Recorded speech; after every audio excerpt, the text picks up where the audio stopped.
Okay. It's so bright.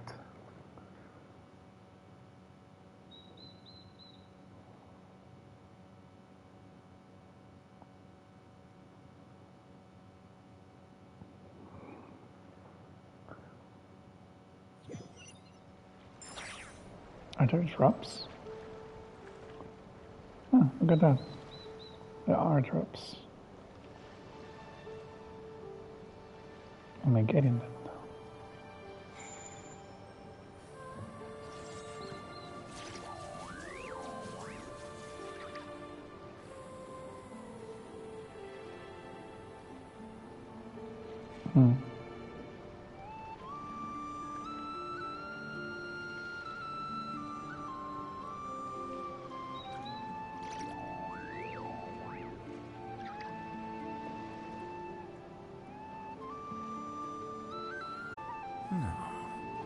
Oh, I did get the drops. There we go. Those are the Twitch drops. Interesting. Okay.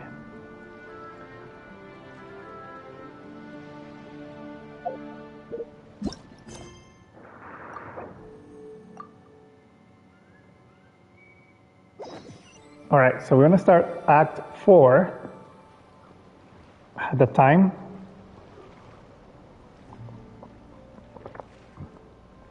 Predicting it will be another 3 hours, maybe.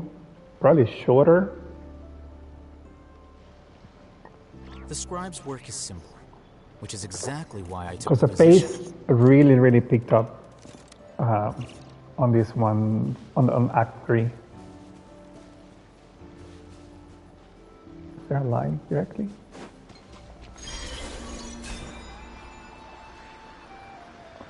I don't think it's gonna be directly. Yeah, it won't take us there. All right. What's the easiest way to get there? Through the main. I think the only part that I wasn't really convinced during yesterday's Act 3 run is, and I posted this on YouTube earlier. Varka looks like a 4-star character. He doesn't look like a 5-star. I don't know why I was expecting him to be a 5-star. Hopefully he is a 5-star, but he does look like Kabe's model. That is a 4-star character. Like her animations. I ran into Miss Anefa and Miss Flames as Ino well. on the way back. Their work is still in progress. Everybody else so does I look like their suspect they won't be animation back version. for a while either. Except You Varka. seem rather cheerful today, Mr. Flames. I certainly am. I achieved what I set out to do and came away with more than I bargained for. Tell that way.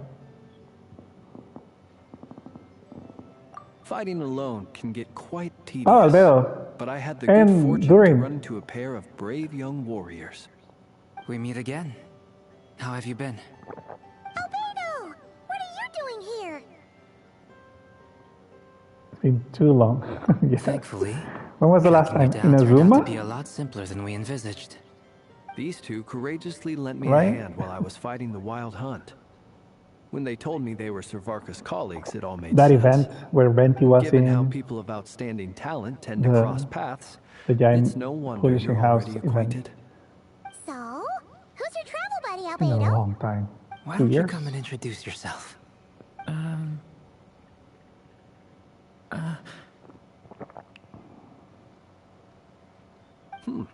A gentleman of few words, I see, and a rather stern countenance. I presumed you were acquainted with him. Is that not the case? Wait, those horns. You must It's be nice to meet you again. Durin. We've technically met before. Wait a sec. You're Minnie Durin. Welcome back, That's Durin. right. It's me. I'm glad to see you again. By the way, he says it's okay if you drop the mini. Yeah, I'm not as mini as I used to be. Okay. Interesting, isn't it? The first Oh, step he's a towards Peter blending into Pyro human society vision. appears to be reflecting on whether one's name really reflects who they are. Wow, you look so different. In a way, Is he of treating him course. as a sibling now? It's great to see you looking so healthy. Thank you, Paimon. And although you're as mini as ever, I understand that diminutives don't always convey endearment. I'll be sure to simply call you Paimon, as a sign of my great respect for you. Wow, you're such a smooth talker now. Paimon could get used to this. From now on, you may refer to her as your esteemed guide, Paimon. Little Paimon is pretty tiny after all. Personally, I think our little Paimon is the perfect size. When people call her Little Paimon, it's just because she's so adorable that they can't help themselves. If that's not a sign of endearment, what is? You're absolutely right, Miss Lauma. Okay. My brother still has a long road ahead of him. Okay, he when it does call comes to him brother. understanding Good. human relationships. Anyway, speaking of I'm long glad. journeys, didn't Columbina, leave with you? How come she isn't back yet? She's been catching up with old friends. Wouldn't be surprised if she stopped for a cup of Haciendo tea perrito. or a 10 on the way back. Toto. Uh-oh. People are talking about me. Hope it's nothing negative. Alright, I'm glad we're getting more Columbina time too. She also sounds and looks more lucid. Judging from your expressions, I'm guessing it all went well? It's getting crowded here. I'll go grab some chairs. No need. This is a job for an alchemist. I'll whip some up momentarily. Thank you for your hospitality, ladies and gentlemen, but I was merely escorting my friends back. I'll be meeting Zendrone shortly, as we still have some things to discuss. It's been a pleasure, everyone. But this is where I'll say goodbye. We really appreciate your help.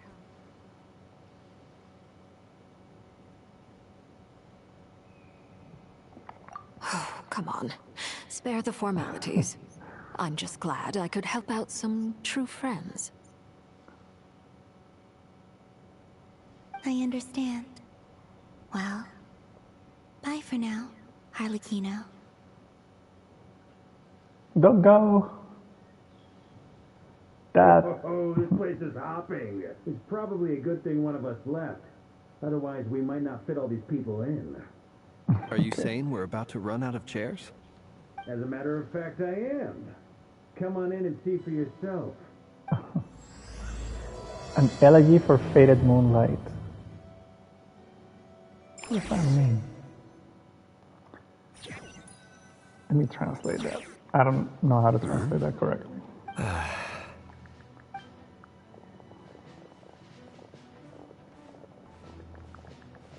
I overheard your little chit-chat outside, by the way.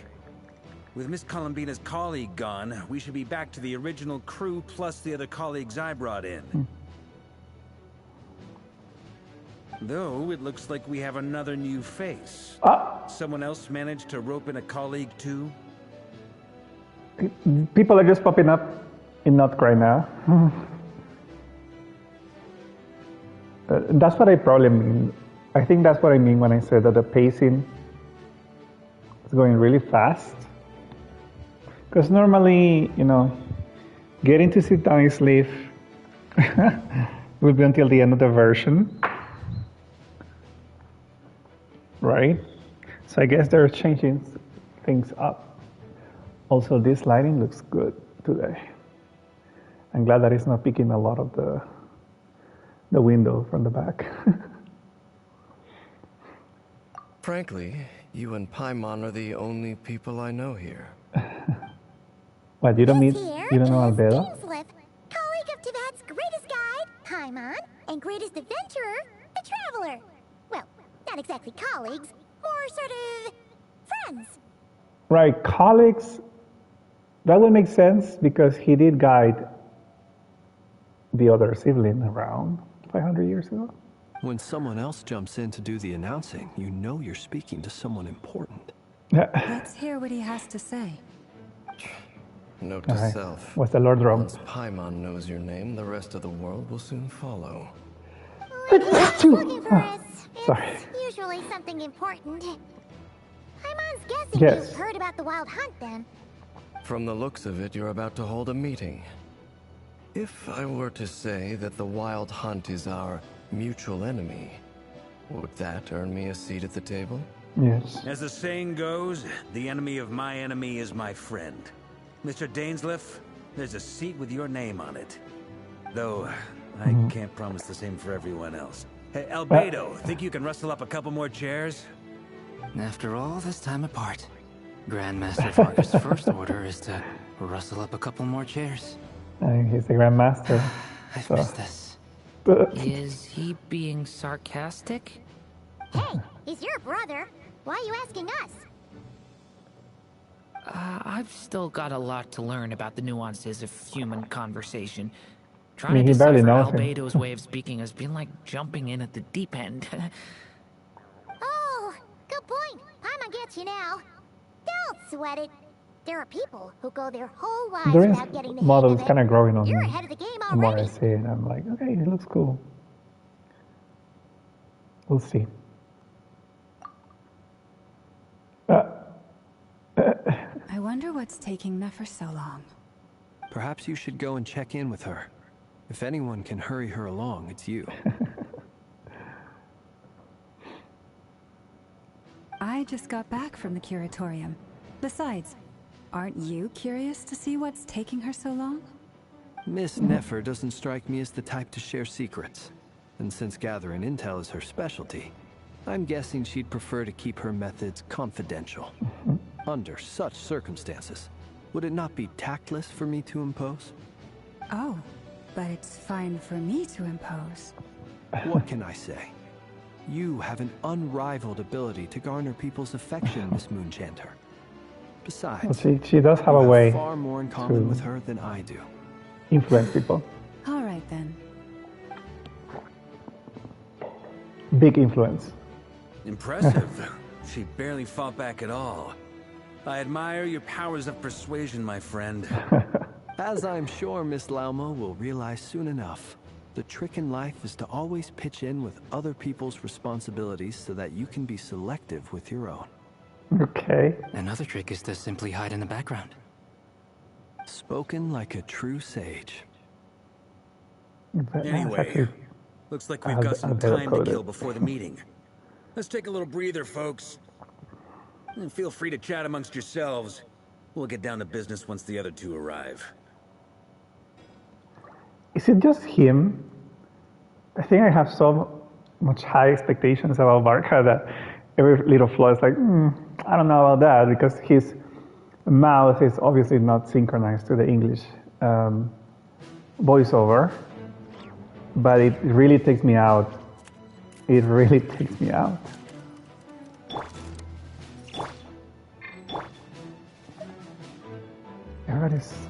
He's so tall.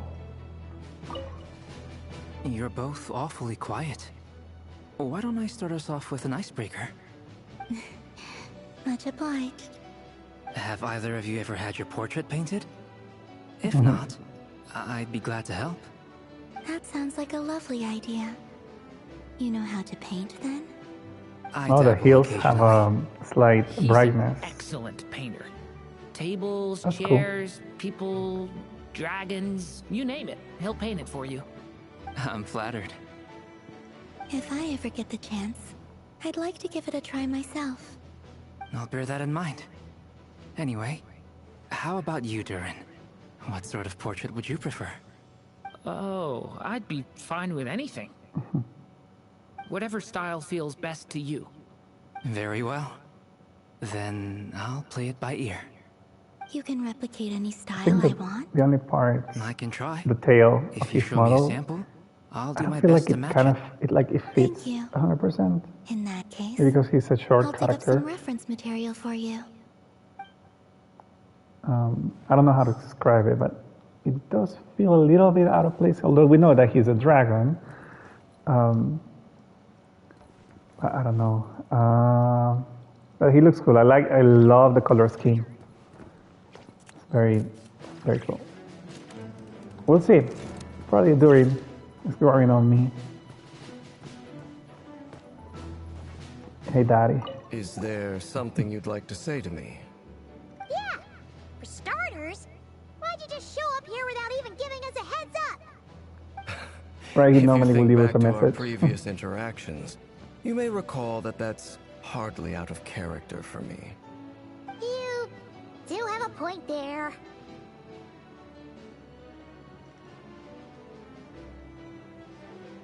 Oh yeah, you'll need to find somewhere to stay the night too, right?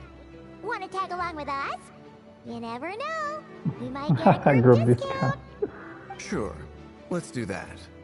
Great! Paimon will handle it. Okay. And in return, we can get Dainslift to be our very own personal bodyguard. Bodyguard? I don't think so, honey. Oh, okay then. Paimon was only kidding, but good to know. Anyway, since we're all here together, we might as well watch each other's backs. That's just what friends do, I right? should rotate the camera on the other Indeed. conversation here is Thank like you. fixed.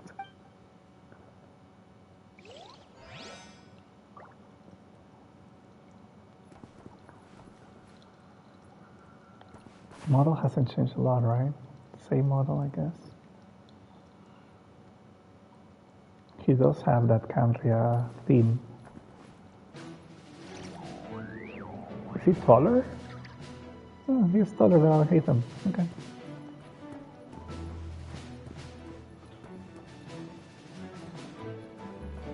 It's Ojos Bandos en Colombina. Truth be told, I can't remember the last time I was in a meeting with so many people. You're not alone there, my An friend. Emovision. The Lightkeepers also struggle to bring everyone together for a serious discussion. I don't doubt that. I've only ever met two Retniki, one being you, and the other being that young guy. So many Itlua. scars. Itlua is a good apple. I'll give him that. He's kind, honest, and regularly delivers supplies to my lighthouse. A true Ratnik to the core. In that sense, he puts me to shame. So you're what? A fake Ratnik? That's what it sounds like you're saying. But I get the feeling that's not quite what you meant.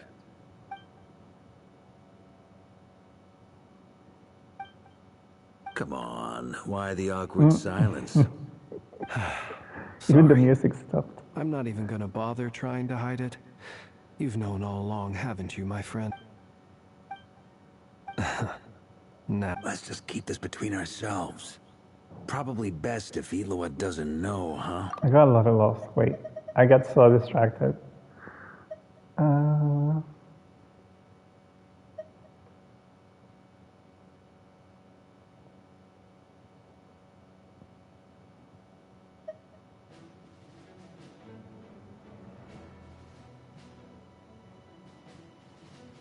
Oh, that's why he said through right and get to the core. That goes More without diligence. saying. Yes. Gotta be careful what you share with youngsters, after all. Anyone else in the know? Let me guess. The Traveler and Paimon? It's dangerous being too sharp for one's own good, you know. Then, in the name of the Animo Archon Barbados himself, I swear your secret's safe with me. Okay. When we went for drinks, you said that you and Barbados were practically best buds. In the light of that claim, do you really expect me to take your oath seriously? Of course. I wonder Just if as he long actually as you don't knows go spreading around the Venti. fact that I'm close with Barbados, all right? Fair enough, then. Okay. Nothing like a bit of mutual leverage to seal the bonds of friendship.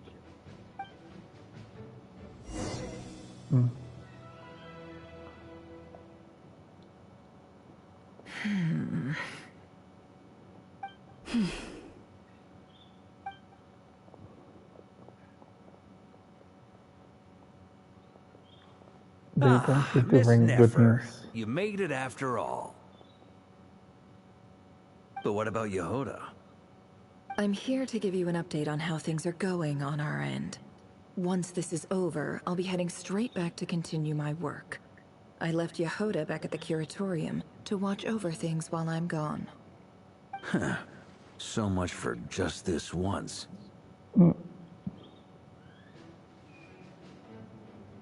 Shh! Not so loud! We're on a roll here. What if she remembers and suddenly decides to back out? Did you say something, Mr. Varka? Huh? I didn't say anything. Right, Flints? Must have been a frog. They get so noisy around here at nighttime. It's like they're putting on a concert little in the random. background. Anyway, before we begin, there's a few introductions to make. Let me start by saying that it's an honor to be speaking before so many distinguished colleagues and collaborators.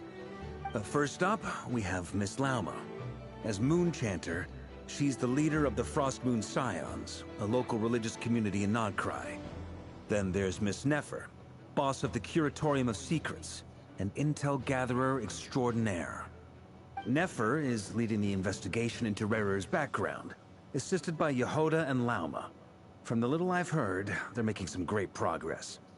Over here, we have Mr. Flintz, a ratnik and guardian of the abandoned lighthouse. In our last operation, he courageously distracted the Wild Hunt to buy time for the rest of us. For those of you who've never met, this is Mr. Albedo, a renowned alchemist and captain of the Knights of Favonius investigation team.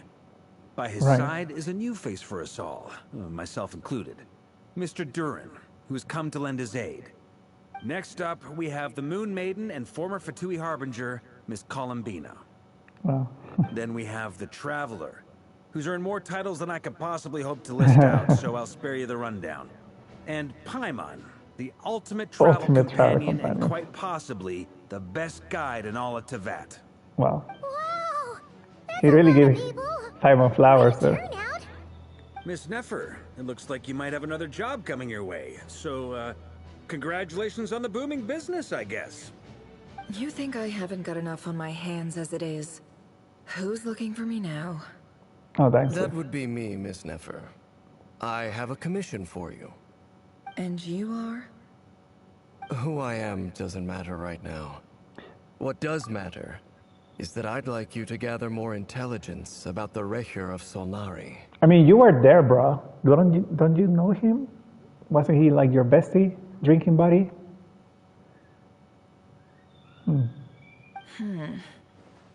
Well, it's not as if we never take on anonymous commissions. But in your case, I'll have to decline. I'm gonna take a wild guess and say your job's probably more hassle than it's worth. Something about you seems like bad news. It's my eyes, isn't it? Conrian, I assume. And what's with the mask? Are you trying to hide your identity? No, in any case, the fact that you're even still alive raises an awful lot of questions for me. My name is Dainsleif. And yes, I am from Conria. As I'm sure you're aware, the Recher of Solnari's real name is Rerir. He was once an acquaintance. You were drinking buddies. I think that was more than an Really? acquaintance. Then you must have been quite an influential figure yourself. Mira. You flatter me, but none of that matters anymore. ¿Crees? My point was simply to clarify why I have asked Miss Nefer to investigate Rerir's background. So you're both from Conria, and it sounds like you used to be friends? Yeah. What am I missing here? Surely Yes. you already know how You he should became know. one of the five sinners. What are you hiding? I'll tell you Dainsleif? everything I know. The history of Conria, the names and identities of the five sinners. I remember it all. Let's like go. it was Cinematic, yesterday. please. Maybe? I Cinematic? have never spoken openly of this before. But the truth was exactly as people say.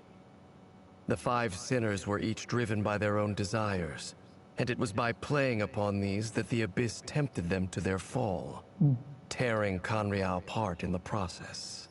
Okay. The visionary, Vedafenir, who wished to foretell the future. The wise, Haroptatir, who sought limitless knowledge. Gold, Rhindaughter, who desired to create life. The foul, Sertologia, I forgot his name. Sertologi, who pursued supreme strength. And last, but not least, Recher of Solnari, Rerir, Ravager of the Moon. So they said yesterday that the king of Canria kind of went mad after the outsider came. I wonder if there is... Rhindaughter, who desired to create life. The foul, Sertologi, who pursued supreme strength. Of the 5, Rerir is the only one who remains a mystery to me. He never harbored grand ambitions. Yeah, he was So just a what regular changed guy. in the space of a single night?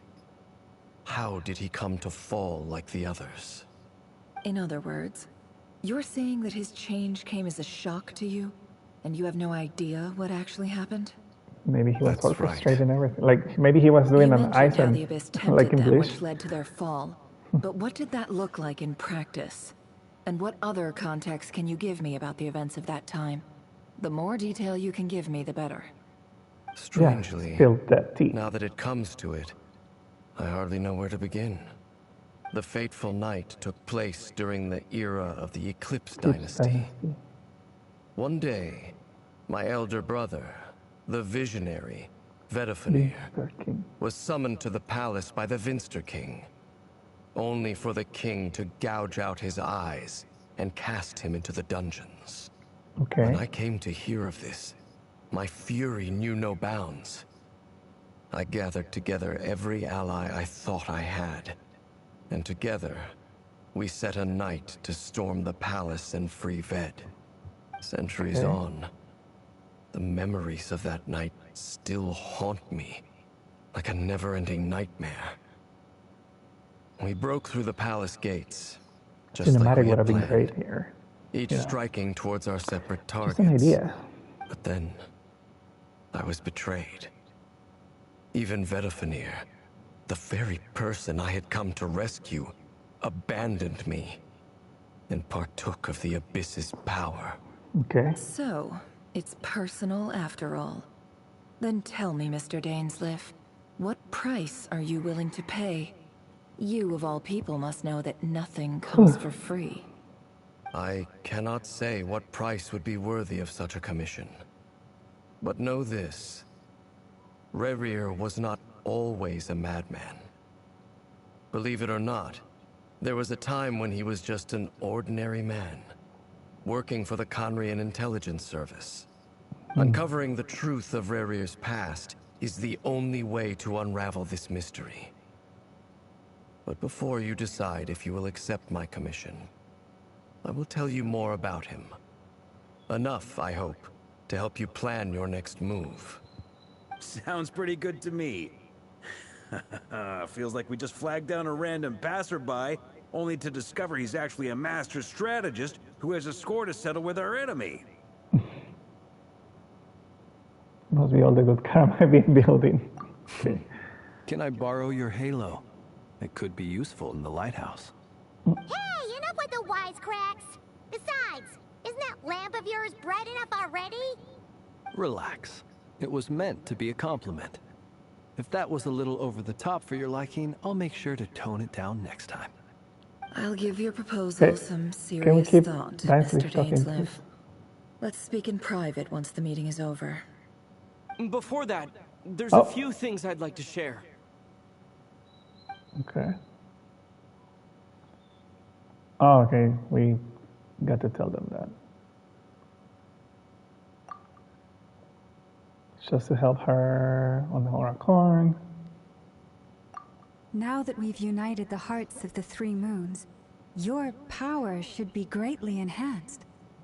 But it seems like that hasn't happened yet. I believe it will take a little longer. You've done so much for me, so I want to be completely honest with you all. Even though I'm doing a lot better now, the truth is, my recovery will likely be an ongoing process. From the moment I was born, my power has been slowly ebbing away. Until she becomes playable. And that is because Tevat has never accepted me.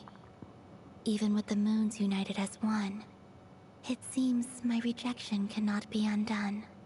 So far, I have yet to find a solution. It may turn out to be a problem that will plague me until the day I finally leave this place behind.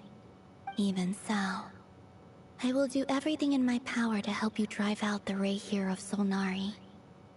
As Arlecchino put it, this is not about chasing the spoils of victory. It's just a gesture of heartfelt gratitude. Kutar. She's a little more energetic and positive than she did when we were. Yeah, that's what I said at the beginning. She looks and sounds better now. Defeating the Rahier of Solnari will be no easy task. While my strength slowly recovers, we'll also need to gather more intel. Naturally. We should take all the help we can get if we hope to defeat him. We've considered several viable plans now, but our choice hinges on the answers to a few key questions. Is it even possible to kill Rahier? What experiences shaped the person or monster he became? And what's he really after? Given Albedo's expertise in alchemy, I think we should leave him to try and answer the first of these questions. Understood. As for the other two, I'm afraid we'll have to count on you again, Miss Nefer. Believe me when I say it's not my wish to burden you. But right now, relying on your skills is our only option.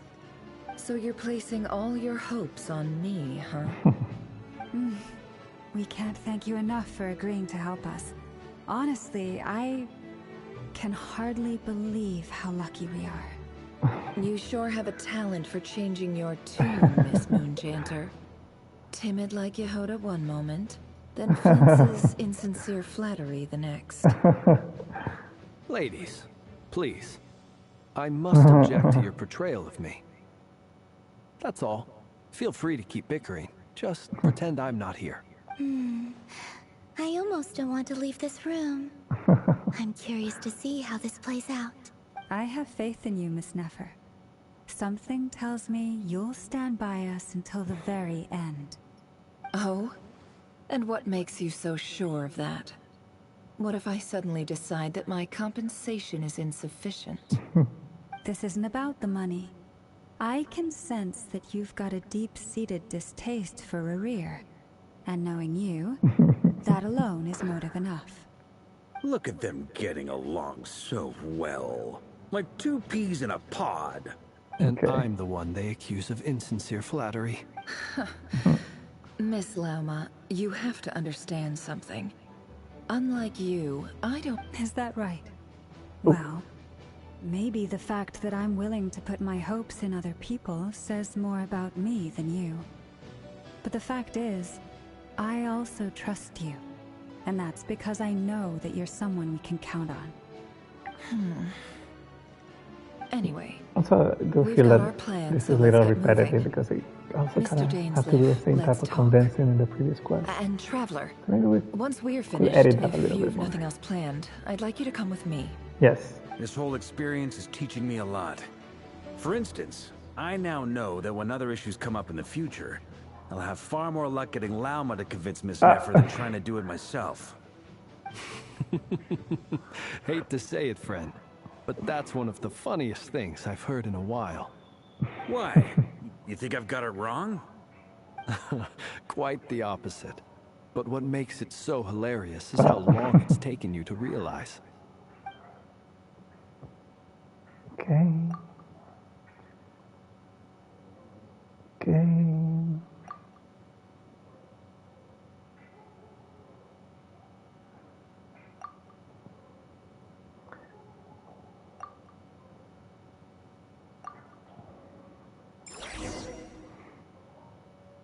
I thought Dynasty will give us more details. Not enough. Hey, what's that?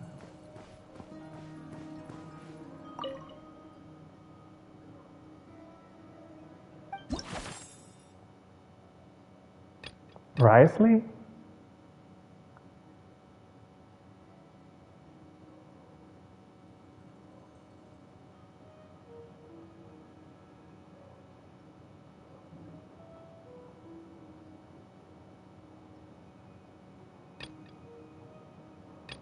Kirara. Shout out to Miss Yehoda for helping me with the shortcut.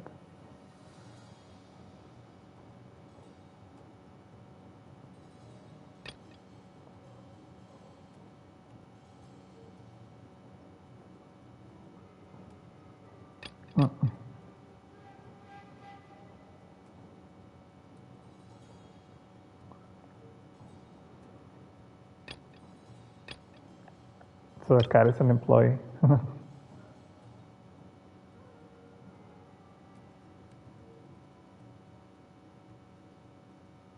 Ashrus doesn't understand you. Alright, that's fun.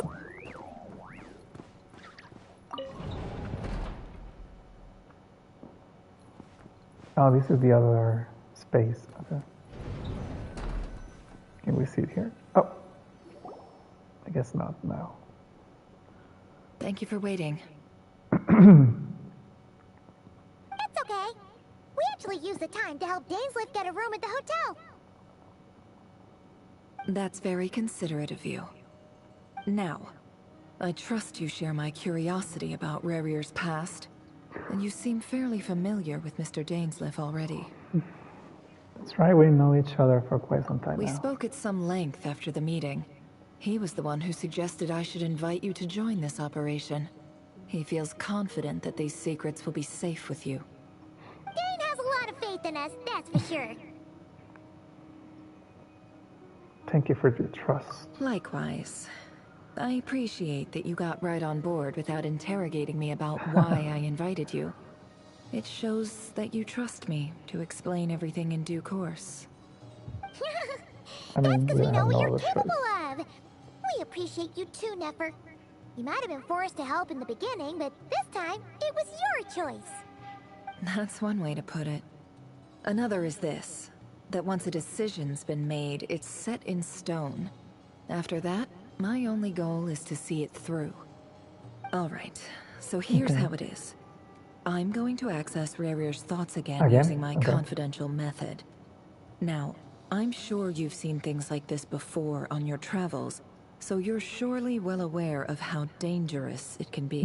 I wonder if the reason I've we're gonna get gathered in you all trouble because the here is traveler to will be ensure my safety during the proceedings.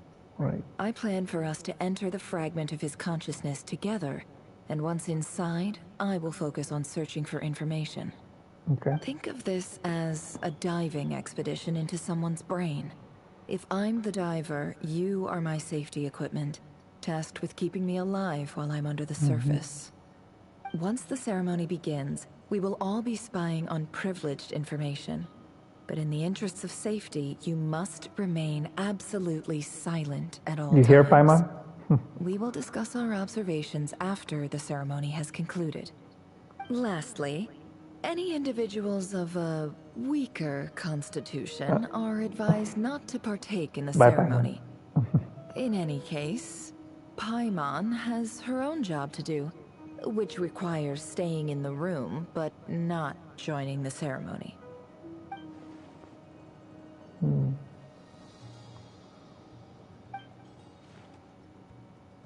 Well, good luck, everyone. Sounds like all Paimon can do is cross her fingers. While the rest of us are inside Rarier's mind, it's imperative that we have Like a team Inception. member on the outside. Has to be someone on In the the event outside. that something goes wrong, you will be our first responder. I don't anticipate any issues, but the extra level of safety will be greatly appreciated. I second that. This is a dangerous operation here, and you're our whole rescue team. No That's pressure. pretty much the most important job in the crew. So, Paimon's like the lifeguard? Yeah, that makes sense. All right, got it. Good. Please, take a seat. We'll get started momentarily.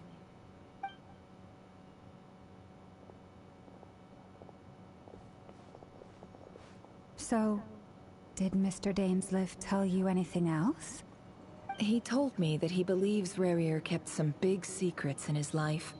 He's not sure that they were the cause of his eventual downfall, but he's asked me to uncover what those secrets were all the same. But surely you're not planning to go through with this, no matter the cost. If you think that, you'd be overestimating me. I'm a businesswoman, not a mercenary. But I do have my own professional reasons for taking this job. You think I'd turn down the opportunity to get a first-hand glimpse into Conrian history? No chance. Well, as long as you don't let morbid curiosity get in the way of safety concerns, we're good. Alright, I We'll guess do whatever you just we have to can to help focus on what we need to find. You're such a killjoy. Candles almost feels like a summoning ritual. A lot like Sumeru. I mean, it's Sumeru. Remember, we were able to enter different states of conscious.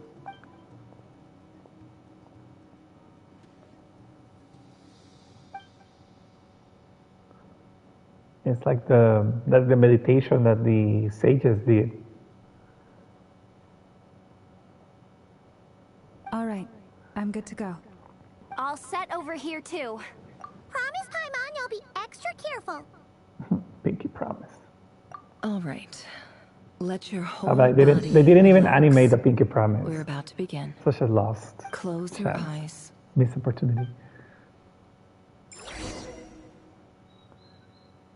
All right, here we go. We're gonna get the lore drop. Phew. Or a lore Could bomb. this be his office? Pretty standard setup. Bookshelves, paperwork, files. According to Dainsliff, Rarier used to be an intelligence operative. Chances are there's plenty of top secret intel stashed away in this room. Is this where you keep your secrets, Rarier? Can't say I'm not looking forward to this.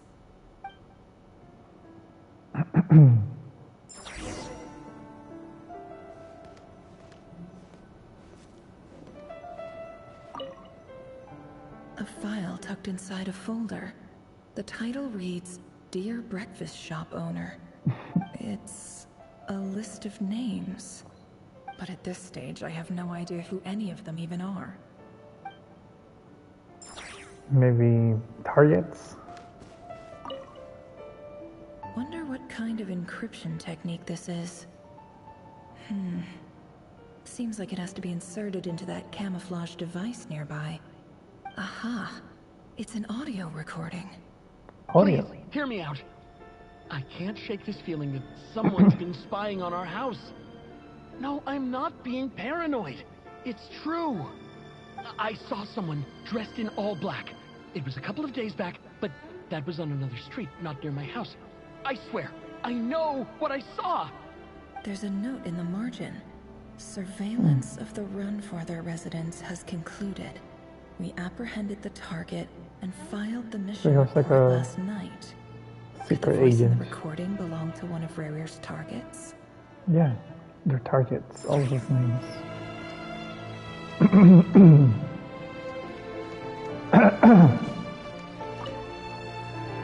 Bookshelves full of documents. Looks like these are all files, packed with the personal details of individual Conrians.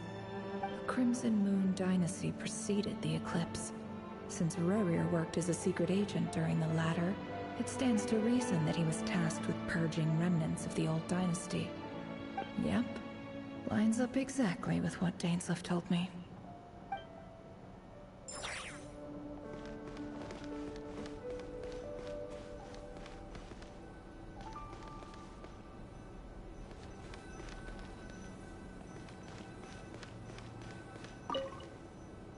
A box containing a ring inlaid with a precious An gem. engagement ring.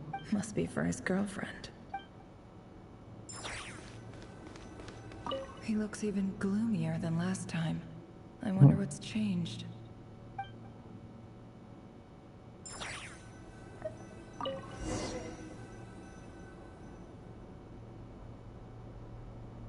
Today's files are in. Time to wade through them, just like usual.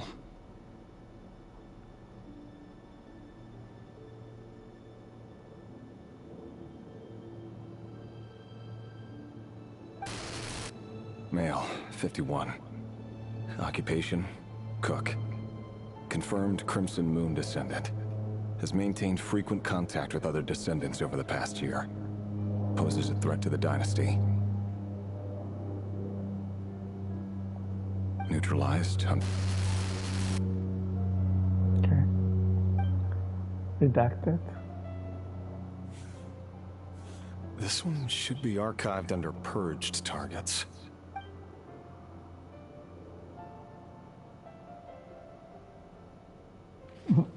Female, 23. Occupation, office clerk. Confirmed Crimson Moon descendant. Has maintained frequent contact with other descendants over the neutralized. Okay. Another one for purged targets. Sounds like she was that other man's daughter. Never mind. Or did he have regrets? Maybe. Male, 40. Occupation, teacher. Confirmed Crimson Moon neutralized. Just another nobody for the Archon. Come to think of it, I remember surveilling this man.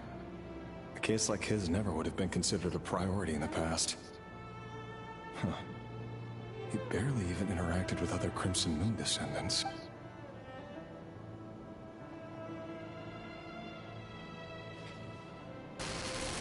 Female, 16. Occupation, none. Orphan and...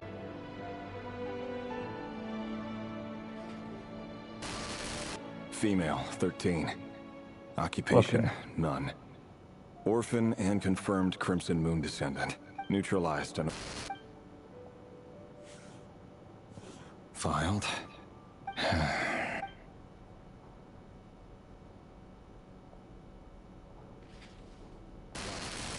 Male, 11. Occupation, none. Or neutral. Okay. Another one. I think he's guilty. He feels guilty. Male. Now there's all children. My gosh. It's funny, isn't it? Your job is becoming both harder and easier at the same time, depending on how you look at it. Who's that? Sooner or later, the Crimson Moon descendants will be completely wiped out. But as their numbers dwindle, they become harder and harder to track down. That's not how it is. Fortunately, however, So the abyss. the able-bodied adults have already been taken care of. The remaining weaklings will be increasingly easy to deal with. No! No. My job is to ensure the survival of the Eclipse Dynasty. And the only way to do that is by eliminating any and all potential threats. It's a perfectly legitimate line of work. Every single one of my colleagues can attest to my fairness. And if my friends were aware of the facts, I know they'd back me up too. Assuming, of course, that they were aware of all the facts. Okay. Look for better near.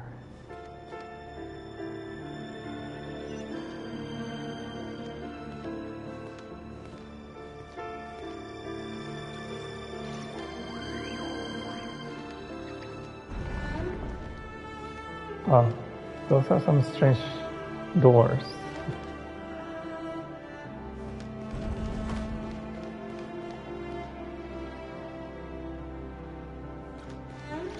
What is outside?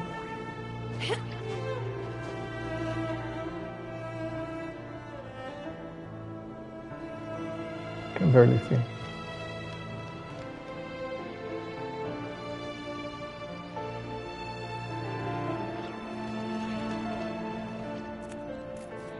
Mr. Vedelflnir, it's been quite some time since we last met. Are they gonna reveal him? Revier, No. I trust you're here because you have something important to discuss. Forgive me. I wasn't tuning out, it's just, I noticed you didn't even phrase that as a question. As if you knew I was coming. Tell me, does someone in your position ever feel the need to ask questions at all? It is indeed within my power to foresee certain things. Things like your arrival. I was just thinking, it won't be long before I'll be inviting both you and Dane to my wedding. That isn't a lie, but nor is it a fact as such. It's a wish, isn't it? No fooling a prophet, is there? Ever since that day we met for drinks, I knew it was only a matter of time before you came looking for me. Does it feel good? Knowing how the future will unfold. I'm afraid the notions of good and bad fail to capture the complexity of what such a power entails. Once you've seen what will come to pass, it can be all too easy to succumb to fear and melancholy. Oh, did he show him the future? You learn to abandon these feelings.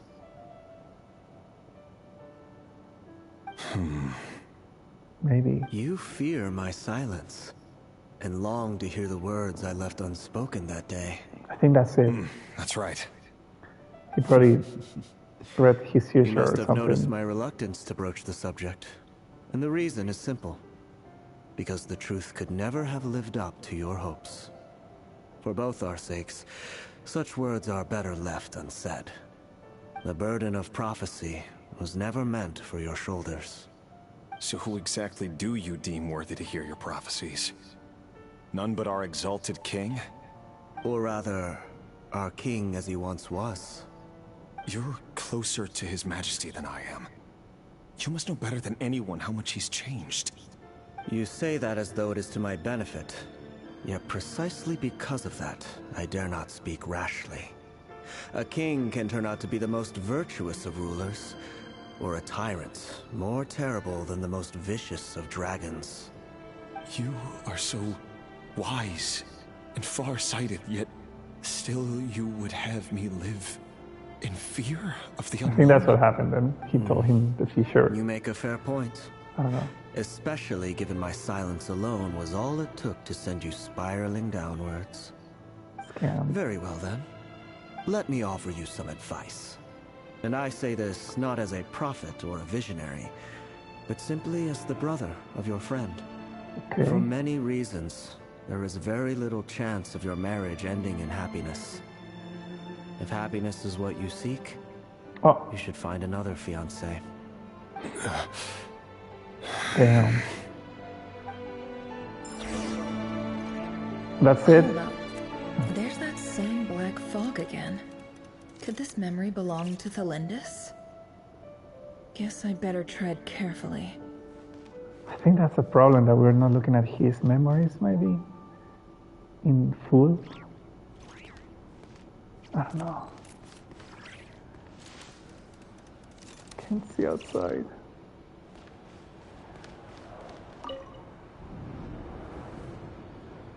Wait. Hear me out. This time we finally got a clear look at his face and learned his true identity. His name is Rayrir, and he claims to be one of the king's guards. What did you say? A cruel irony, isn't it? The man you're set to marry leads a double life as a brutal executioner. Why are you telling me all of this now? Simple. It's because I want you to kill him.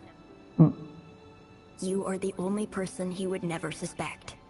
No, absolutely not. I would never dream of doing such a despicable thing. So you'll just stand by and watch him slaughter us to the last? Do not forget that the blood of the Crimson Moon flows in your veins too. The blood of the Crimson Moon? What does that matter now? The dynasty has long been dead and gone. You think that alone is reason enough for me to throw away everything I have? Why wouldn't it be? You two were once a child of the Crimson Moon, just like me. Don't tell me you've never felt so much as a flicker of fury for the way we were trampled into the dust. As long as you promise to abandon this pipe dream of restoring your dynasty, I can try to persuade him. Or have him persuade the Vinster King. Persuade the Vinster King? Do you even know why he's so obsessed with hunting us down? Why he keeps trying to force us to hand over our secrets over and over again? Or why we refuse to give up on restoring the dynasty? The Vinster King. A blind fool. His eyes clouded by powers from beyond this world. Hey Austin, how are you? A petty little man with a miser's heart. Thanks for the subscription, bro. He dares to sit upon the throne. How's it going? Mark my words. Sooner Also, or later, spoilers if you're Conried looking. will fall, and it will be his doing. Nice.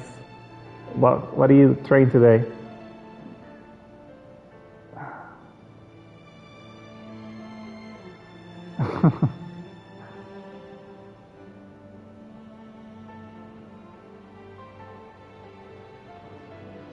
Legs and shoulders. Nice.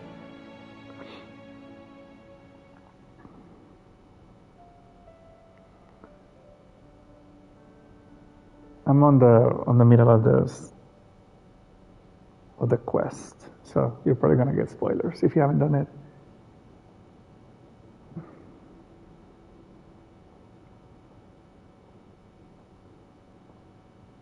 Did you already start the new content in Genshin? I only did the first part last night. It was too late, like 11 p.m. The latest.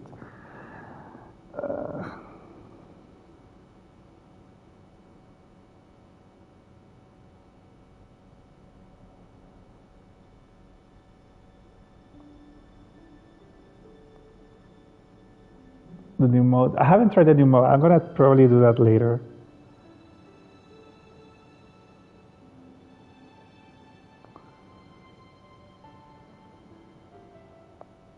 Everything is non-F2P.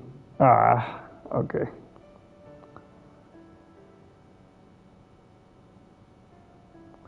Yeah, I mean, they need money, right?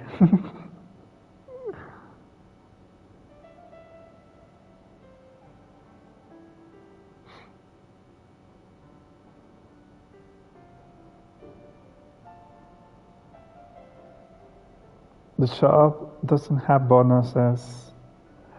Ah, like if you bought the currency. I did see the same prices for it, but I didn't actually notice if they were if they included bonuses. Didn't really check.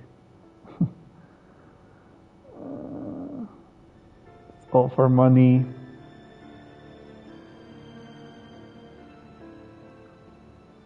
I think that's the only part that is new, right? Besides the quest. Even in the PlayStation Store, that's the first thing that you see on the screenshots and all that. You don't get double rewards. That's lame.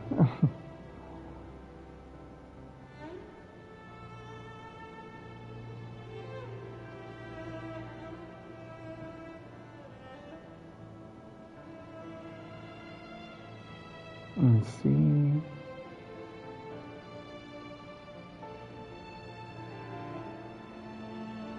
So is it like a Roblox type of gameplay there? I haven't really tried, so I don't really know. Is that what they're aiming for? The Roblox players? Fortnite. Ah, okay. Interesting. Roblox featuring. Oh. Yeah, I don't know. Well, if I have time, I mean, I have the time. I'm not working this week. So, I'll probably try it after the quest. I don't know. Unlimited content.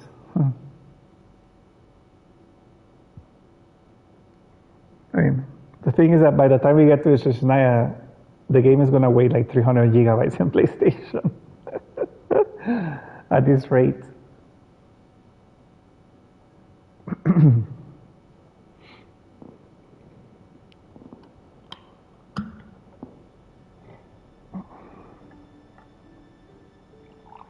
I think right now it's over 180 gigabytes.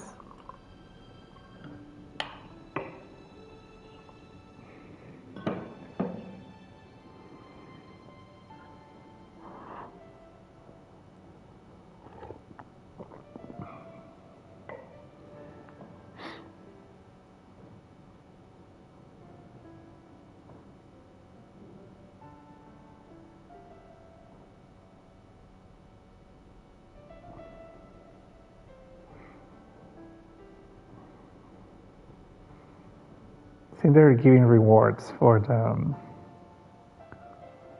Did you do the web event? I think they're giving rewards there.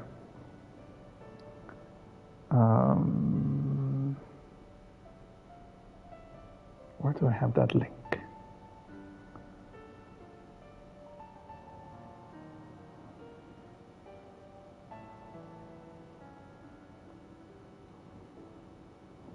This one.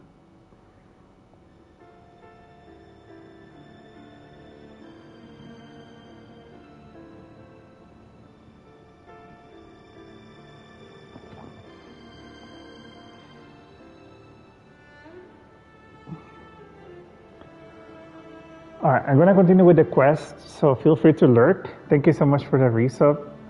You don't really have to, but thank you. I'm going to continue with the quest, so feel free to put it in mute or something. So you don't get the spoilers. Actually, the quest is, I actually really like it, but there's a lot to process and digest. All right, here we go. If you can't bring yourself to do it, so be it. Just you watch. It won't be long before calamity descends upon us all. The Ray here of Solnari. That really is quite a secret you've been keeping from me, Revere. But who am I to talk? Am I really any better? I've kept my own past a secret this whole time too. Love should be built on honesty. But ours was born from lies. Is that? And yet.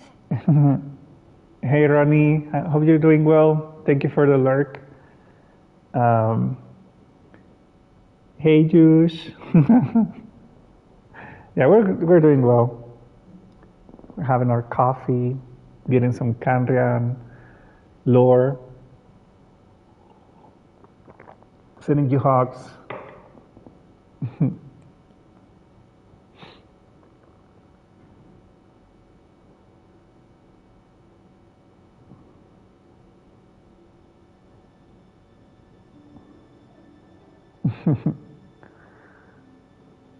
Can you believe Ronnie's here?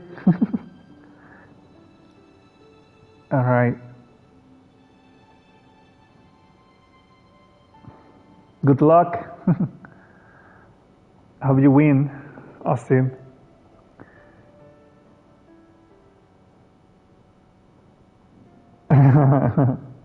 Came to India, live with you.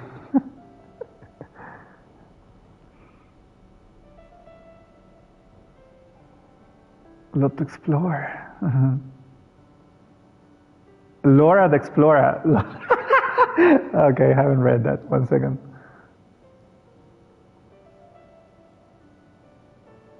I've been seeing a lot of like shorts on YouTube where it's like you look at my gallery or something like that, and I think it's mostly like places in India, very cool places. One more room, nice. Yeah, I mean, I wouldn't mind. Probably I'll have to take like a couple of weeks of vacation. Streamer house. Let's make it a reality television show, Ronnie. So you put 10 streamers in the room, in a house.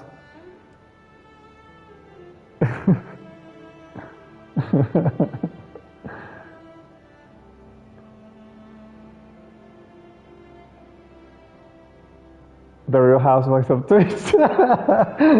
Something like that, I guess. Streamers Impact Live. Oh.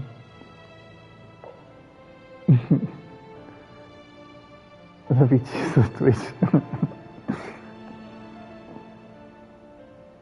I'm Exes. I didn't come to play, I came to slay. That would be my line, I guess. Very generic line.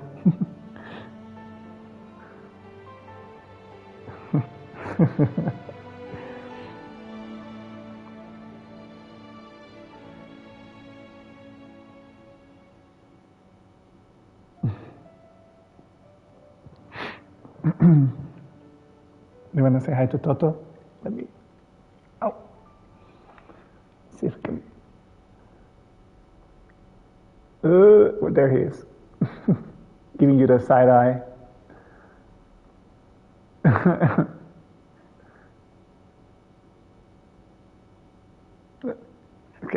bring this back. Okay. There we go. All right, I'm going to continue with the quest, but if you guys want to keep lurking, please do. If you don't want to get the spoilers, I want to see where this is going. So, so glad to see you. Is it really so wrong to hide things that would only make life harder? If we don't cover up the parts that no one else should see, how can we go on pretending to be normal? Vedifulnir must have known all this. And that's why he made his prophecy. In the end, nothing stays hidden forever.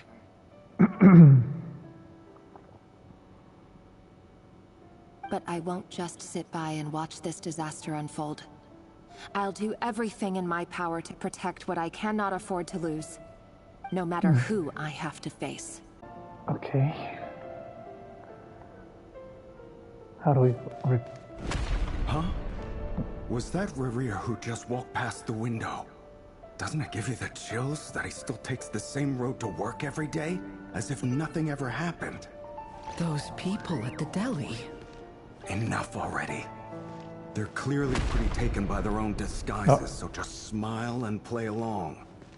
Pull the rug from under beasts like that, and you'll risk having your throat torn out. Deli? Oh. They're talking about those people from the opposition. Right. I'd almost forgotten they used to run a deli.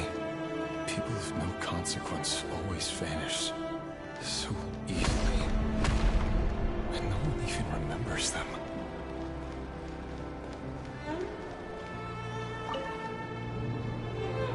But surely you can see he's not the man he pretends to be.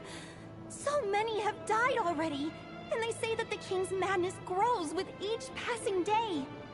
We're not going to survive this, are we? But who's that? Why does it have to be this way? Do we really deserve to die just because of the blood that runs through our veins? Felindis, are you even listening? Sorry, Freether. My mind was off wandering. I heard you, though. You're talking about what Rerir said. He's just following the king's orders. He's a secret agent, and it's his job to hunt down rebels and dissidents. By the time you first met him, he'd already taken lives. Maybe he was using you from the very beginning. No. Rerir has no idea I have anything to do with the Crimson Moon. My family are only distant relatives of the main lineage, and besides, my eyes are perfectly ordinary. Truth be told, apart from my teacher, pretty much no one knows I have any connection to any of it. Has it been like 4 or 5 sneezes It's been today? a long time since my family severed ties.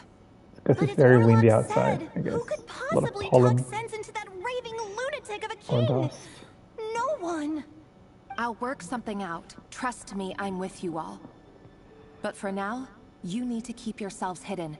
Don't let anyone find you, anyone at all. Don't forget that Rerir is an Eclipse operative. You need to be extra careful when he's around. And when I am too. For now, don't come looking for me. And if anything happens to me, just act like we've never met. If even you can't escape this, what hope? Okay, wait. I need to go back to something.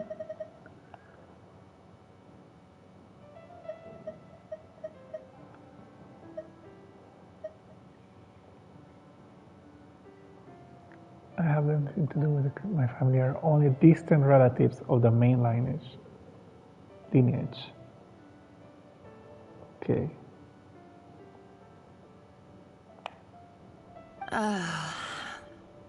I won't speak in his defense, nor can I give you a clear answer to that question.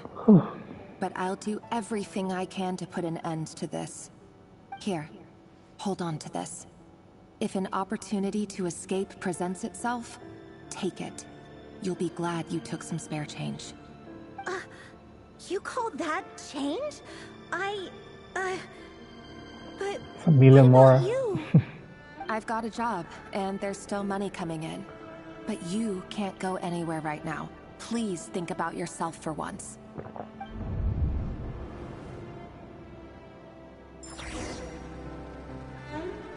Training.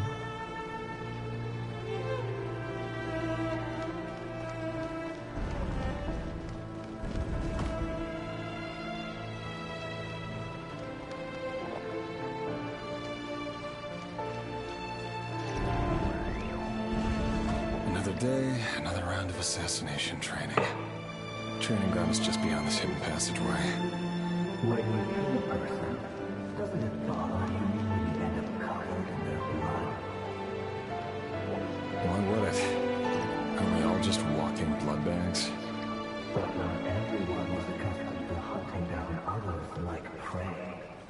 You've been a hunter for so long now, you seem to have forgotten that most people don't just go around killing one another. Is the abyss stuck into him? Leave me alone. I think so. Maybe.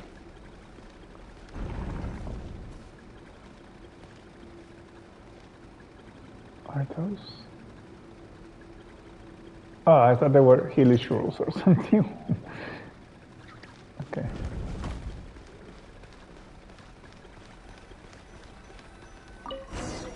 Begin training. Make sure you have a firm grip on the handle. Then choose your angle well. Keep your movements light and brisk. Pray won't sense a thing. I doubt that. I'll let no one decide a quiet death at your hands. I work clean. No traces.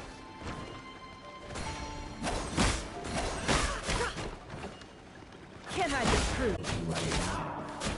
What if somebody doesn't? That won't happen. We've changed. Ever since we fell under the spell of that power. Hmm. In the beginning, we even had to take out a handful of the guilty. But now... The ones I've dealt with have always been guilty. And I've carried out my work flawlessly.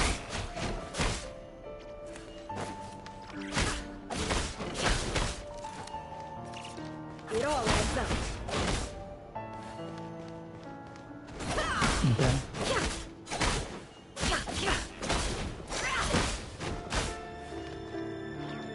Rebound.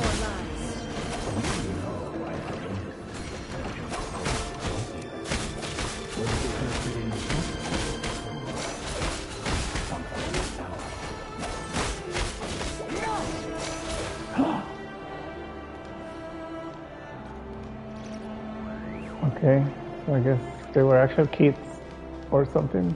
Yeah. Delindis, do you still remember Orlog? Orlog. The boy who was pretending to sell flowers. You spoke for quite a while, didn't you? Yes, we did. What about him? He was arrested 2 days ago. Chances are he's already dead. He... I just don't get it! After everything he's done, why do you still stand by him? Or does it mean nothing to you that people keep dying? No, that's not... Just hear me out. I need to go now, Thelindis. They're looking for us. You take care too. If you ever need a place to hide, come find us.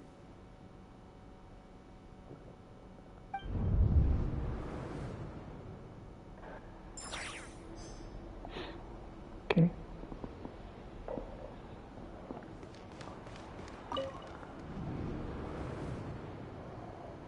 Author Thelindis. Over the course of this week, the research object was subjected to interference for a total of 47 hours for experimental purposes. The results are as follows. All subjects of observation that were sent inside have now... The situation within is proving more problematic than anticipated. No progress whatsoever. What now? One is an assassin, the other one is a human even a glimmer of experimenter. Things are getting worse by the day. I have to find a way or we'll all be in danger. Cameras are kind of twisted. But I... If all this research comes to nothing, what then? Sooner or later, it'll be my neck on the line. But could he really bring himself to kill me? No. Surely he wouldn't have the heart.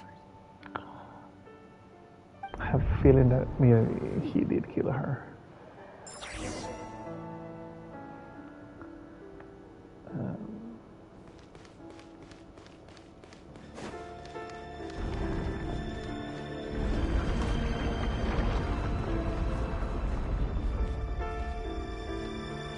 Why won't you just let us go? We don't even know each other. All we want is to live ordinary, peaceful lives. You want to live?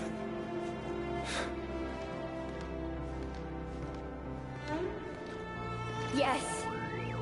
I just want to go on living.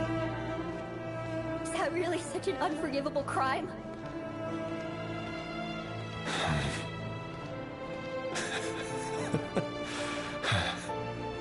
You want to go on living. I want to keep living too. To keep living forever. That's why I have no choice but to continue on the path I'm on. If only some savior would suddenly swoop down and change the way the world is. Too bad it's not going to happen. Imagine that. If there really were such a person, you and I wouldn't be standing here like this, would we?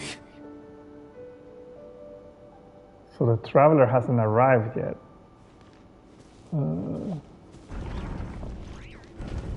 So the outsider, will that then be Circology? The one that we're talking about? Today's files are in. Time to wade through them just like usual. No, I don't get tired of it. It's my job. And not only am I lucky to have it, I'm good at it too.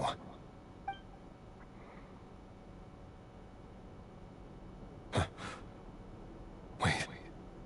Oh, she's on the list. Felindis? Yeah.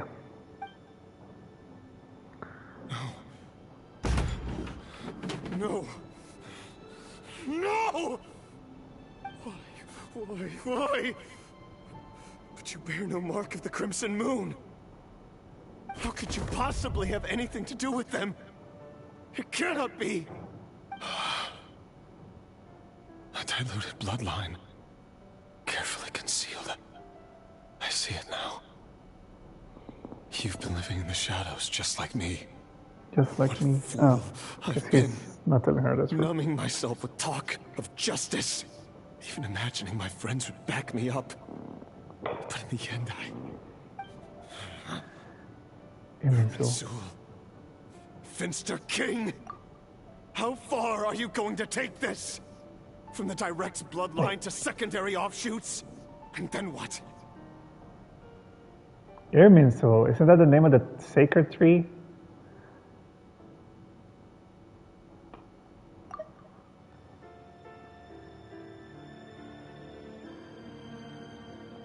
Today it's the descendants of the Crimson Moon. Who will it be tomorrow? Will you not rest until everyone down here is dead? No. This cannot go on. This is where it ends. Okay. Let me first pick this up.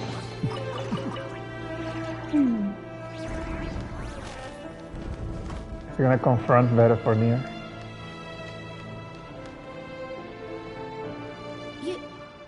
You're really letting me go? I am. As long as you can guarantee that no one will find you. Don't worry, I'll be extra careful. No one will know I was here. But what about you? Me? If you let me go, you won't be able to complete your mission, will you? Good point.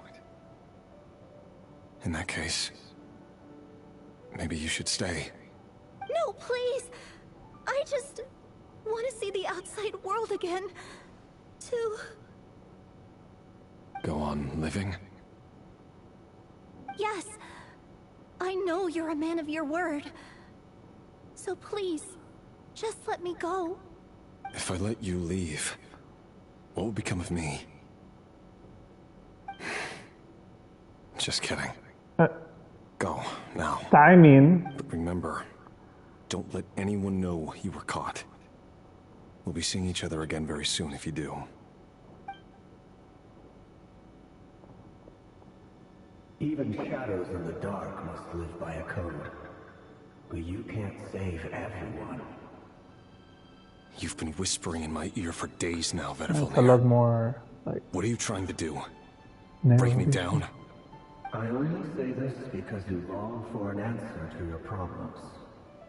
Let her go, Rerir, or you risk losing everything. I will not abandon Thelindis. Then you'll need a little more vigilance and a lot more power. The world is changing, Rerir. Keep your eyes peeled for your moment of opportunity. That voice used to be so unclear. But now I know exactly whose it is. Oh. It's Vedifalnir. He won't tell me how to actually resolve any of this, but he keeps trying to manipulate me like a puppet. What's his game here? Tell me then. What will this moment of opportunity look like? And no answer. He's like a ghost. Always disturbing me when I'm on edge, but never answering when I need him most. So, the Eclipse Dynasty was purging, well, massacring the descendants of the Crimson Moon. And it seems like it was all connected to the Vinster King's research.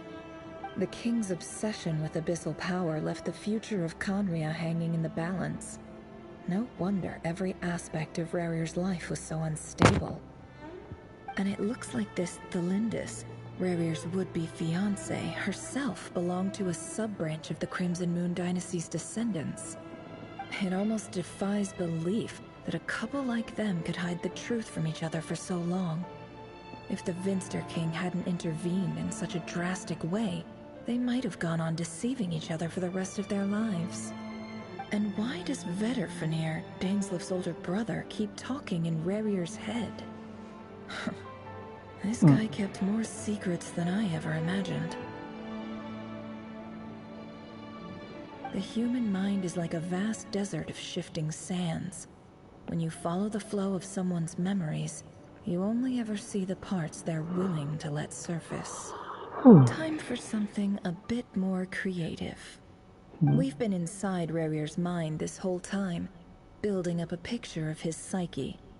There's already enough clues on the board to start reading between the lines and mapping out the rest. Now, we can finally begin to put the pieces together. Sure, it'll Please don't only use be a the reconstruction, fountain part simulation, mechanic part reasoning. to But put it's thoughts usually pretty together. accurate. Once we've built up a cognitive Or the profile, Sumeru we just technique need to to cross-check the logic behind his actions. thought bubbles. And then we'll be I able to don't take a want that. sneak peek at whatever it is that Rerir has really been hiding.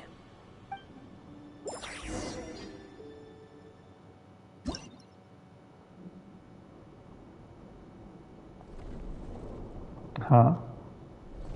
Chess pieces. What's that?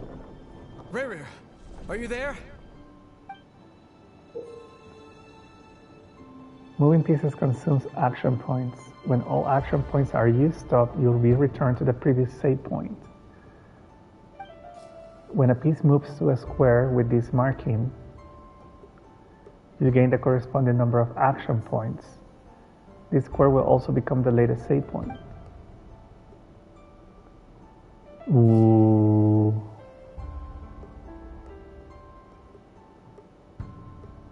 So do I...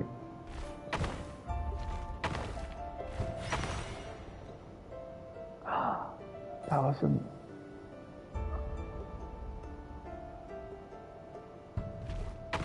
I guess I can move in any direction.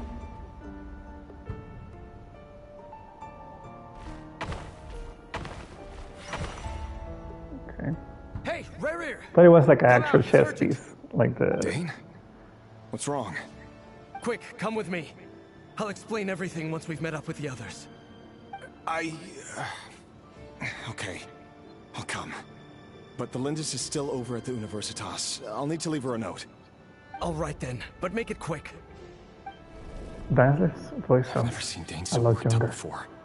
Whatever this is, it must be big trouble.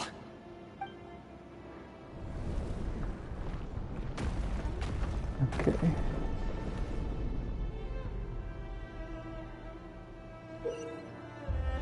Make us use the movement sparse to move pieces in the right directions. Okay.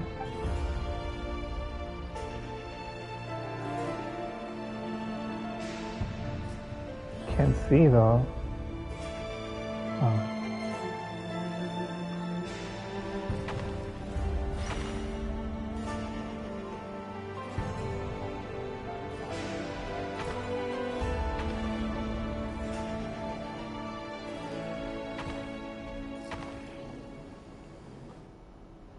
Wait, what? Why did I run out of movements? Scam.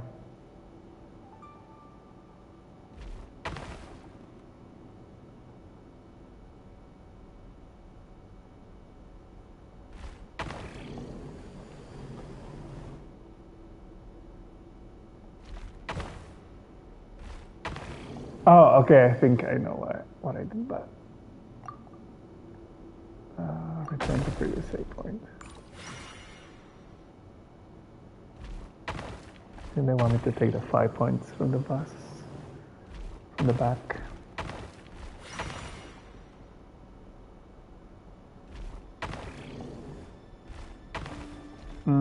Not really.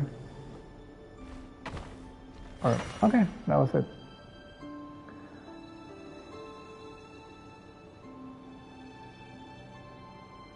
Chess pieces. Well, this is a nice change, meeting you all at this hour. When men and women of ambition can speak face to face in broad daylight, I say that's a big step forward for our dear Conria. Don't be ridiculous. Certainly. We do not fear the day. Why would we seek refuge in the night? You might ask your blade that same question.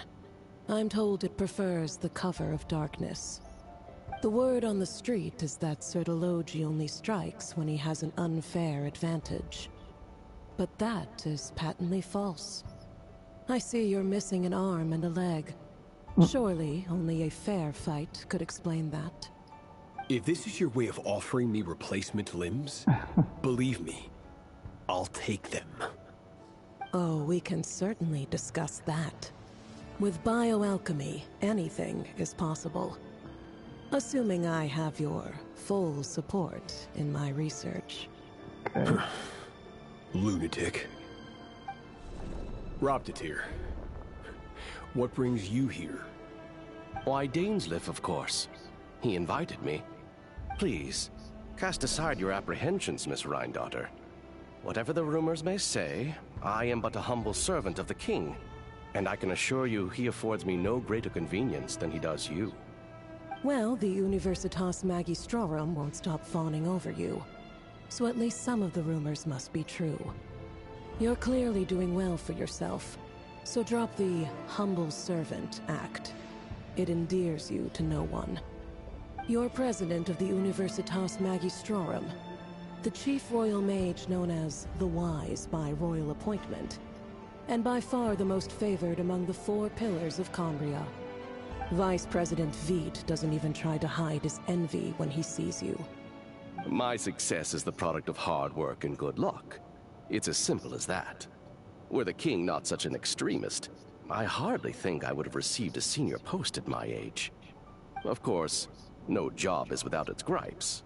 Serving a king like ours can be a challenging task, as I'm sure you can imagine.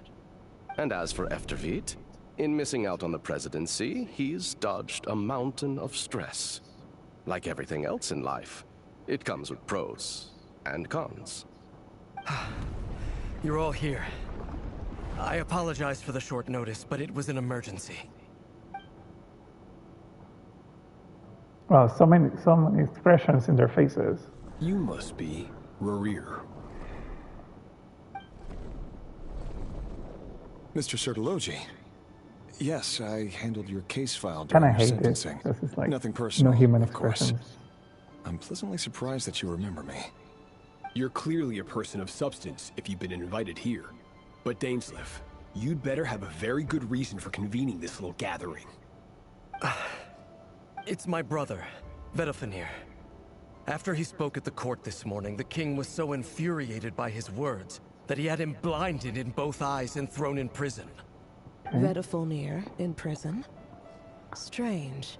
I thought the king trusted him and Horoptatyr more than anyone else in the world. Does this mean the king's circle of trust just got even smaller? It has nothing to do with trust. It's about what the king wants, which is as clear as day to anyone paying attention. I simply appease him, because it's in the best interests of the Universitas Magistrorum. And also because you're slimy. Vedafenir, perhaps less so. But still, a visionless visionary? It rather inclines me to think that qualifications are not what get you ahead in Conria. Do you honestly think this is an important discussion to be having right now? Dane, what are you planning to do? Rescue Vedafenir, I assume. Correct. It will mean storming the palace by force. Tonight. I need all of you on my side. That's far too dangerous. And don't forget, Dainsleif, you're captain of the Royal Guard. You swore an oath to the throne. You've been planning this for a while, haven't you? I have no desire to commit treason. But whatever critique the king may have of Vedafenir, disfiguring your most loyal subject for putting the best interests of his court and nation first, this is not the conduct of a wise ruler. My blade will force the king to see the error of his ways. So, Vedafenir's prophecy enraged the king. I'm sure it wasn't what he wanted to hear, but if he won't take counsel even from the visionary, that is deeply troubling news. The extent of His Majesty's madness is now all too clear. The question is, how does a man like me get out of this situation unscathed? You have noble ambitions, Dane. But I'm afraid they don't do much for a guy like me. I'm not interested in saving the world. All I want is a letter of pardon. A letter of pardon? For whom? Thelindis? Yeah. The chances of the Vinster King issuing a pardon for anyone connected to the Crimson Moon seem vanishingly slim. Oh. It's probably gonna be a mini game later, right? This black fog over the board must have some connection to Thelindis. But why is it taking this form? Does it have something to do with Revir's past? Also, it's taking so long. Mystery I'll need to Cinematics would have been making this like 5-minute quest. The marked number of actions points to defeat your opponent's pieces. Ugh, come on. This looks like one of those like fake ads on YouTube type of games. Oh.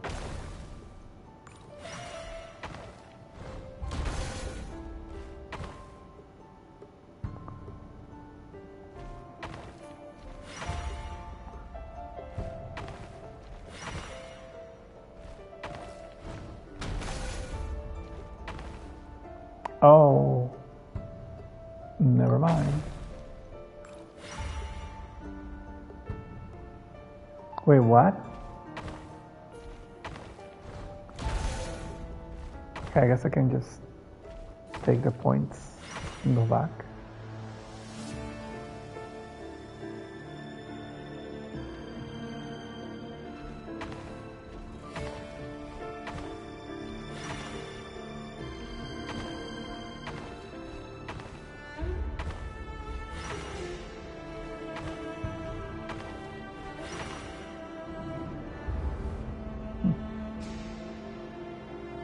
Author Thelindis.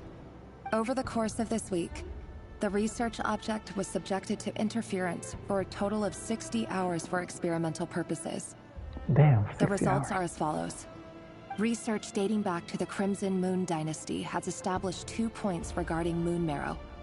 Firstly, its origins have something to do with a god's power.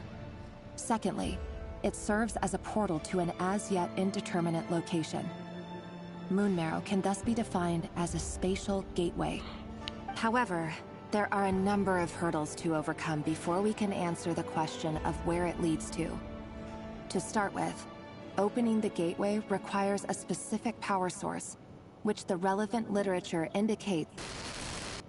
An enormous amount of power is then required to keep the gate open. Currently, the total power output of our instruments remains in the single digits.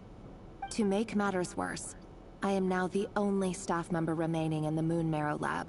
The Universitas Magistrorum recently decided to move most of its personnel into abyssal energy research, which has stymied all Crimson Moon-related projects. This is not a wise move. I have always maintained that placing all our hopes in a single source of power is risky, especially one as poorly understood as this. As well as making ourselves overly reliant on a single resource, we are neglecting other promising technologies. I apologize if this comes across as disrespectful.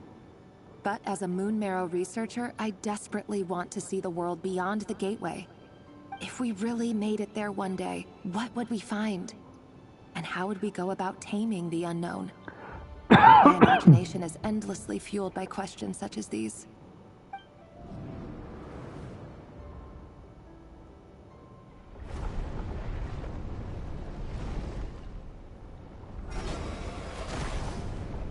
Okay. Am I supposed to defeat everyone, or can I just get there? This is an interesting mechanic. The Annalise Cardinal.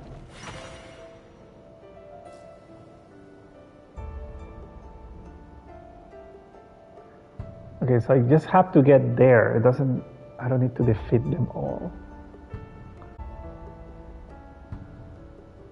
So maybe I can do this.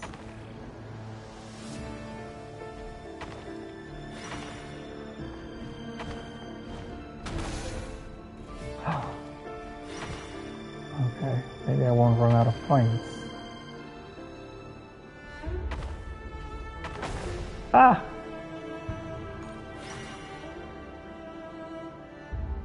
Do they want me to fight my way?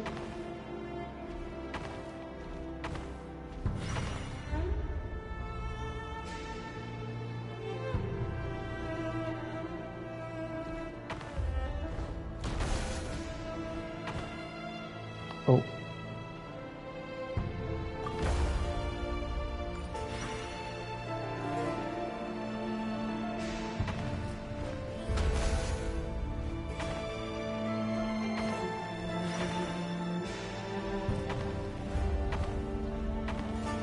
They come here to do math.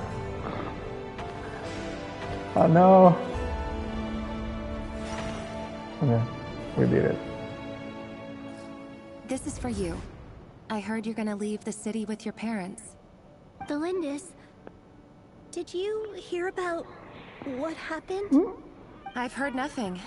Rerir got back very late last Friday, and he was acting a little unusual, but he slept pretty well, so I'm guessing whatever he did was a good deed. You never saw him, and I don't know what he did. And this conversation never happened. You understand? What if he finds out that you pried into his secrets? Don't be silly. I don't know what secrets he does or doesn't have. All Like I know novela. is he's just a normal guy who happens to run some errands for the king. Are you scared of him? I don't know. The Rerir I know doesn't match the person you all describe. Logically, I should be scared of him. And yet, I don't want to lose him. But enough about that. You should get going, and be careful with the package I gave you. Keep it secret. Keep it safe. What's in it? A piece of the moon.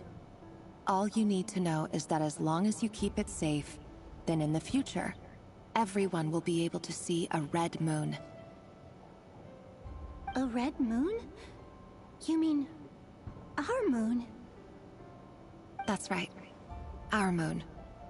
Promise me you'll look after it. promise, Lindis. The Crimson Moon bloodline will never die out. Its light, the color of blood, will become like a fire that flows in our veins, no matter how long it takes. Okay.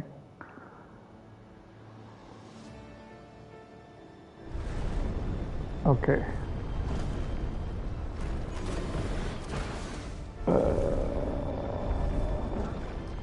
Cinematic would have been great for this, but you know.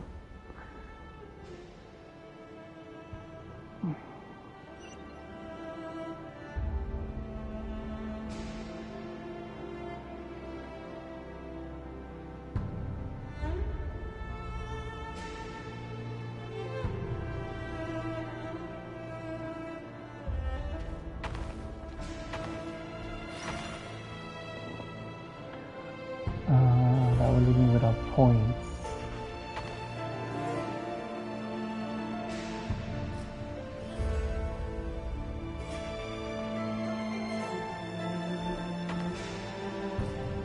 What do you mean sufficient outcome points? I have 3, don't I?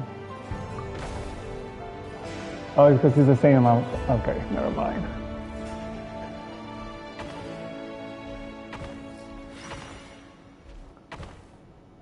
It's the same. Okay.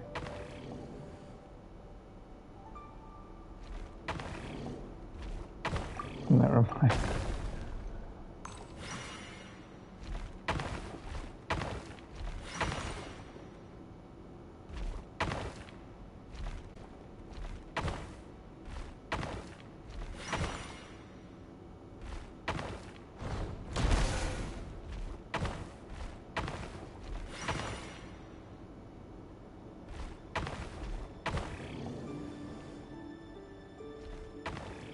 Oh. That was in the way.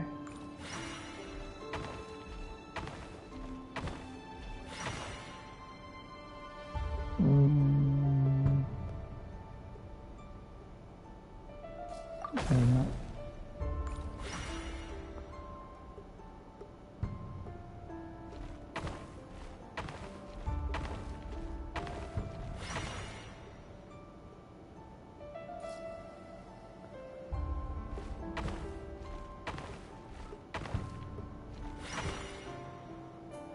Hurry, everyone, and stick to the plan. Okay.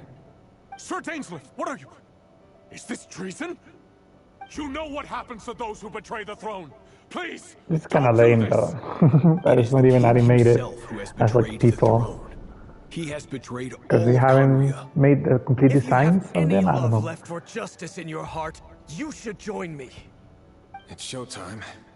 Dane and his group will handle the troops in the palace. Then Hoptatir and Ryan I like the will disarm minigame the security aspect, measures. but then this My job like is to enter the conversation prison between 2 and or rescue more Vital people, Lair. Stay safe. like Wish me on luck. animated objects. They keep doing that. Look after my brother. Draw your blade. After 5 years. It is time for justice to prevail. But again, I'm not a designer. I'm not a developer. I don't know how difficult it is to do a character. But yeah, after 5 years, you would expect more completeness in the game. It's fun as a minigame. Wait, where am I supposed to go now?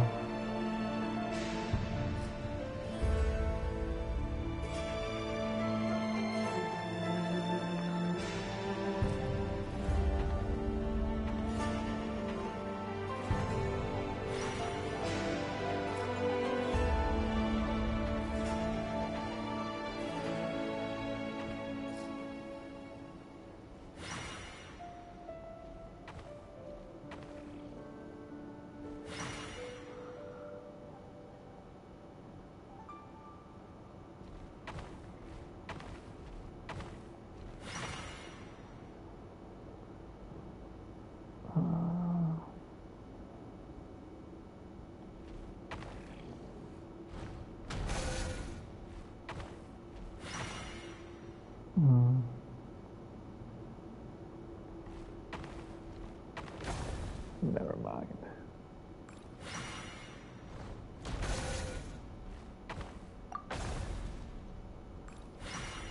Okay, so they remain destroyed, which I think is a good thing.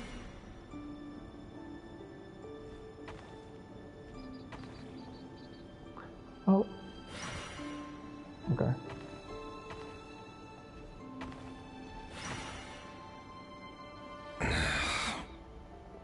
This place is filthy. And the smell is abominable. Clearly, the king doesn't allow his prisoners a single shred of dignity. Oh. This is dire. Found you. Hello, Mr. Vettelfulnir. Ah, it's you. Surprised? Oh, wait. I guess surprise isn't an emotion that prophets feel very often. I certainly felt some surprise in the moment when I was blinded. Surprise at the king's sheer ignorance. Surprise at just how unfairly this world responds to words of earnest remonstration. I'm curious. What did you prophesize this time? It wasn't a prophecy.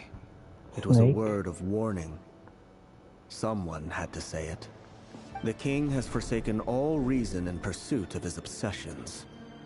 I simply told him that if he continues on this path, Conria will surely fall. But he didn't listen. Worse still, he stabbed you in both eyes and locked you away. Dane asked for my help. The court is in complete chaos now, but I'm sure you predicted that. Everything is transpiring as I foresaw. Yet I am powerless to change it. Fate is an immutable force. I can but lament as the inevitable unfolds. I do wonder whether giving a man the power to see the future does nothing more for him than slowly crush his spirit. Forgive my curtness, Vettelfulnir, but the king did not suddenly turn on you today. His suspicions have been brewing for a long time. You can't have wisdom beyond the reach of your fellow man without attracting his fear and suspicion. There are things the king does not want to see. So, he doesn't want you having visions of them either. He blinded you because he thought this would make the visions stop. He wasn't entirely wrong. I did indeed lose my power to see the future. Right up until... Until what? Just now. I believe I saw something new. Well, tonight could go a lot of different ways. 5 of us banded together to storm the palace, also we could rescue you. This will go down as the most tumultuous day in Conrian history. I sense hatred in you. But also hope. A desperate hope that with the tyrant deposed, that will be the end of the story. But this is not the end. It is the beginning of a new chapter, in a whole new story. There are many men of honor and courage in this world, Rerir. But you are not one of them. You're not here for justice, are you? Justice. You're here for yourself. Is that a dagger? Interesting. Why not the polearm? It was always your weapon of choice. The polearm, in With your fact. abilities, I don't doubt that you were able to recover some of your sight. But I also doubt that you want to make an enemy of me right now. Wait, how is he blinded and he can see? We're on the same side, aren't we? He's holding the dagger. We could be. But I need you to be honest with me, Vettelfulnir. At this point, you're my only hope for the future. You mean your future? With your beloved, Felindus? Yes. And I know there are bigger things at stake here. A dynasty, a nation, maybe the entire world. But forgive me, I care first and foremost about myself. I can't abandon the one I love to save myself. I just can't do it. But you see a broader picture of the future than I. You see the solutions to the biggest problems of our age. So tell me, what is my solution? What's the answer? In matters of fate, answers are either right or wrong. What will be and what will not. Maybe you are willing to pay a certain price in the pursuit of happiness. But unfortunately, fate does not negotiate. Oh, did he give him one eye? That is the cruelest thing about fate. It is unmoved by your sacrifices. That can't be true. I know it's your voice that I keep hearing in my head, urging me to see how the world is changing, to seek more power, so I can protect the things I love. You show me disaster, but you won't show me how to avoid it? Why? Why are you doing all this? My voice? In your head?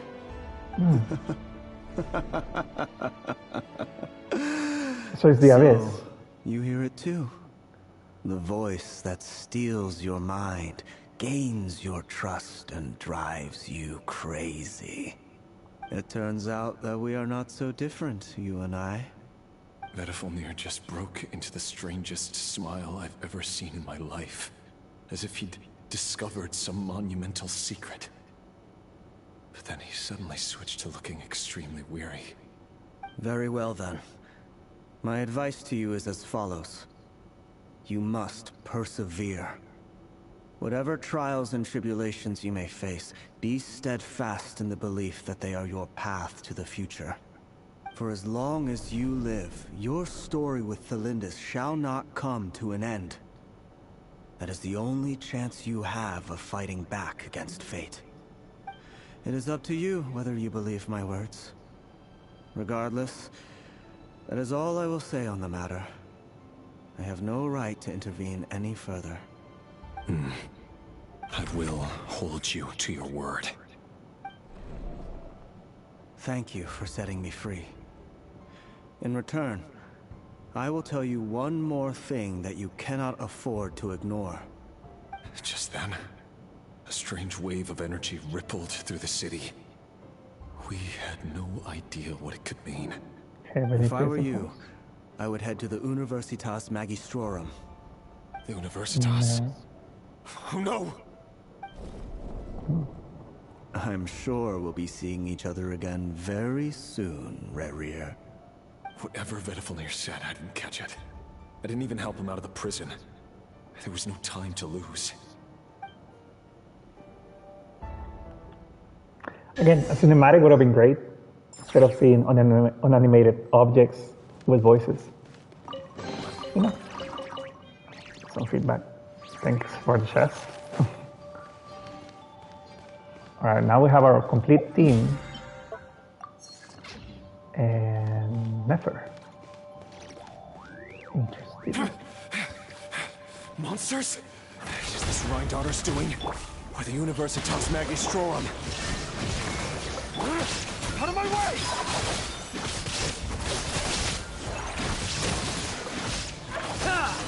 We have a rumor I once heard. Allegedly, the king installed secret mechanisms in the palace and around the city. No one knows where they are or what kind of power they hold. But if they were ever going to activate, it would probably be on a night like tonight. Help! Help! Hold on! Don't let them anywhere near you! Save me! I can't! Ah! That sounded like an explosion. So, the rumor is true? The king really went through with it. What other means does the king have at his disposal? They must run on power from the Abyss. And given it's a major center of Abyss research, anyone over at the Universitas will be in grave danger. I have to hurry!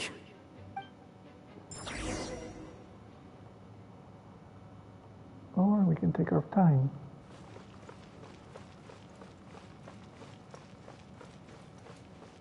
Like, I was expecting more about like Cambrian architecture, but I guess it's the same as the ruins around Tevat.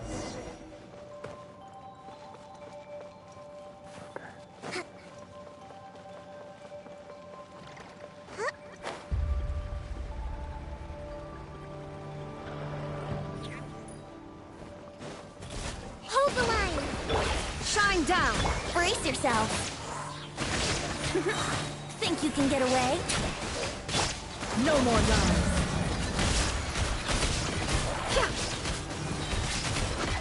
It all falls into place.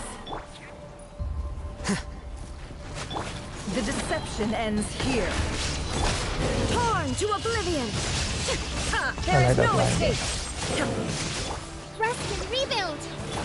Time for takeoff. Can't hide the truth. Time to go clean.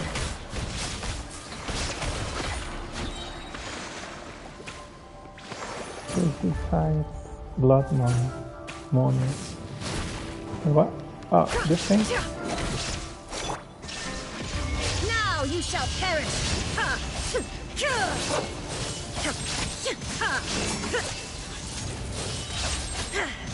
Shine down. Yahoo! Allow me. Flicker. Okay.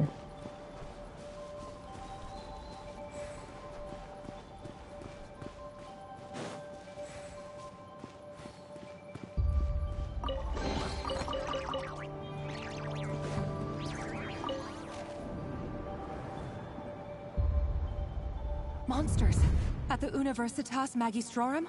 Why now? Oh no, they're coming. It's no use. The table won't hold out much longer. The weapons. Where are the weapons? Of course. All the lab equipment was upgraded after the inspection last week, but the new weapons haven't been allocated yet. Oh, girl. I'm done for. You're in danger. Is anyone there? I need help!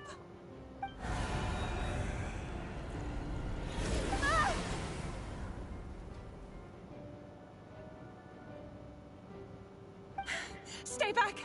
Please stay back! Please!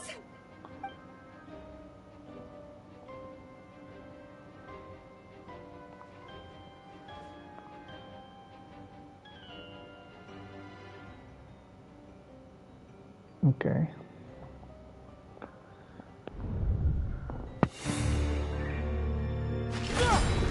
Okay. Finally. What's that? Reverie. So the rumors about your work are true. What? No! Listen, something happened at the palace tonight. We have to leave! You don't need to lie to me anymore. What do you mean? I know why you're worried, and I will respect the decision you've made. But it's okay, because I found a solution. I know how to end all this. You can have it back. The normal life wedding will have to wait. This? No, don't do it! Celindus! What? Celindus! Where did she go? I told you, Reverie. Let her go. You will find someone better. No! No, I won't do it! I have to save her! By what means exactly? A lowly pawn. You lack the power and the strength of will. I'm so lost. Do you know a way? Tell me! Come to the palace. Join us.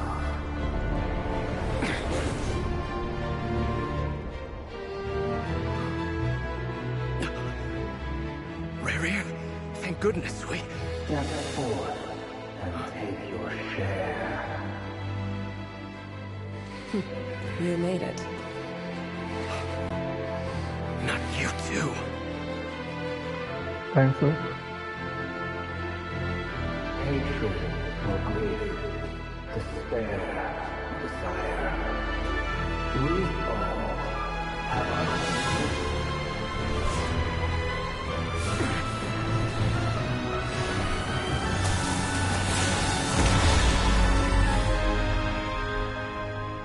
Reverie. He didn't need a lot of convincing, though. Celindus. Were you daydreaming?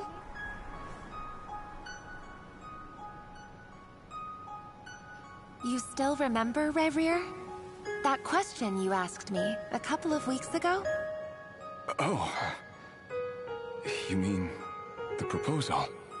Yeah.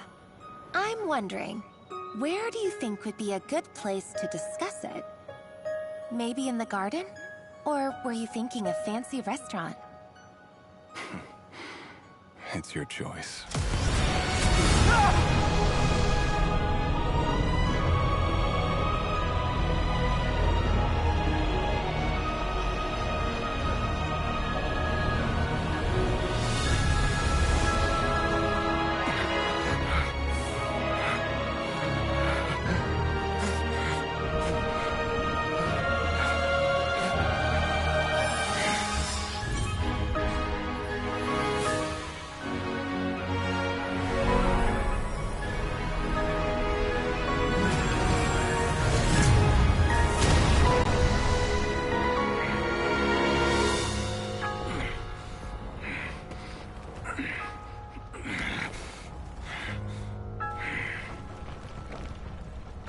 Find you.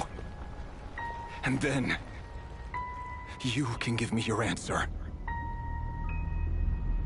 What the hell is that thing though? Is it a black hole or what is it? Is it the abyss? I'm so lost. So that's how the Raker of Solnari was born.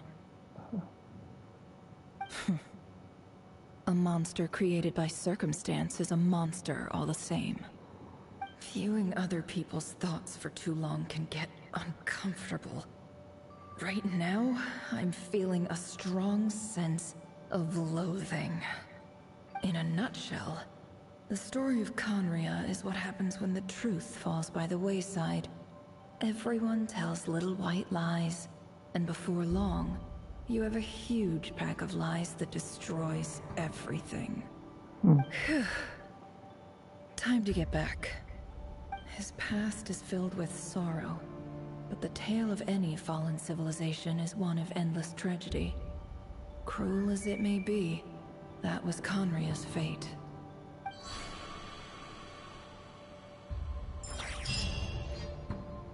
I don't know. That felt not my favorite quest at this point. Everyone, I'm back. Like, where did she jump Can I get a into? standing ovation? How are you holding up? Feeling okay? She's fine. Boss is a pro. Yes, I'm fine. You will have seen the events of Rarir's life through my thoughts.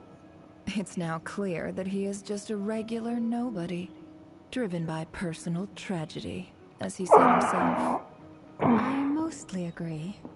There's only so much we can know about him from his memories alone, but they did give us a clear glimpse into his life in Conria. However, I would not consider Rarir to be a nobody.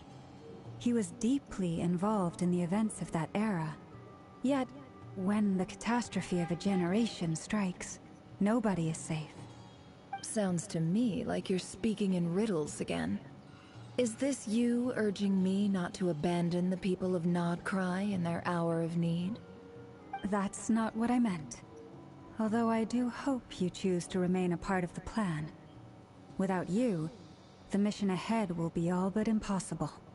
Then try to remember that I respond better to the carrot than the stick. And I don't appreciate being bossed around. Now, as for you, Missy, you were excellent.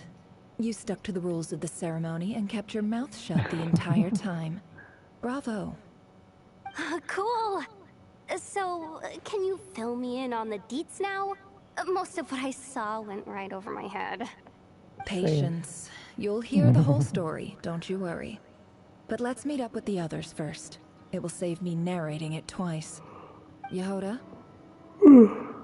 Yes, boss. Let me get that door for ya. That's more like it.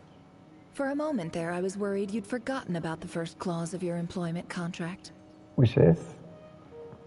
Forgive my curiosity, but what does the first clause say? It says I gotta do the annoying stuff that boss is too lazy to do for herself. Like opening the door, pouring the tea, yada yada. Okay. Is that right? If something is in the contract, it's because she willingly agreed to it. Girl. Rest assured that the Curatorium abides by the very strictest of labor policies.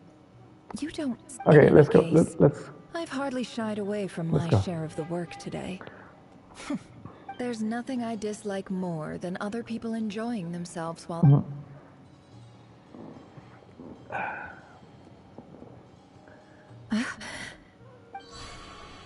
Oh no. What? We never... Did we not leave the memories? Sorry to or disturb you, but we seem to have run into some trouble. Yeah, where are we? Evidently so. Don't worry, I'm not about to leave you to fend for yourselves. I'm not that kind of boss. And it would go against... I'm sorry. What did you hear me say? I wasn't talking about... Wait. How long have I been standing here? Not long. You just appeared by the door a moment ago. Are we in Candrian's door?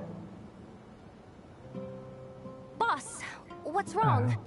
You look like you've seen a ghost. We've been tricked. We never left at all. Somehow I hallucinated that whole scene back inside the... Hallucinated? How indeed. This place should heed my will alone. All thoughts and actions that occur in here are just a result of pawns moving across the chessboard in a carefully calculated manner. So you control everything in here? More or less. But yes. Has anything like this ever happened before? Only once. It was the first time I used the chess set. Is there any similarity between what happened then and... I suppose my thoughts are a little turbulent. Is there anything I can do to help? The first clause of your contract clearly states that I only need your help with things that I'm too lazy to do myself. Meaning, you're not feeling lazy right now? Meaning, this is not something Yehoda can help with. The chess set is a personal treasure that I alone understand. Boss, it's fine. Really. Let me do something useful. Oh, listen to you. Whatever would I do without you, Yehoda? What? Really? Yes, really. Where would I ever find another employee as obedient and servile as you? God forbid anything ever happens to you. Okay. Well, anyway, I was thinking of fetching some water. I suggest everyone finds someplace comfortable to take a rest. Even though all this chess malarkey doesn't exist in a physical sense, mentally speaking, it's all real. You don't want to dismiss mental fatigue. Just because it isn't physical doesn't mean it's any less serious. Don't I have the best employees? Jealous much? If we can find a suitable time, I'd love to borrow Yehoda for a day to help out at the Frost Moon Scions. Oh, Lauma. Have I ever told you just how pretty you are? Beauty runs from the tips of your antlers to the depths of your imagination. Time to rally, everyone. Follow me. As we continue our journey, the same rules will apply. That means stay focused and no talking no matter what we encounter. You have my word that I will get us all out of here. Okay, so I need to take a break. I'll be right back.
back.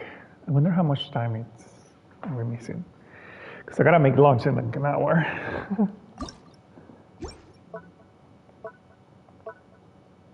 Oh, what's this?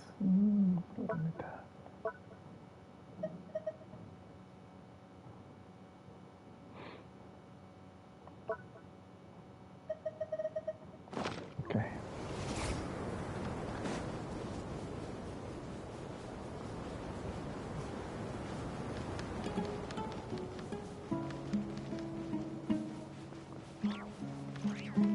Are we in the... This place looks familiar. That's not a good sign. There's someone up ahead. What's the name of this place? Forgot. I wasn't expecting visitors at this hour. Wait, is that? Oh, it's him. There you are. Sinue's been looking for you all day. I think he has some news for you. Oh yeah? What were you doing just now, Uncle Retinue? Hiding away some more loose change? I know I saw some Mora. What do you mean loose change? Oh, come on, I'm too old for this. Just pretend you saw nothing.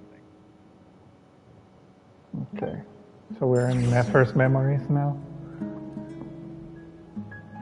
Dance of Death. Serpent and Scorpion. The Dead Dance by Lady Gaga. Do the Dead Dance.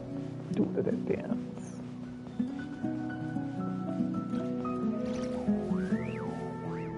Hey, kid. Mind telling me what Sinuhe's been up to recently?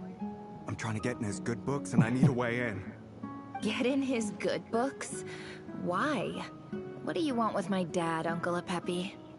I've written a new song. I was hoping to showcase it at the next festival, but I'll need his approval. A new song, huh? I'd love to stay and listen, but unfortunately, Uncle Retinue says my dad's looking for me. Well, there's plenty of time and I'm not going anywhere. See that pile of stones? I'll be sitting there warming up my vocal cords. Pile of stones. Got it.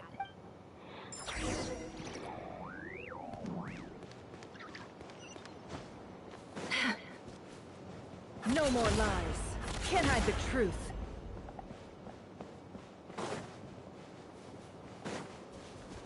Oh, I thought we were in the that's a middle place where is it? It looks like it, but I'm not sure.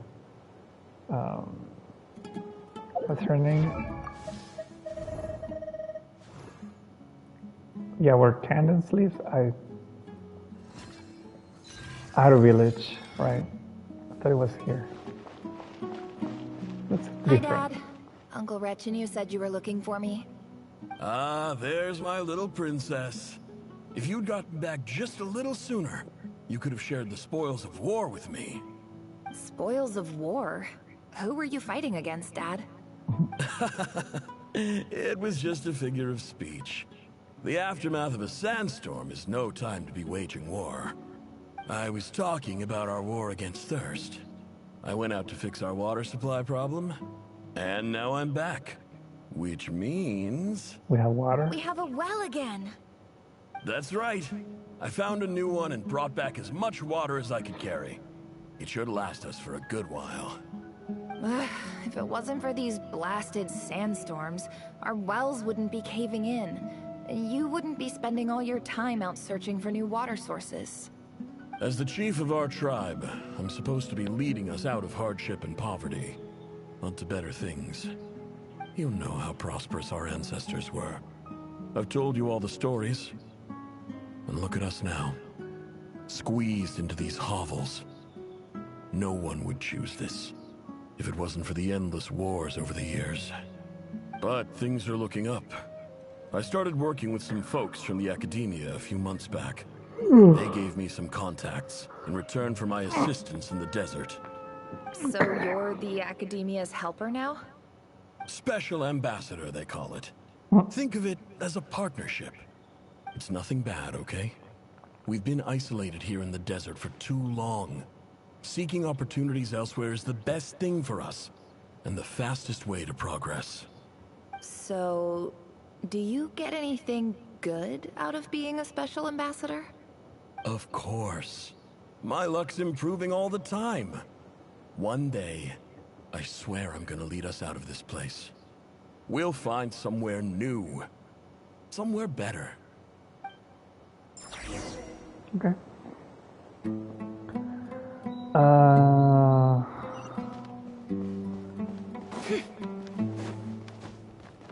Let's see.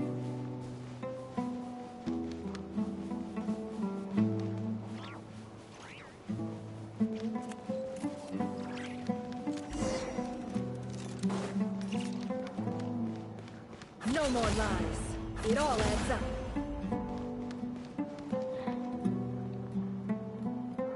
Achoo! Again? Oh my gosh.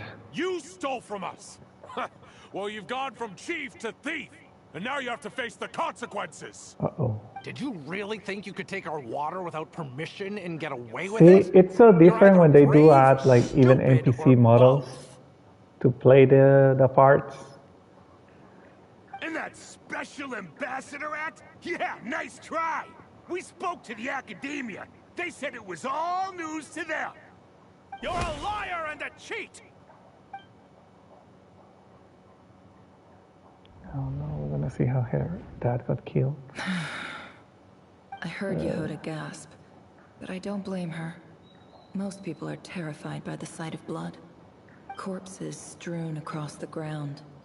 The wounds are clearly from scimitars and daggers. The desert dwellers' weapons of choice. There's a handwritten note on the ground. Let's see what it says. Halil, this is Sinuhe, chief of the Shimti tribe. Surely you remember me. I was the one who helped you and your colleagues avoid the quicksand in the desert. This is my second time writing to you. I assume my last letter must have gotten lost in the mail, as I didn't receive a reply. I hope this one makes it to you safely.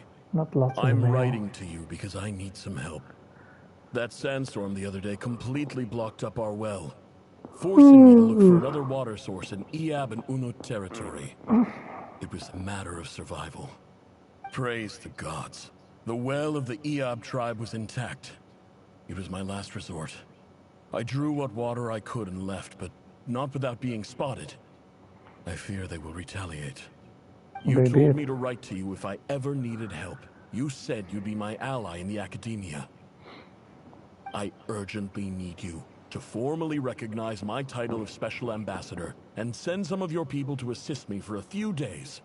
It's the only way I can convince them that this was the Academia's decision and prevent them from retaliating. This is an emergency.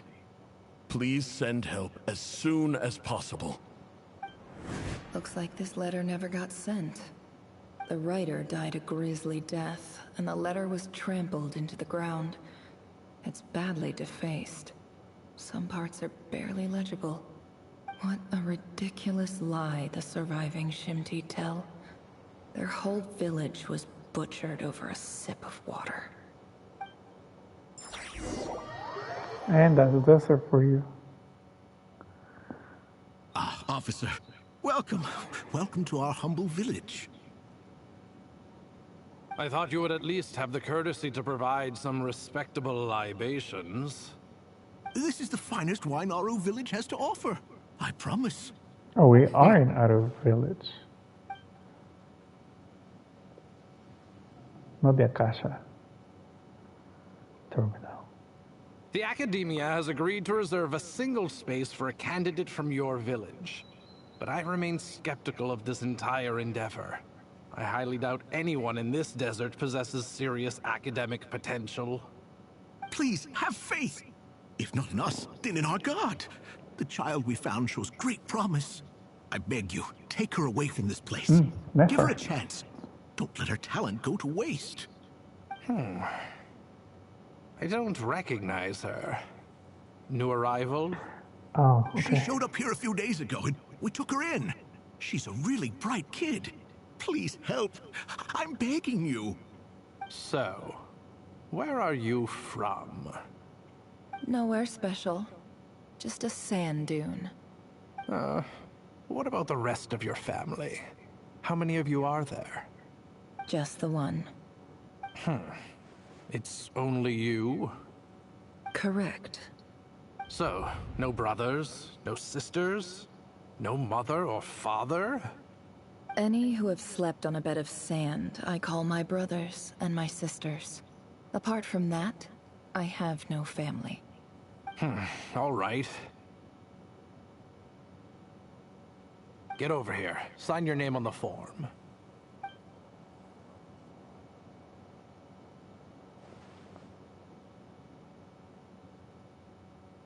Never? You're rather fair-skinned for a desert dweller.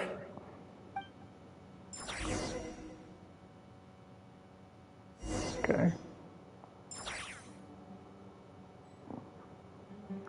So she studied in the academia?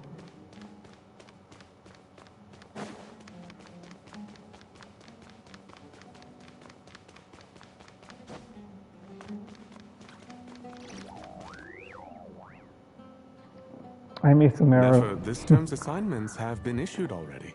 Please read through the materials thoroughly, conduct your own additional research, and then write an essay on the topic. Yes, Professor, I'm aware. I just had a couple more questions I wanted to get your perspective on. Oh? Please, ask away. Well, I saw the other students' problem sheets, and I couldn't help but notice that my assignment is much easier than theirs. Do you really think I'm a weak student? A weak student? Goodness, no. Quite the opposite. You have a sharp mind. Almost too sharp.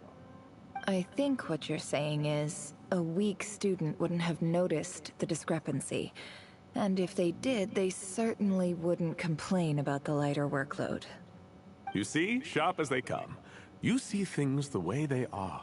And I'm sure you know why they're like that. Because of where I come from. Because I'm different. I'm sorry, Nefer. I don't like it any more than you do. It's just... Anyway, you said you had a couple of questions? What's the other one? I wanted to check... If someone sent me a letter to the academia, where do I go to collect it? Ah, your family wrote to you. As long as they put your name on the envelope, someone should hand it right to you. Not exactly. It's not even a recent letter. I was just curious where the mail would end up if no one collects it. The House of Dana, I expect. I know there's a box for unclaimed mail somewhere in there, probably sitting on a shelf. Whatever you're looking for, that'd be the place to start. Okay, got it. Thank you, Professor. Oh, don't mention it. Honestly, I feel like I failed you. Hey, don't say that. You're a great teacher, and you do your best for all your students. But the rules are the rules. You're not allowed to teach students like me. It's not just the academia either. She does have that gotcha terminal. I was looking for consistency there. And leaves the losers to suffer and die. Oh, my dear child. Don't tell me you've given up on life already. I haven't. I just think that if you want to make it in this world, you have to find a way to become successful. And she did. I wonder if we can find this guy in the current academy.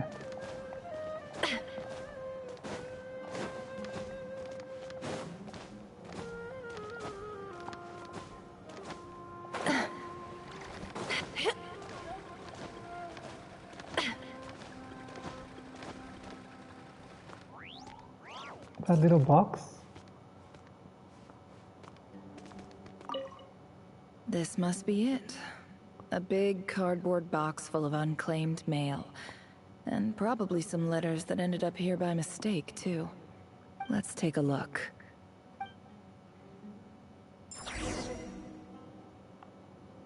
Take a look at the letters inside the box.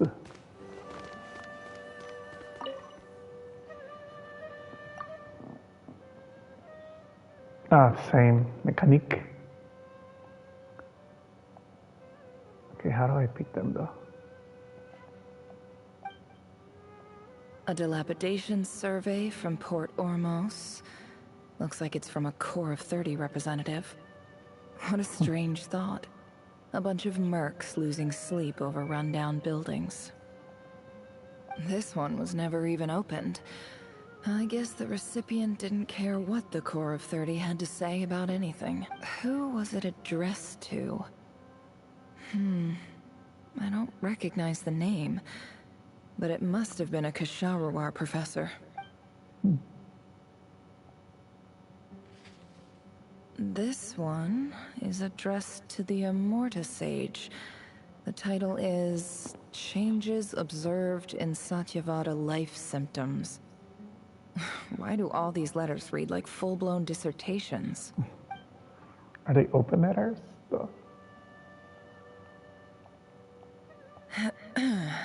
Guided by the incense, we became lost somewhere in the forest. All the barriers between levels of consciousness disappeared as our minds soared around in circles. Is that how she learned? By reading someone else's letters? In clinical terms, these symptoms fit the description of incense poisoning. The Immorta Darshan strictly prohibits the use of hallucinogenic substances, but I believe there... For example, my neighbor who always breaks out into song and dance after using incense. This seems like something the academia would want to know about. Why wasn't it Wait, what's this written on the note says... The sender authored this letter while under the influence of mushrooms. I would send it back, but no return address was provided. Stamped by the Grand Conservator of the House of Dana.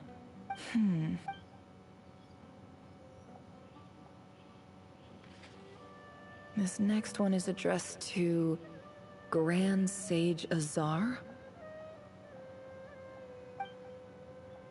A few words of protest regarding recent changes in Sumeru's educational policy.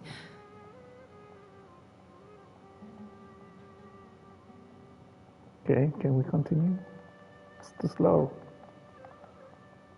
In recent years, the academia has taken on a small number of students from the desert region. However, it appears to me that these students have not, in fact, been provided with educational opportunities that are, in any meaningful sense, equal to those enjoyed by their peers, as well as receiving dumbed-down assignments and perfunctory tutoring. They do not even have full access to the Akasha system. Education is the fundamental purpose of this institution, which should go without saying in a nation whose founding virtues are knowledge and wisdom.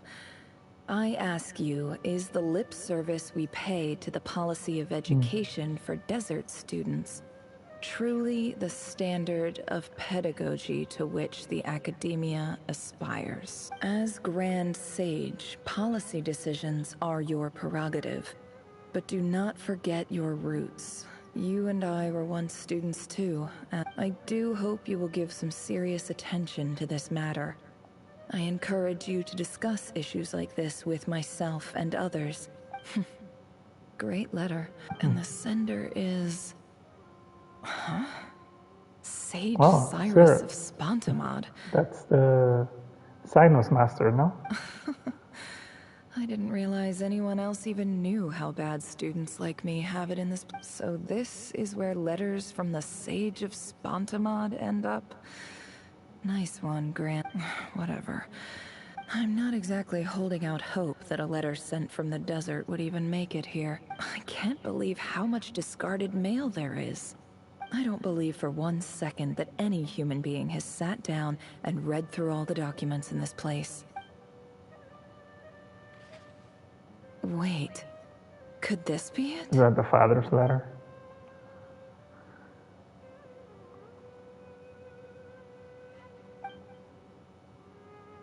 And why is it not spoken? Greetings, Halil. There we go. My name is Sinuhe, chief of the Shinto Her father's tribe. letter. I was the one who came to you and your colleagues' aid when you ran into trouble in the Great Red Sand. I don't know how well you remember it now, but I brought you to safety and gave you some water and other supplies. You seemed very pleased and told me your name. In my tribe, learning a person's true name is serious business, and I therefore see you all as friends. You were kind enough to leave your contact details so we could stay in touch. The Shimti tribe lives a harsh, nomadic existence in the desert. You were sympathetic towards my plight, promising to make me a special ambassador of the Academia and help us find a way to make a better living. This brings me to my reason for writing. Our tribe has fallen on particularly hard times, and I would like to ask for your assistance. There was a terrible sandstorm a few days ago, which blocked up the well in our land. To ensure my people's survival, I had no choice but to venture into Iyab and Unut territory in search of an alternate water source. So that was the first letter, I guess. The Iyab and Unut are descended from the Thamudians. While we trace our ancestry to Tulatala, we worship the Lord of Flowers and have had relatively good relations with our fellow tribes up until now. I found a well belonging to the Iyab tribe. They declined to help us, but I really had no other option. So I took some water to keep me and my tribe alive. When we met, you assured me that you would be my ally in the Academia. I would like to take you up on that offer, because I really need your help. I wonder if you could send an Academia representative to meet with. That aside, the last time you were here, you mentioned that the Academia had started accepting students from the... We have next to no resources here in the desert, and my power and influence are limited. Would you consider enrolling my daughter at the Academia?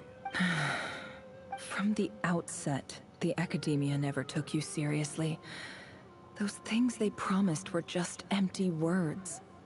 I doubt they even remember the name Sinuhe. And you were so emphatic that your luck had finally changed for the better.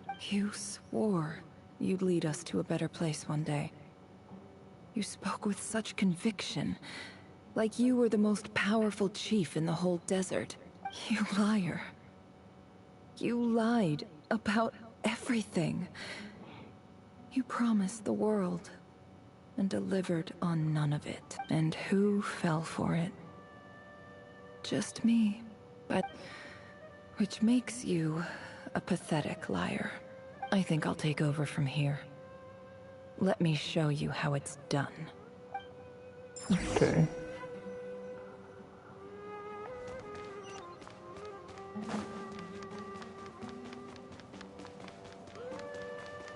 Didn't quite like that reasoning, but whatever, Queen.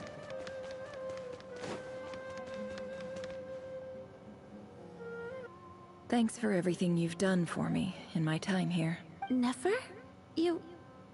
I'm quitting. Something's come up in my hometown. Gonna head back and deal with it. Huh? But this was a hard-won opportunity for you. You know that better than I do. It was. But it doesn't matter. I have more important things to deal with, and they can't wait. Oh, and I didn't want to overfill my bags, so I left some incense on your desk. What's wrong? I thought you liked incense. Although, I did read somewhere in the House of Dana that it has hallucinogenic effects. Don't use it all at once, alright? Isn't this the stuff you brought from your hometown? You're just letting me have it? Yeah, about that. I lied. It's not rare at all. There's this bunch of ruins near my hometown that are practically overgrown with this plant. It's not worth much. But Nefer... Alright, that's all from me.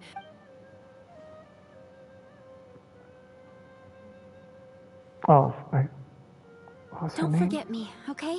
Katayun. I mean, we're more than just classmates, right? Let's see if we can find her. Yeah. I doubt it. I'll remember you. I lied again. That incense is worth a fortune, and it's a rare find even in those ruins. And as for remembering her, I have far too much to do when I get back. I'll be lucky if I even make it through this alive. Okay. It's taking way too long.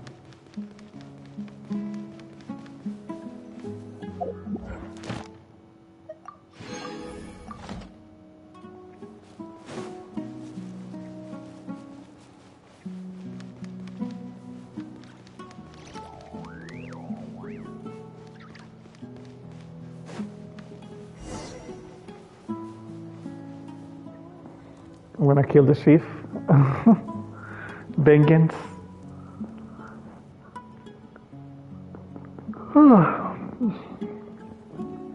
A chief for a chief.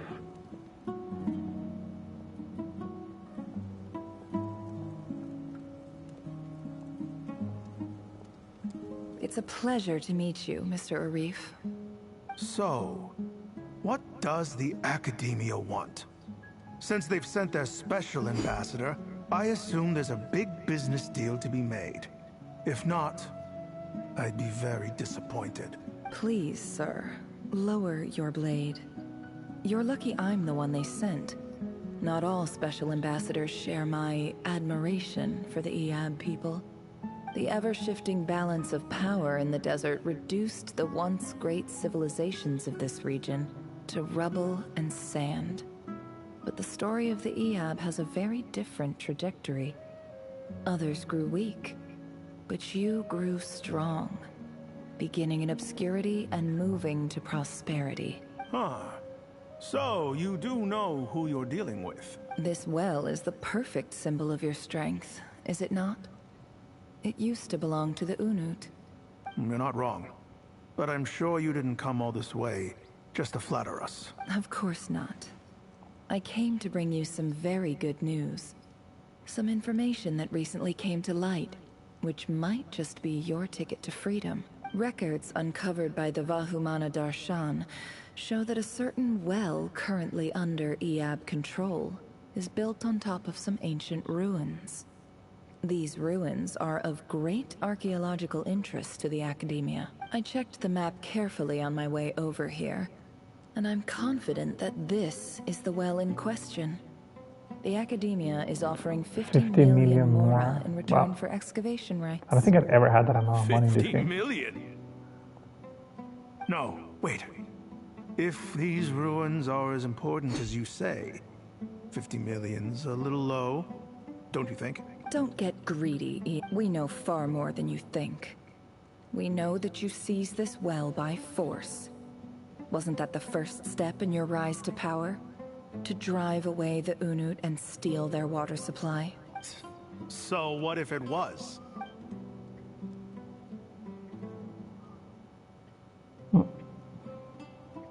Don't worry. As unscrupulous as it was, it's something we're willing to overlook. The Academia is only interested in dealing with the de facto power holders in the region. I hope I am making myself clear. And I hope your words are the truth. If I find out the Academia is trying to play me, I'll hunt down every one of your people and make you watch as I cut their heads off one by one. I assure you, Chief, that would not be in your long-term interests. You don't want to make an enemy of the Academia. You see how I'm dressed, don't you? I appreciate that you've never been to the rainforest, but surely even you recognize an ambassador's attire when you see it. And what does a barbarian like you have to lose anyway? Not the barbarian. You really think the Sumeru Academia would bother to come all this way just to lie to you? All right, I take your point. The Academia is the highest authority in the land. In that case, we have a deal. We will sell you the excavation rights. I'd like to thank you, Ambassador. This is good news indeed. Emergency! It's the Unut. They've... What? Look, don't just stand there. Yes, Chief. I have every confidence in the Eab's military superiority. What is it? The Unut's response was alarmingly fast. The day after we reach a deal, they seize the well. This can't be a coincidence. I am obliged to remind you, Chief, that the Academia will only deal with the de facto power holders. If you cannot regain control over the well, I'm afraid you won't see a single mora of that 50 million. No! Please, Ambassador, just give me some time. That well is ours. Glad to hear it. I will wait here for an update. If there is a traitor, I will find them. In the meantime, make yourself at home. Much obliged. Okay, Wow. so all of the fast pace on Act 3 I've got them wrapped around my finger. has died here. What an amazing feeling. This one has been very in slow. summary, Ambassador, the Academia would rather negotiate with our tribe instead of the EAB. The EAB are ruthless murderers who So don't they listen to put reason. both clans And now they against have each the other. gall to interfere in our research projects in the desert region. So let me ask you, Chief. If you were the Academia, what would you do? Kill them all. Precisely. The Academia does not tolerate those who stand in our way. The EAB have held back our academic pursuits for too long. At the same time, there is simply no way that the Academia can be seen to be intervening in desert affairs. We have our own rules out here. If the rainforest dwellers raised arms against a desert tribe... Right. We can't confront them ourselves, but we can support their enemies. The Unut have always had strained relations with the EAB. Natural allies. Weren't the EAB your allies once? You were quick to send them after us to protect your interests back when we stole that water. And that well, and... Say no more. Good. Then I suggest you get to work. Get us access to that well, and the more is yours. You see, Dad? Lying is easy when you know how. People will believe anything.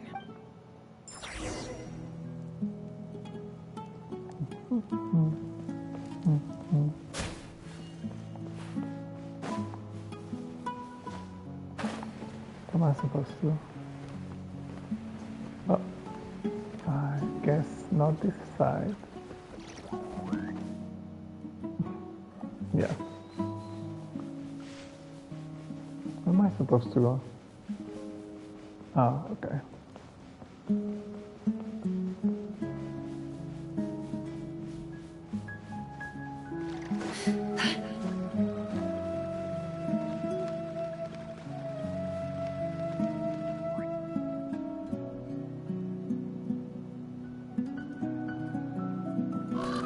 Caw.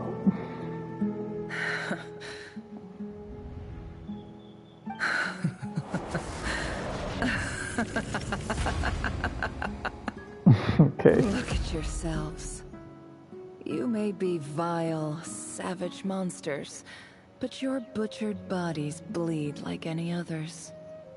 You're no different. You're nothing special at all. The monsters who destroyed my home, they're just ordinary, petty human beings. What a joke. Are you okay? I think we're even now. Maybe I've even done the desert a favor. It's a better place without all these people around. Oh, Sinuhe, my gullible fool of a father. Perhaps if you'd been as ruthless as I was today, our tribespeople would still be alive. In this dog-eat-dog world, a chief needs to be tough to survive, but you couldn't do what had to be done. So I did it for you. Nefer, it's okay. All of this is in the past now. Were we supposed not to talk? I remember you promising to remain Yeah. silent. Yeah, but even so... Yehoda, is there anything you can do to ease the tension?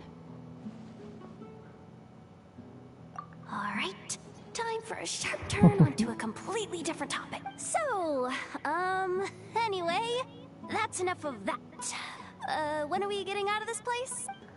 Feels like we've been walking forever. Same. I'm getting pretty tired. Oh, Alma, you tired? Yes. If we can find somewhere to sit down, I could certainly do with a rest. It's not far now. There should be a temple just up ahead. Yes. Really? A temple? I guess that's how things go in the desert. Desert dwellers can never escape their destiny. Or so everyone says. I never wanted to believe it, but looking back now, I'm as desert as they come. You mentioned a temple. What's waiting for us there? My biggest trade secret of all. Ah.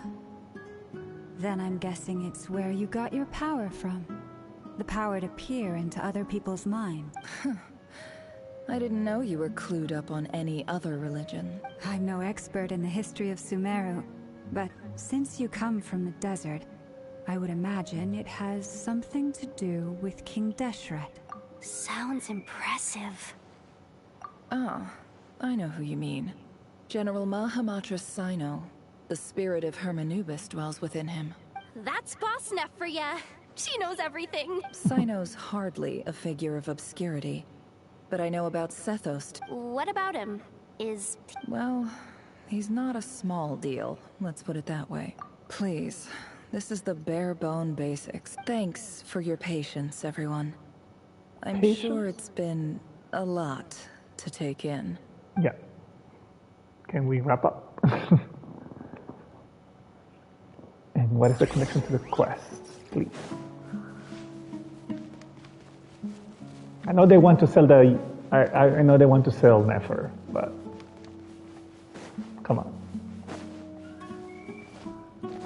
Not the anti-hero arc.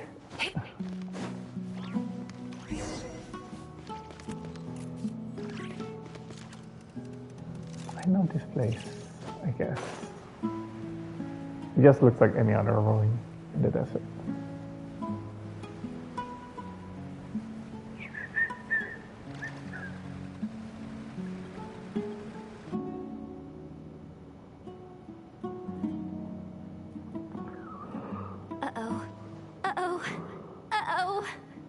I'm totally out of my depth here.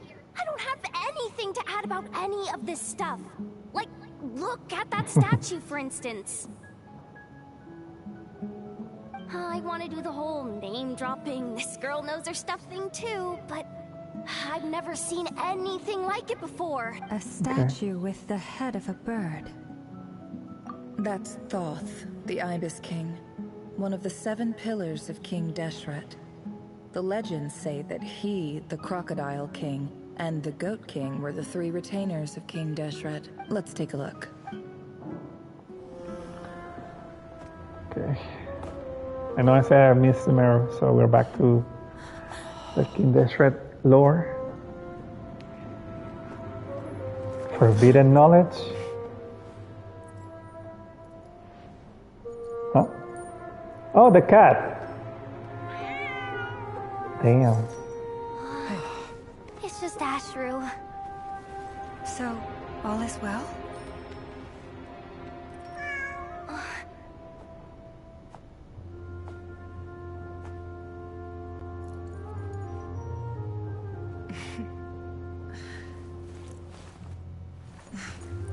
Typically speaking, at this point, the world disintegrates. Then we find ourselves back in the outside world. Besides, these are my memories. There's nothing to fear. You're sure? Of course. It's almost over. They're here.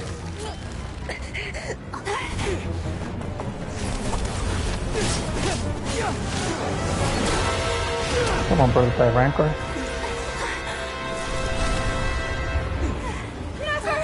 You're gonna possess her?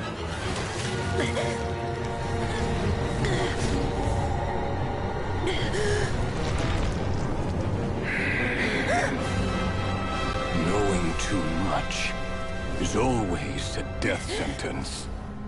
Speak for yourself.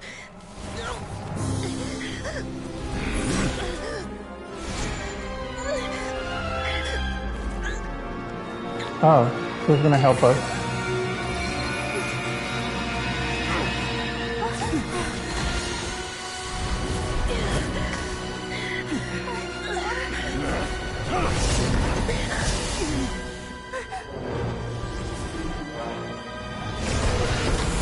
Look at that. How repulsive. Nicole? Colombina? Colombina, right?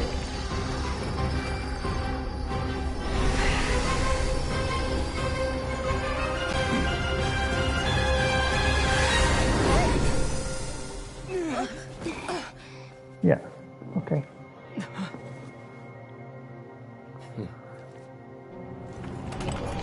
Oh.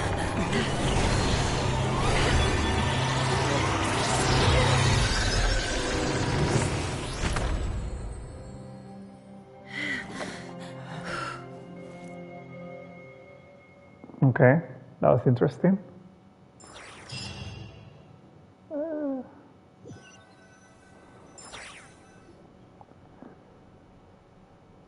Timed that pretty well, didn't I?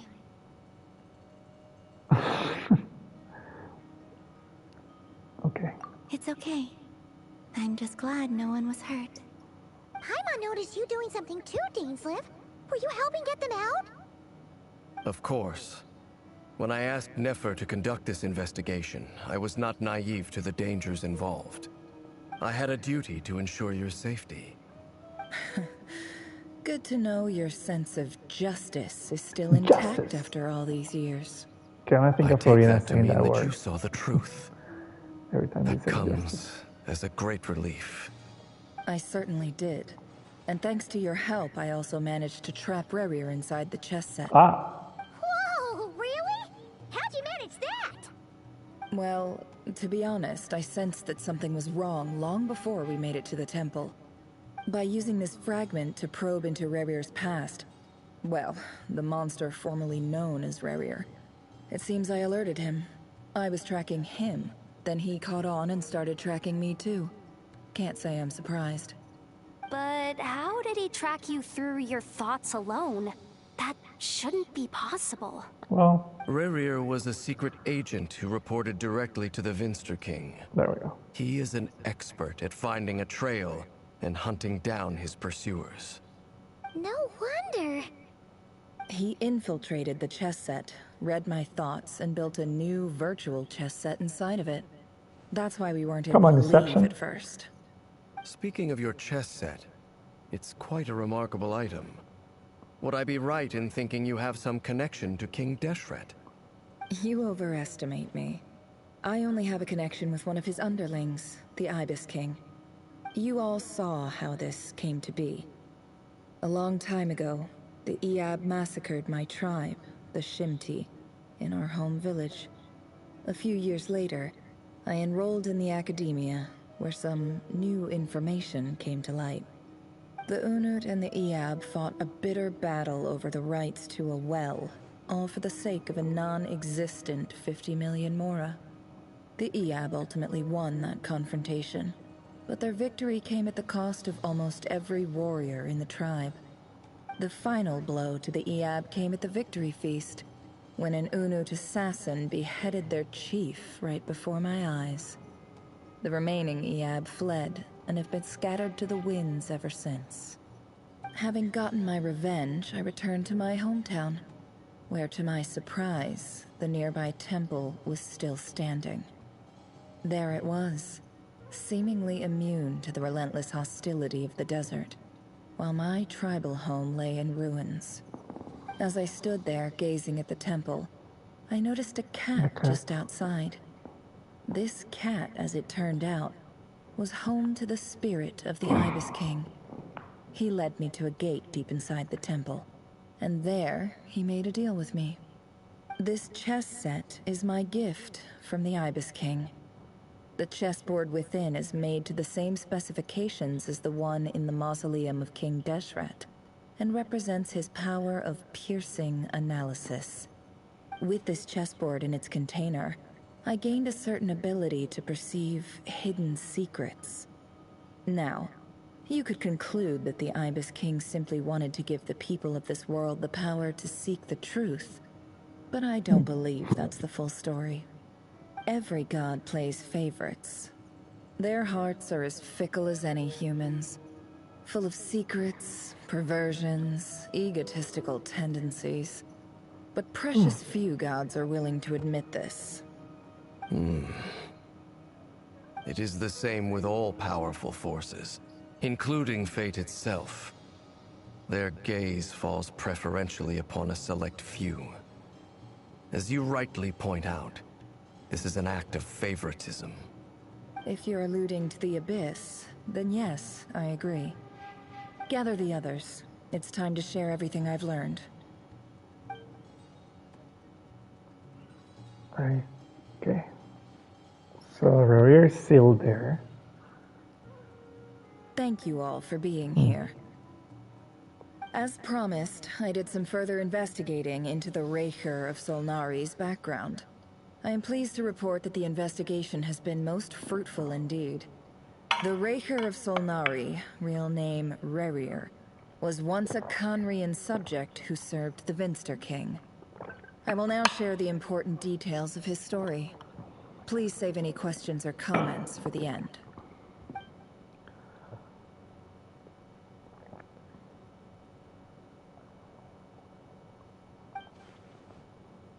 It's not even voiced.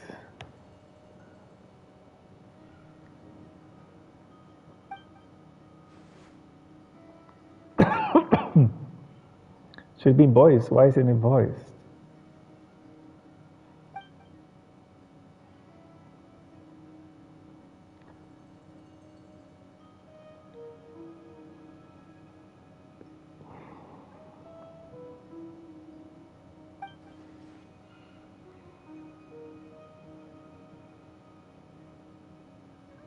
It's a portal.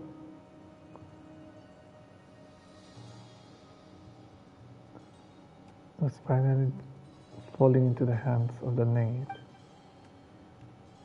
What lies on the other side of the portal? Is it really a whole other world?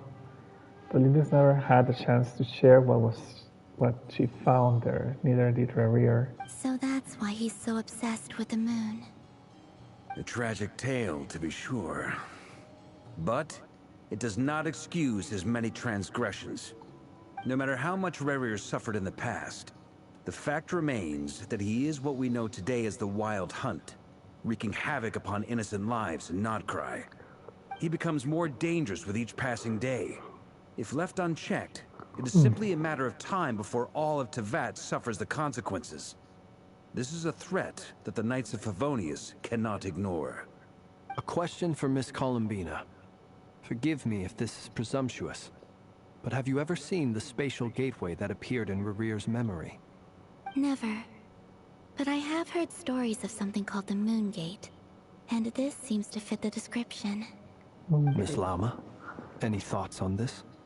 In the lore of the Frost Moon Scions, the moon is believed to hold many secrets.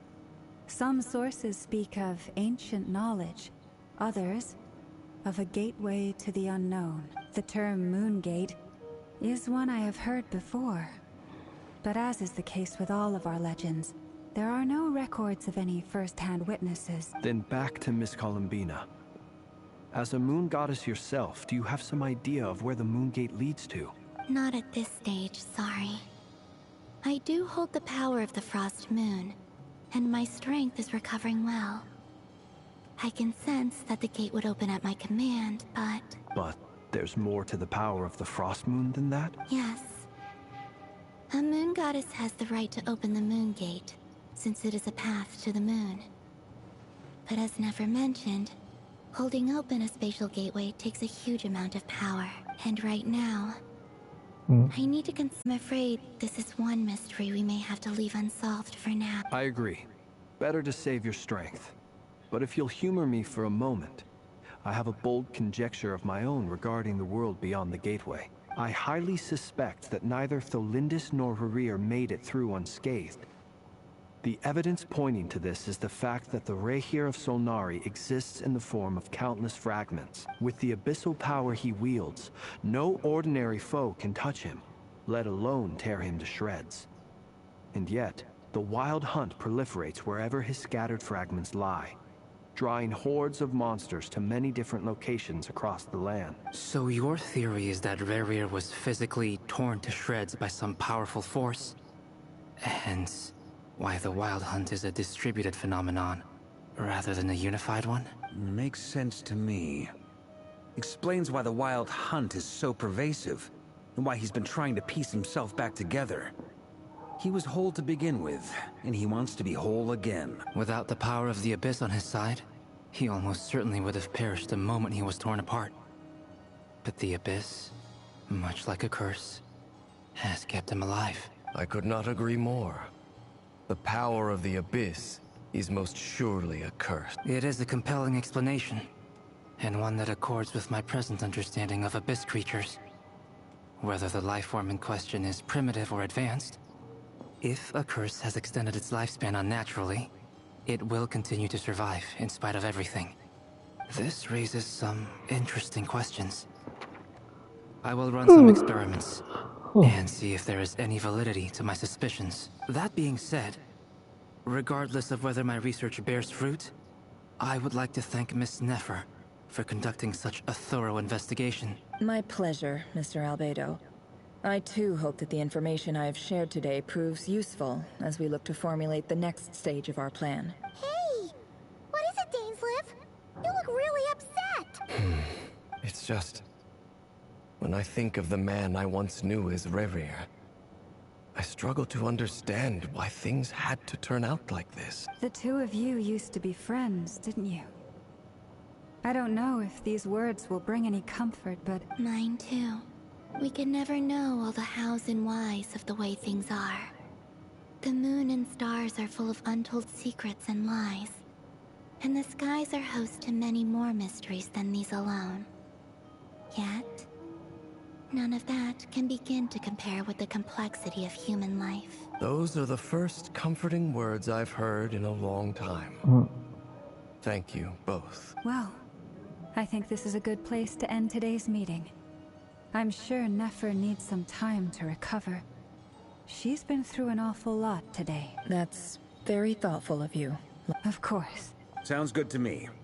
Take some time to rest and digest before we reconvene to nail down a plan. Okay.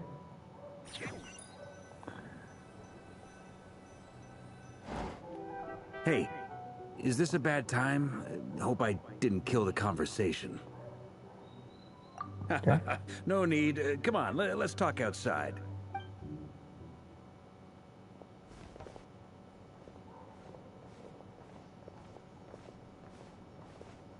Anyway, Nefer went back to the curatorium to get some rest. But before she left, she shared some things with me that I thought you should be aware of. Firstly, although she managed to trap the Raker of Solnari inside her chest set, there's no guarantee that the power of the Ibis King is any match for one of the 5 sinners. Their powers are beyond our comprehension. It's only a matter of time before he finds a way to break out. Right. We have to come up with a plan and take care of him before that happens. Honestly, my mom figured that might be the case. So, how long have we got? Well, I asked her that same question. She talked for a long time, but for the most part, it seemed like she was trying to convince me how precious her chess set is. What a long and storied history it has. It felt like some kind of sales pitch, you know? The kind where you end up handing over Mora against your will. Anyway, after all that, she finally answered the question. 2 days? 2 days, at most. 2 days? Holy moly! Can we even recruit enough help in that time? That remains to be seen. Which brings me to the second issue. Dainsleif is obviously conflicted about this whole thing. But given how little time we have, there's no way we can pull this off without his help. You have some history with him, right? Do you think maybe you could talk to him for us? Great. I appreciate it. All right, on to item 3. So, Albedo, Duran, and I put our heads together and came up with a plan. We figured we'd bounce the idea off you first. We'll explore it further once everyone's recovered. Oh, Paimon's dying to hear that. All right, so here's what we're thinking. What's the plan?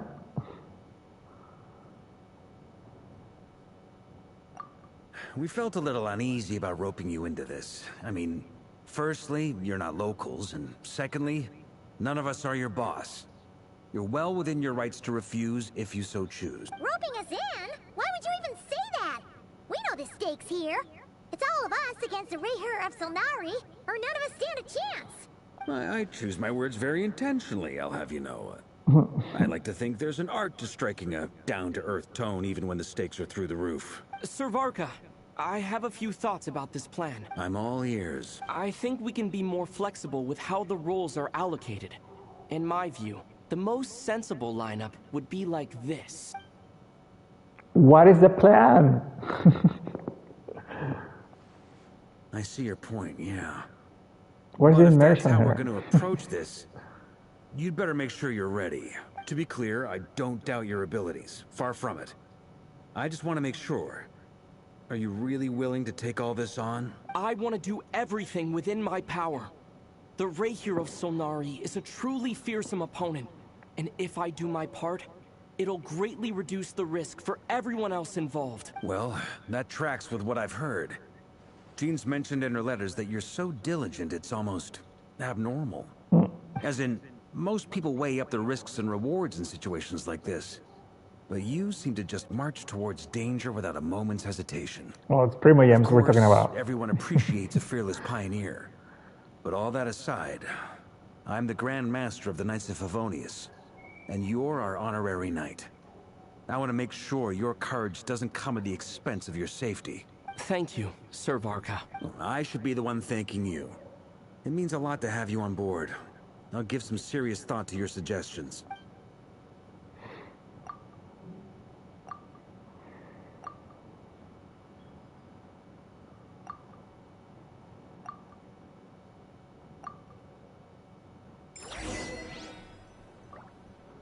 Okay, so what's the plan?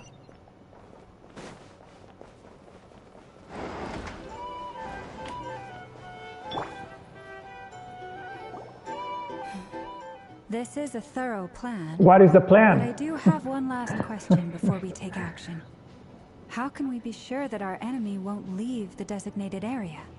Great question. Albedo's been hard at work analyzing Rayher and the Wild Hunt's behavioral patterns. His conclusions are as follows.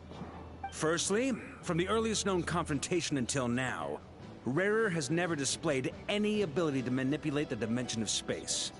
So it's unlikely he has any power in that domain. Secondly, he seems to have a particularly strong vendetta against our group.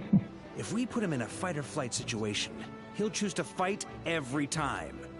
Thirdly, finally, and most importantly, he is consumed by hatred, both for the moon and for his enemies. Turns out, we tick both of those boxes. Okay. We have a reincarnated moon in our ranks, and a spy who accessed his private memories without permission. He'll be baying for blood. As someone who's had their fair share of interactions with the Wild Hunt, those all seem like valid observations to me. Understood. Then I will defer to the verdict of the group. Well, everyone, that's the plan in full What is the detail. plan? Albedo and Durin are carrying out their part as we speak. Plan approved. Scheduling. Okay, any firepower you need, I got you covered. Let's light this baby up. The Frost Moon Scions are behind you. You know the plan? No objections? All right, then it's settled. This is the plan we're going with. Next up, an old tradition of mine. Anyone who wants to back out, now's your chance. Wait, we can still back out of this? Everyone says things they regret, right? I don't want anyone feeling trapped because their mouth said yes before their brain had time to think things through. A very people-first approach. I hear that's common practice in the Knights of Favonius. Who'd you hear it from? D-Luke? Shh. We don't use people's real names at work. This contact will be known only as Owl, please and thank you. This plan can only work if everyone does their part. Flint's and I will absolutely support it. We shall indeed. Also, you are the last person I expected to see here, Miss Dory. It's not often I get called Dory in a work context. My peers usually call me Lord Sangama Bay. So, the longer your name, the higher your net worth. In that case, Mr. Flint's here must be worth a fortune. Yeah, That's right. I know your full name. It's... The walls are thin here. I'd appreciate you keeping that a secret. Okay, fine. I'm actually only here as a favor for someone else. Do you have any idea how much it would cost to hire me otherwise? Oh, does this mean someone out there actually has the power to boss Dory around? Yeah, Alice. It most certainly does not. We have a long-standing and mutually beneficial business partnership. She's actually the mom of a friend of yours. Said mom supplied me with a great little trinket, but now that lady's ruined everything. If I don't start building a little goodwill now, my whole business in Notcry is gonna go down the drain. Okay. So what exactly is so special about this pendant? It's a lucky charm that a great mage made for me. We have a business relationship, and she was worried that something bad might happen to me. So, she wanted me to have something that can store power to protect myself. I finally got it all fully charged up with Kuvaki, and then never went and used it all up at once! Never lost so big in my life! You're right. It was all my fault. I didn't mean to drain all the Kuvaki in the pendant. You will? Well, in that case, how about you give me your chess set? And we call it even. I knew you'd say that. Well, it's yours if you want it. In fact, and I'll even throw in a free Raker of Solnari. Deal? You're putting me in a difficult position here. It's a very useful thing to have around. But I have a funny feeling it won't be around much longer. Yeah, we're probably gonna destroy it. I guess we'll see in a couple of days. Looks like bankruptcy for me. Hey, don't be so pessimistic. See this through and you never know. You might find a new business opportunity on the other side. Well, when one door opens... No, when one door closes, another one opens. So we're going through the plan right now, or is that going to be Act 5?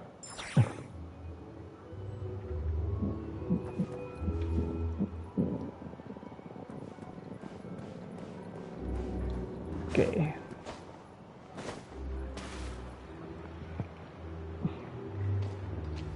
Dory, how are things going?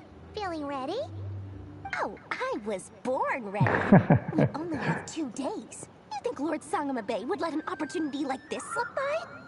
Don't forget, when something's in high demand, the people with the goods in hand get to charge the highest price of all. Even higher than the sellers taking advance orders. Ta-da! See? It's right here! What is that? So pretty! Did you make it?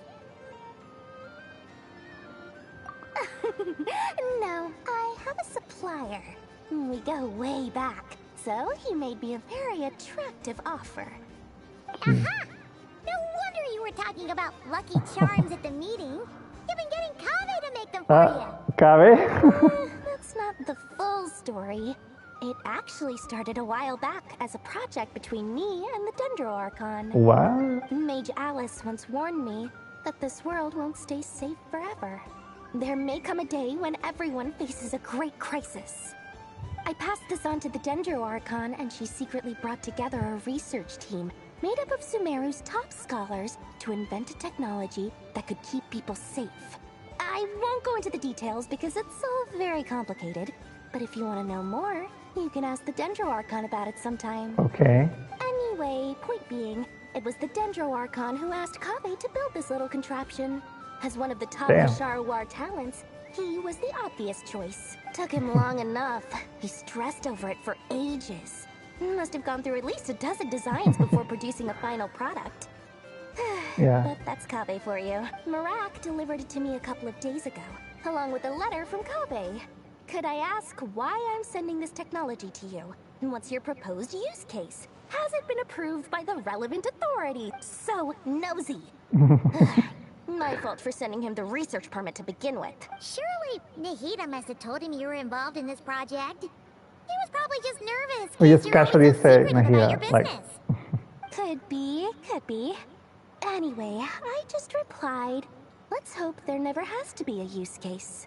Because it would involve grave danger. Fair enough. But it sounds like he was just being cautious.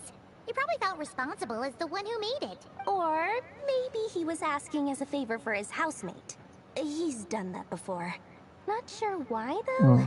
His housemate doesn't seem to really care that much about this kind of stuff. Either way, all's well that ends well. I'm just glad to finally have my hands on the product. I wouldn't want to be without it, given the potential dangers that lie... Huh? What does that look mean? Paimon's just super surprised. This must be the first time we've ever seen you actually get serious about something.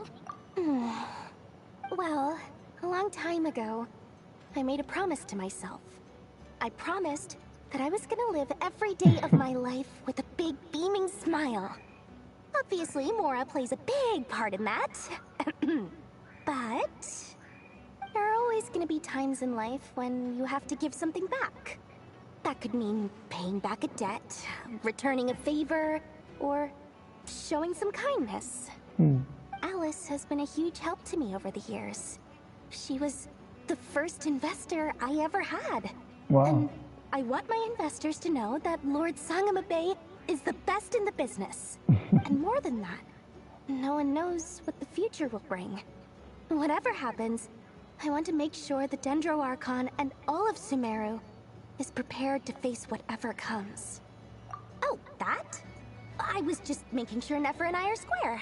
Don't be thinking it was some sort of benevolent act. I'm no saint, so don't treat me like something I'm not. My priority is doing the business that I want to do. So long as my conscience lets me, but it usually does. That's the Lord Sangamabe business model. Alright, if you say so. I do say so, and that's the whole point. I'm a businesswoman. Don't go trying to figure out what kind of person I am. You'll exhaust yourself. Much easier for everyone involved if you just take my word for it. Oh, and could you two help me get this stuff where it needs to be? Thanks so much. You're my favorite assistants. Assistants? Hold on. I need to charge my tablet. It's gonna die. I thought we were over with this quest. The hell? It's taking too long.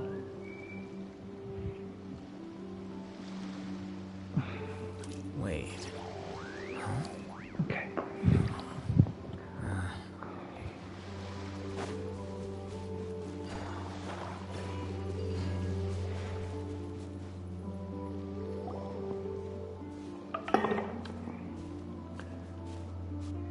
Traveler, Paimon, it's good to see you. Everything going smoothly over here? Sort of. As you're probably aware, Varka, Diren, and I captured some abyssal creatures from the Wild Hunt. Per the plan, we dissected and analyzed some samples of these creatures. Ew. The process went very smoothly. The findings, however, come with some troubling implications. What? Okay. You can actually dissect the Wild Hunt? That depends on your definition of Wild Hunt and dissection. Harmless, lifeless. These words are accurate descriptions. The Wild Hunt is an interesting phenomenon. In and of itself, it doesn't seem to possess anything akin to a human personality. But taken as a collective, the medium through which the Wild Hunt is summoned does appear to have a soul. Master griped a lot about the wise Horoptotire, and seemed somewhat fascinated with the Faust Elegy. But she barely mentioned Rerir at all. I don't think that was because of his lower social standing, though. Anyway, it's a pity. I should like to hear her thoughts on the nature of the life form he has become today. What? It's a strange mix. The furious energy of an abyssal being channeled through a fractured physical existence. A consequence of being torn apart by an unknown power. Perhaps the only explanation for his survival in this state is that he sacrificed a degree of individuality in exchange for a continued existence. Oh, sorry. Once I get talking about interesting research, I have a tendency to go on indefinitely. Back to our research findings. Essentially, they confirm my hypothesis. Rerir's corpse is completely contaminated by the Abyss, and the effects are irreversible.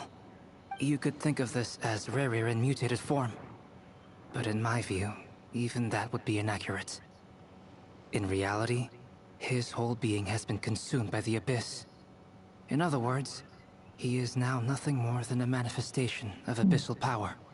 Unfortunately, at present, we have no means of completely eradicating abyssal power. Hence, we cannot fundamentally destroy the ray here of Solnari either. Weren't we looking at that at the Dragon technology though? That's it? We can't defeat him? Not even if we get the power of the Three Moons? Miss Columbina's situation is a difficult one. She can never achieve wholeness when the world does not accept her presence. It's as if her creator banished her to a place she can never be accepted. It means she spends most of her energy just on her own survival. Given the circumstances, it's only natural to despair. But we must see this plan through to the end.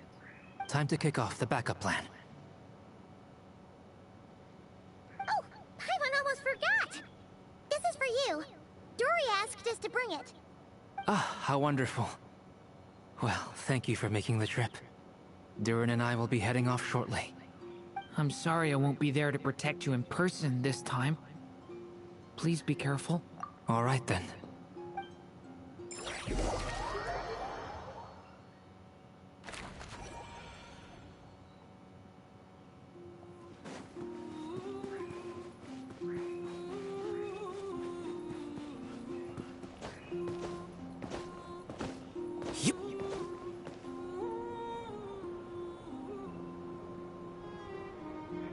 Miss Lauma, is everyone here? Yes. The fate of my flock is in your hands, Grandmaster Varka. Please keep them safe. My lady, what are you saying? Within the next 24 hours, we will face the biggest crisis the world has ever seen. One more day. This is not a burden that we deserve to bear. But I believe that we reap what we sow in this life. So I intend to act. I must do what I think is right. For me, that means fighting for the future of Nodcry. Okay. This gentleman is the Grand Master of the Knights of Favonius, Varka, Knight of Boreas. In my absence, no Boreas. Please follow his lead. Hey, everyone. Guess I should introduce myself. Well, to start with, I know my way around a battlefield. Okay. The biggest strengths are honesty and hard workingness. Anyway, point is, I don't intend to let Lauma down. I'm gonna do everything in my power to keep every last one of you safe and sound.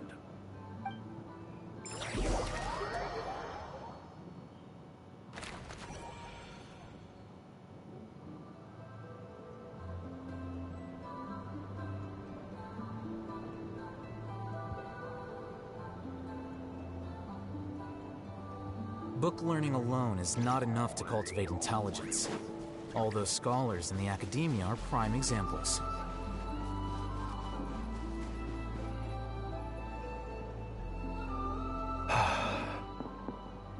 Something on your mind? Miss Columbina, was it? I believe that's how the others addressed you. That's right. Names are funny things. Have you always been called Dainsleif? Yes. I take it your own name has a more complicated history. I have a different relationship with names than other people. To be honest, I'm not even sure that Columbina is my name. At least, not in the same way that Dainsleif is yours. But it's what everyone calls me, and I go along with it. A lot of my life has been that way. I get so used to things that I forget to question why they are so.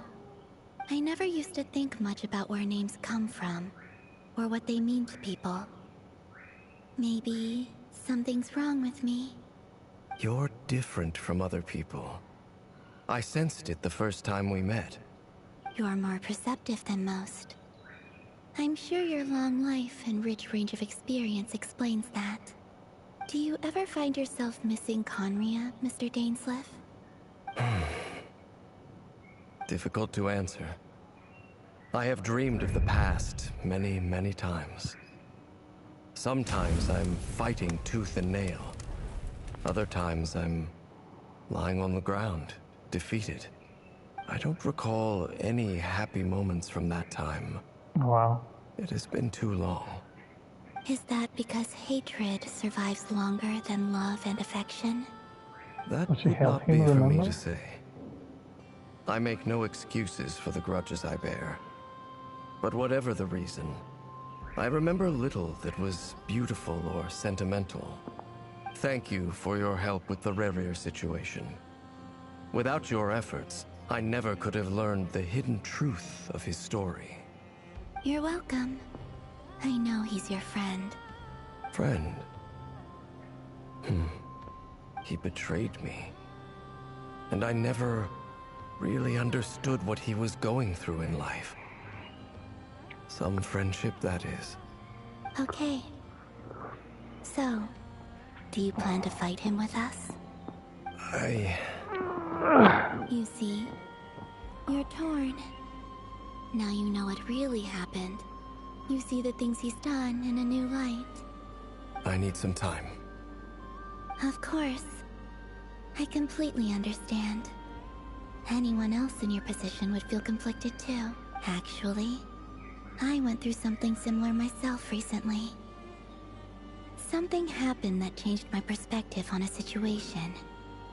A situation I took for granted at the time, but now I feel very grateful for it. You mean the Harbingers who still support you, even though you've left the Fatui? Yes. I always thought they were only helping me because Harbingers are forced to work together. But then I abandoned them. A warrant was even put out for my arrest. And even now, they still support me. Which means I was wrong about them all along. Clearly, they view you as a friend. I feel a little guilty now.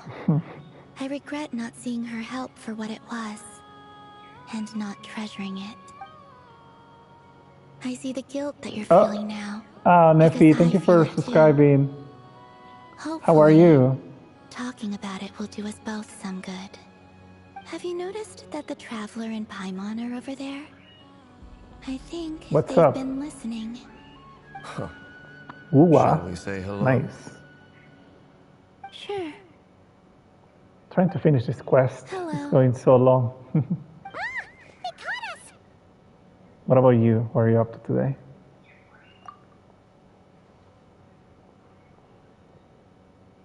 I apologize for making you worry. No doubt you wish to know where I stand on the plan to take down the Rehyr of Solnari. I'm afraid I need a little time, but I will seriously consider joining you. You will? Oh, thank you so much! Everyone will be so grateful to hear that! They needn't be. This was something that I was going to have to face up to eventually. That doesn't matter to them. Oh! They're grateful to Oh, you Sefi, thanks regardless. for the raid. You can't control I hope nobody is getting the spoilers, so just accept it. but I'm trying to finish the Archon Have a quest. think about whether you're willing to join How's us. it going? Hello, everybody. Welcome in. Warning, I guess, if you haven't finished the Archon quest. It's nearly showtime. Let's go Spoilers? the others. You know the place. Hey, Ronnie, what's up? Wait. How long has this quest been? Hold on, give me 1 second. So it's been 3 hours and a half. 3 hours and a half. I've taken 2 breaks, so probably 3 hours? Yeah, I understand. Just search for spoilers. Did you take cash? What? Okay. Oh yeah, how far are you guys in the new Archon quest?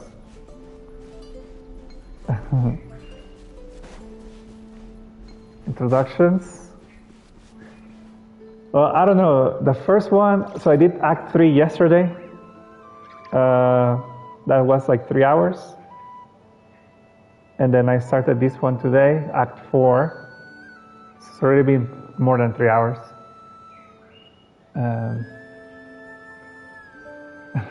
Who am I? Just your regular streamer from a small channel. And halfway to the second. Oh, okay. So probably I'm about to finish, I guess. Also, all of this recording is going to go into my YouTube channel. I'm posting the first half later today. I just need to make the thumbnail. Oh, okay, that started it. Ah, you're earlier than I expected. Yeah.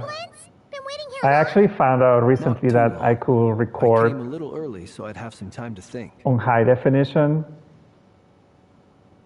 from the PlayStation already. So I don't think I could ever do that before, even when I was streaming on a PC. So the last video I uploaded, I think it was already showed like it was available in 4K. I was like, really?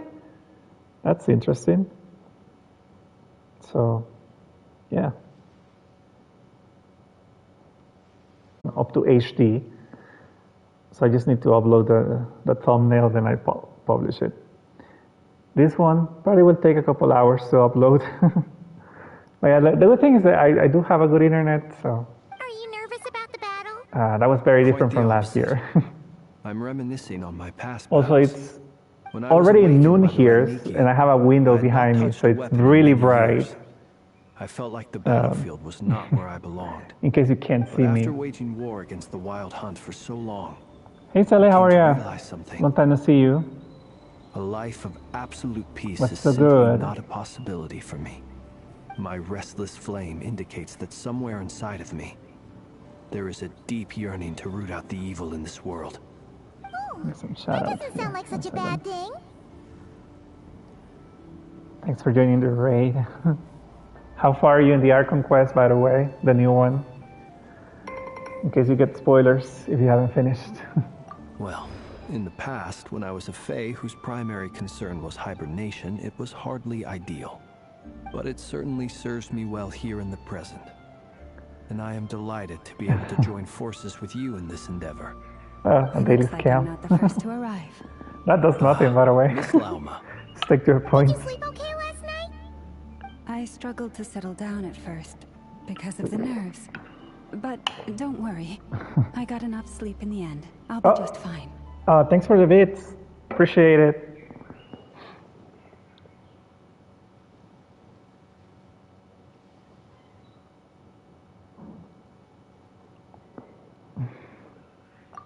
Please, I'm just doing my part. How far are you in this quest? Ronnie, I see you're playing a lot of different games now. Dino asked me to relay a message.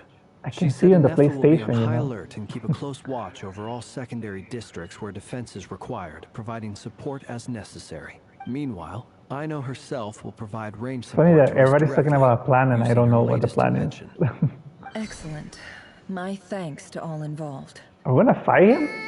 The chess set's looking a little unstable. Oh shoot. It won't hold him much longer. We should be prepared to engage. I think I have Bent in this team. No sense sitting around I don't think it will work. Let's make the first move while we still have the option. I agree.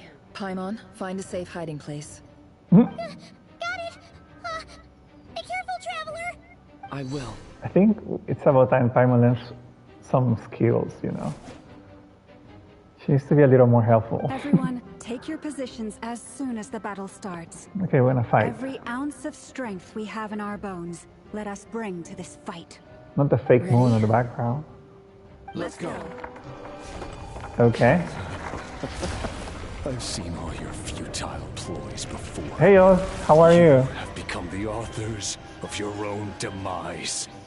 I wouldn't be so How's it going? sure about that. You are merely a moment of sport before I tear Hey, kinda down fun. the moon.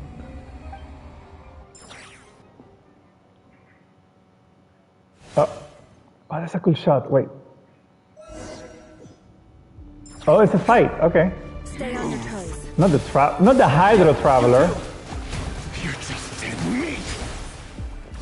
No more lies. Wait, where's my bingo? Ah, scam. Observe. Close your eyes. Are you quite finished? I guess this is the final stage of the quest, so if you haven't done it, spoiler, maybe? Taking no damage.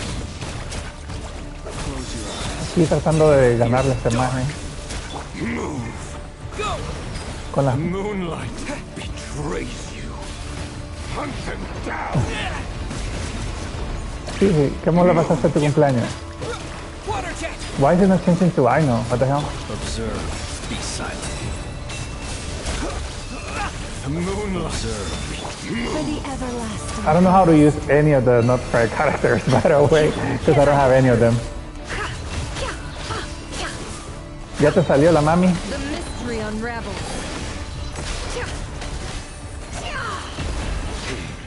Pathetic. Oh. I guess we won't be dying because it's test characters, right? Nefer, la nueva mami. Ya no está jugando Genshin, ¿no?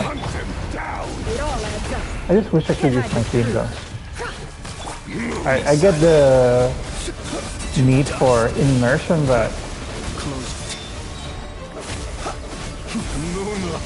Quite finished. I wish I could use my team. No more lies. The deception ends. Ahí está la mami, ¿no? Shameless. Futile. With one heart, Is taking any damage though? leave this place. They're like 60% of HP. Began with the moon, Where's she going? and so shall it end. The moon will protect you. Huh? What do you mean the moon will protect me? Follow Llama. What? What do you mean follow? Close steady now. What? That text goes away so fast. Scam. Nobody can read that fast. From here, when Where? will it be as you foretold? Follow Llama. Find your target. Okay. How do I...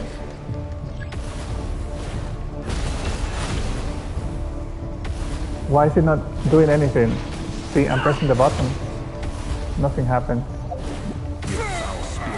Welcome here. Very finicky. I don't know why Genshin on PlayStation has that delay when you press the buttons. I hate that. So annoying. Sleep beckons. Observe. Is he taking any damage though? I know I am. Didn't just die. Oh, but we'll get revived. Okay, never mind. I'm just gonna mash buttons. The moonlight betrays you. What is he on? Hunt them down. Quite finished. No more lies. What a joke. Time to come clean. Go. Move. Moonlight. Observe. Break to dust. Close your eyes. Futile. Hunt them down. What constellation is this? Okay, C3. Okay, so I just don't know how to use them. The three of them, I don't know how to use them. So that's why I'm not seeing damage. The deception ends here. Hunt them down. The riddle remains Okay, we're revived. Okay. Can't fall here. With one heart, What? we pray. Leave this Futile. Close your eyes. I guess we're gonna need like a shield or something. What is it? Observe.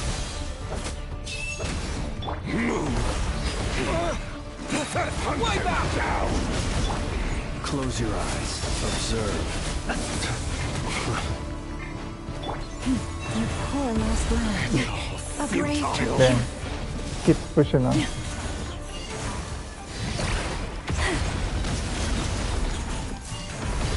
no more lies. It all adds.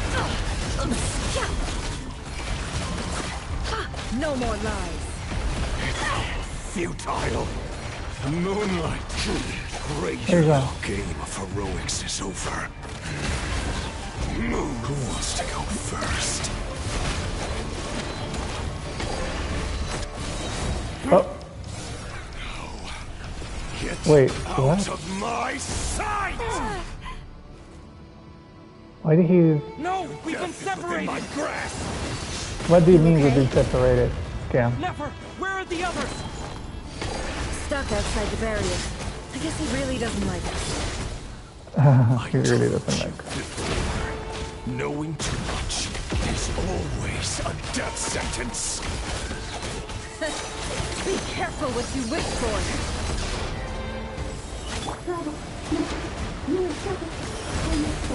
Lama! Can you hear me?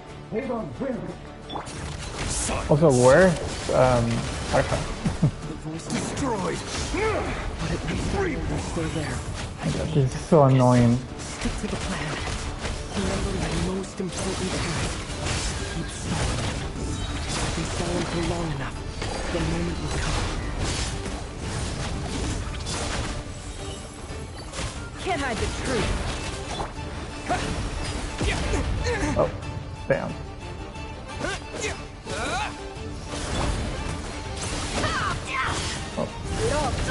Absurd. Can't hide the truth. The mystery unravels.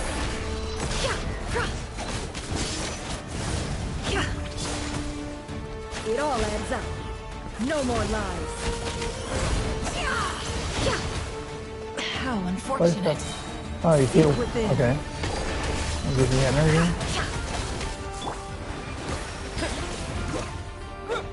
Not the Hydro Traveler. The hell? Start Kuvaki 3 times to get a shield. Okay. Okay. What now? Thanks to damage in there.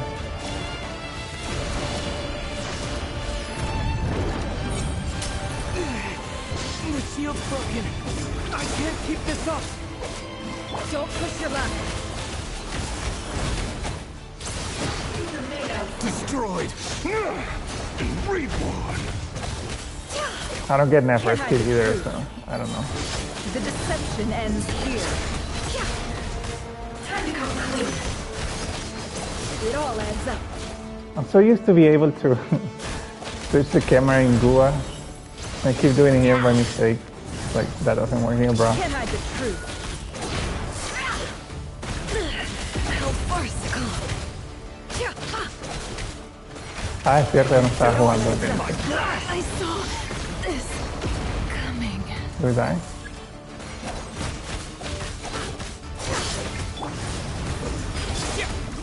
Oh God, this is so annoying. Destroyed. Reborn.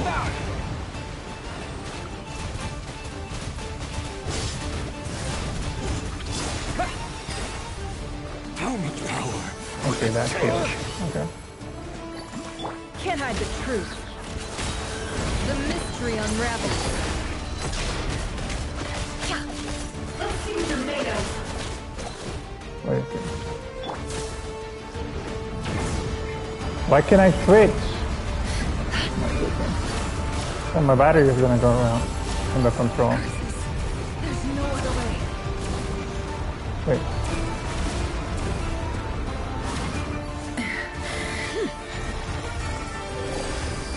Okay.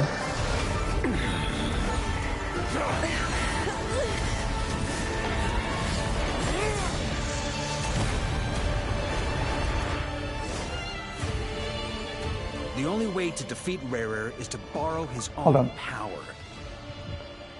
My controller is about to die.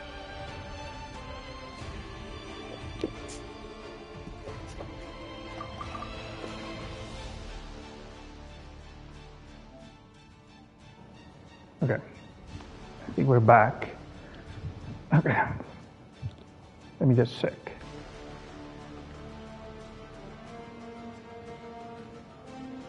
Okay, controller. There we go. That means Columbina will have to disappear while you two bear the brunt of his attacks. You have to hold on. Find a way to keep him focused on killing the two of you.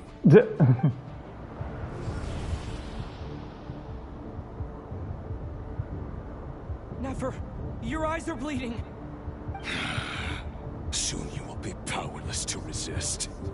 And then, I will reduce you to dust.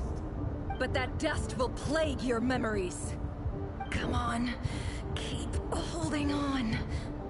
Any other tricks up your sleeve? Let's see them. As entertaining as they are. You've backed yourself into a corner. You don't fool me. I see your fear clear as day. I have to stoke his rage. Make him unleash everything. You fear what you could never defeat. You fear the thought of never being able to save your beloved. Oh, that's you gonna hurt. cannot win the fight against fate, Rerir. Is that what you think? Well, now it's your turn to feel afraid. Okay.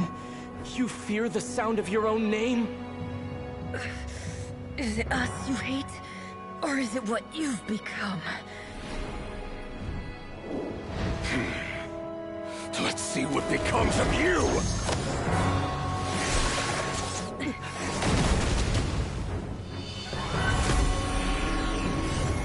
That.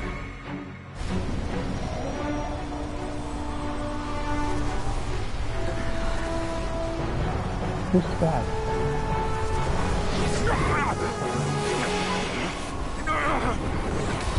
What's happening? That power. I've seen it before. Okay.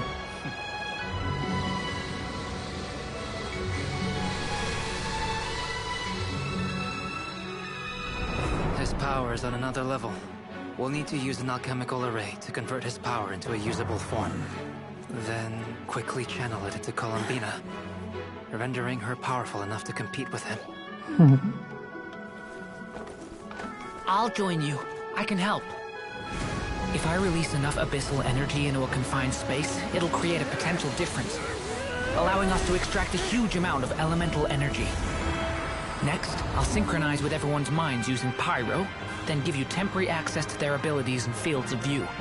But it won't last long. Can you see? So we're gonna nuke him? Well enough.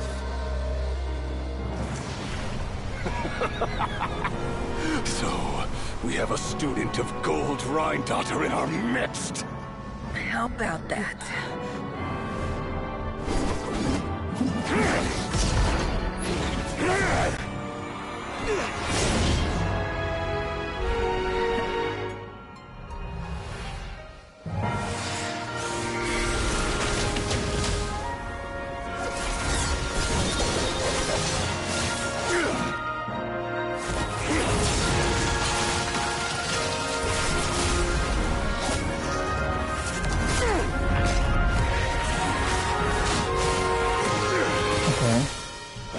You use my own power against me? Just like how you stole Kuvaki. Look familiar? There we go. She's quite sassy, isn't she?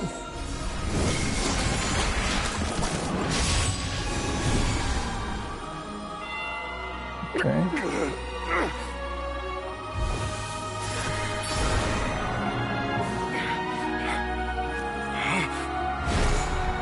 Is that the portal? Don't you realize? You don't have the power to hold that gate open. I don't, but someone else does. Time for it. Goodbye, Rerir. Where we sent him though?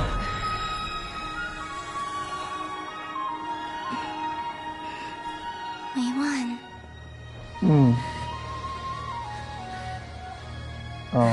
Okay. Are you fine, Durin?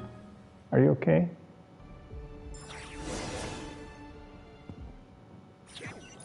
Where did we send him though? Because that doesn't solve the issue.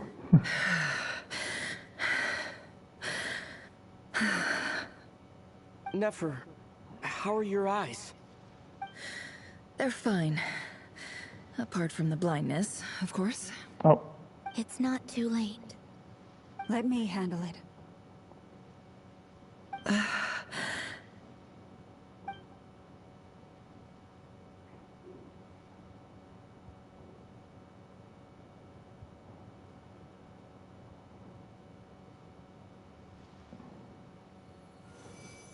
Yeah, Nefer must be tired. She's been carrying the entire quest. Miss Nefer, it's not like you to lose your composure. That was the most reckless thing I've ever seen you do. Reckless how? The situation was critical. Our lives were at stake. We had to do something. Even so. Okay. I guess you're right. Under the circumstances, it was a wise decision. You traded your eyes for an incredible victory. In business terms, I suppose that's a huge return on investment. I'd be hard-pressed to argue otherwise. Still, I don't like this outcome, and I don't want you to lose your sight for good. People suffer when they make sacrifices they shouldn't have to make, whether that means faith, strength, or in this case, your ability to even see. I had hoped you could win without sacrificing so much as a single hair on your head. Thank you. Really. All done. Don't try and open your eyes just yet. We'll see how you're doing in a couple of days. Until then, please follow your recovery plan to the letter. I'll send full details through Yehoda. For now, just get yourself home, relax, and rest. My dear friends, we have fought bravely. But where did we send him, a though? spectacular I think that... victory. A dark cloud has been lifted from the skies of Well, Moonlight. that's two sinners gone. The Sertoloy is no longer in Teyvat. And that guy, I don't know where he went. Thank you both.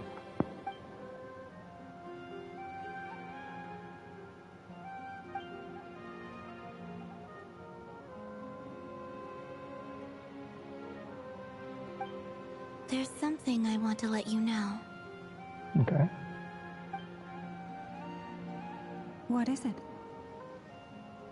When Durin connected everyone's minds so I could access their powers, I also felt everything they felt. And since Nefer's eyes were injured, my eyes are hurting now too. Uh-oh. Hold on. Let me try. I only feel the pain. There's no actual damage. I just thought I should tell you. Okay. You're right. There's no damage. That's a relief. But I must say, I'm surprised to hear the Kuthar share something like this with me. In the past, you never used to open up about yourself. Things are a little different now from how they were. I'm learning to share how I truly feel with my friends. Friends? You have no idea how glad I am to hear that.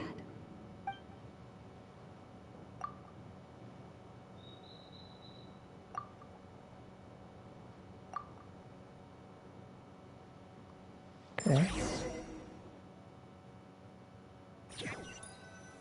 What's gonna happen now?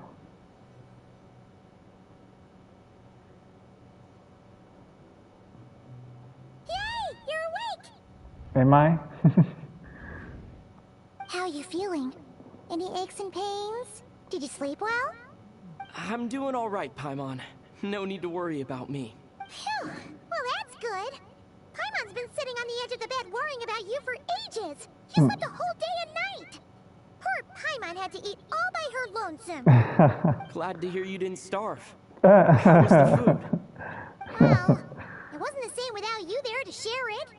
Honestly, Paimon just can't relax when you're not your usual self.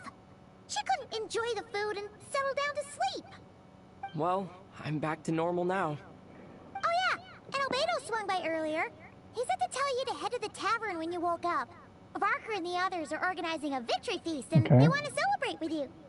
He also dropped off some medical supplies, but you seem fit as a fiddle, so... Guess you won't be needing those. If you're feeling up to it, let's head over now. Wouldn't want to keep them waiting. Okay. All right.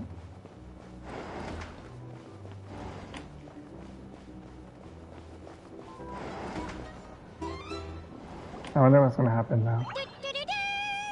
We're here! Oh, Traveler and Paimon! Perfect timing!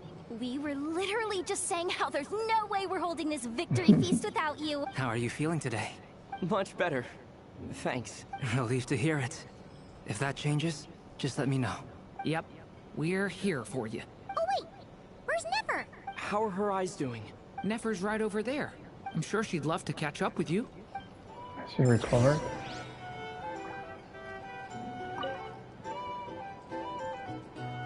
Oh, it's the same thing. I thought there would be a new dialogue. We're here! Oh, Traveler and Paimon! Perfect time. How are you feeling today? Yeah, Much already. better. Okay. Relieved to hear it. What's the same dialogue? We're here. Oh wait, where's Nefer? How are her eyes? Nefer's right over. I'm sure she'd love to. Okay.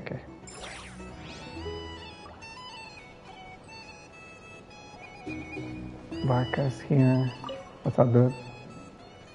I thought of 1,000 ways to congratulate you, but now you're here, words are failing me.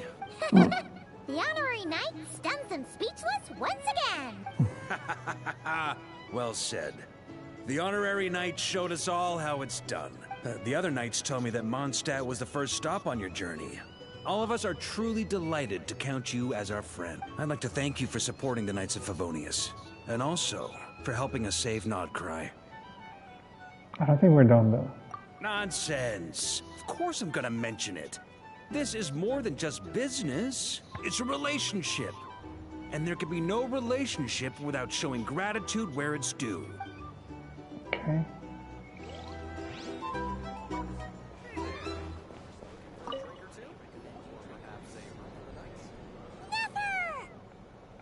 Traveler? Hey, Queen. Paimon, are you recovering well? Turns out that moon chanter has some real talent after all. My eyes were mostly recovered after just a couple days rest. I can actually open them again. Yeah, but you gotta be careful. Lauma says not to strain your eyes while they're still healing. Yes, thank you. I'm well aware. Yehoda, could I borrow you for a moment? Oh, sure. Did you hear that? I gotta go help Lauma for a second. You guys chat among yourselves. You bet. Make it extra sweet. Sure thing.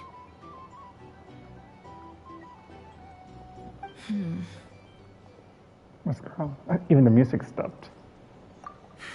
The Raker of Solnari.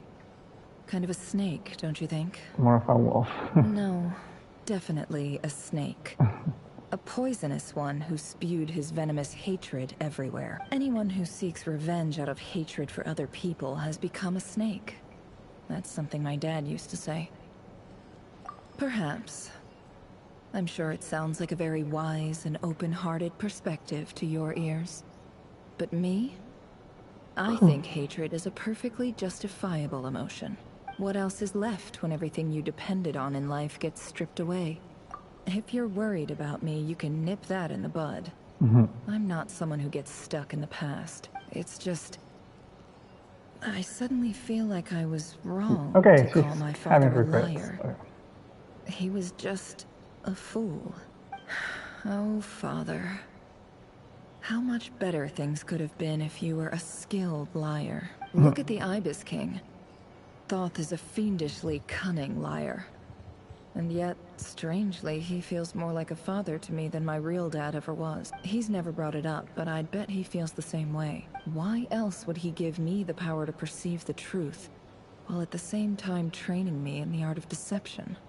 Well, King Deshret banished him to Aru, which is essentially a prison, and posed 3 questions to him. He promised that he'd have his freedom if he could find the answers. His response was to take on a physical form and approach me, hoping that I could become his envoy and search for one of the answers on his behalf. Did he really think I'd fall for that? He's stuck there. He can't make me return what he gave to me. So that's enough for you to decide he's nice. He's a prisoner, and he's in fear because he's a deceiver. How is Rerir any different? It's preposterous. Yet I can't say I don't understand it. Liars live in the darkness of their own making. They say that a liar's soul is the most worthless thing in the world. What do you think? Oh, really? Well, it takes a very kind person to find compassion even for liars. If you ask me, the soul of a liar really is worth nothing. Because all they care about is themselves. For example, when something good falls into my lap, I don't go sharing the news around. Stops other people trying to steal it from me.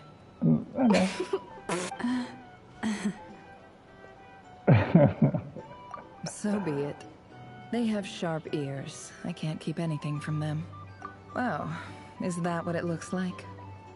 Well, you all know my past now. And I can't simply eliminate everyone who knows too much. So I guess I just have to put up with you. For the foreseeable future, at least. When you find yourself in a situation you can't control, the safest play is to keep calm and start monitoring everyone involved like a hawk. If you understand what's at stake, please ensure my secret is safe with you. Very good. Oh wait! Now that the panic's over and we've all calmed down, Paimon suddenly remembered after all that build-up, our mystery ally never showed up even once! Mystery allies. Oh. Huh? Am I imagining things? Who's outside? So, that close colleague who stayed behind with you? What's he been up to recently? Dottore, right? Don't know, don't care. I get more normal human interaction from hanging out with Bosco too than him. Although, now you mention it, he hasn't bothered me in a while. I wonder if... If he's disappeared without a trace, it's the biggest gift he ever gave to the world. But I somehow doubt that's what's going on. He won't lie low forever. So we'd better stay on guard.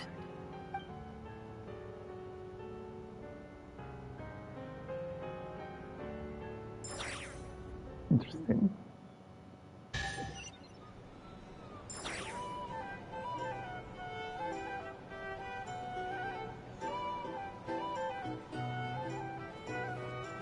Do I have to?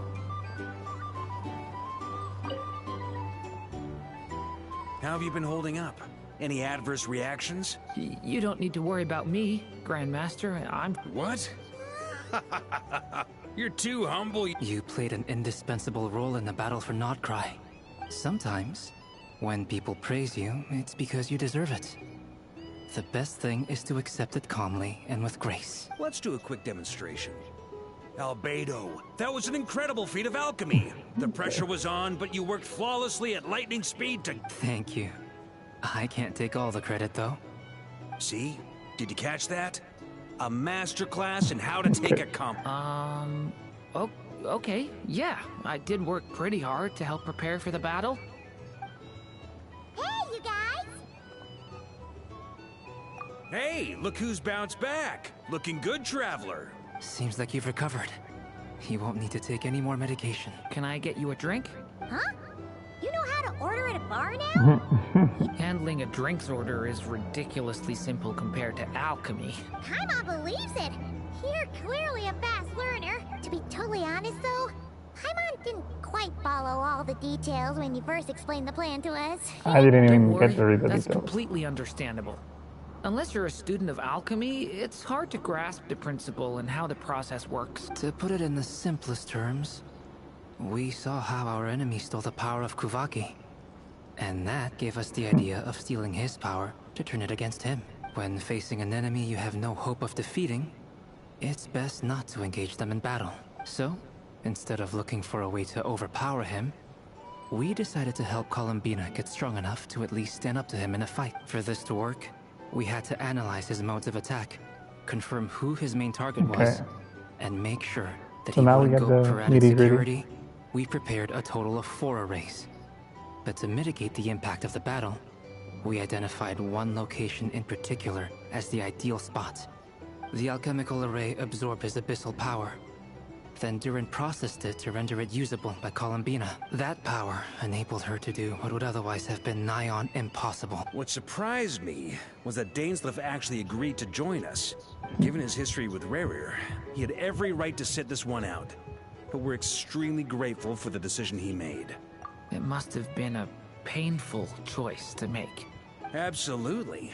He was torn between two paths, but in the end, he made his choice and stuck to it resolutely. Anyway, however you cut it, everyone gave a stellar performance. Okay.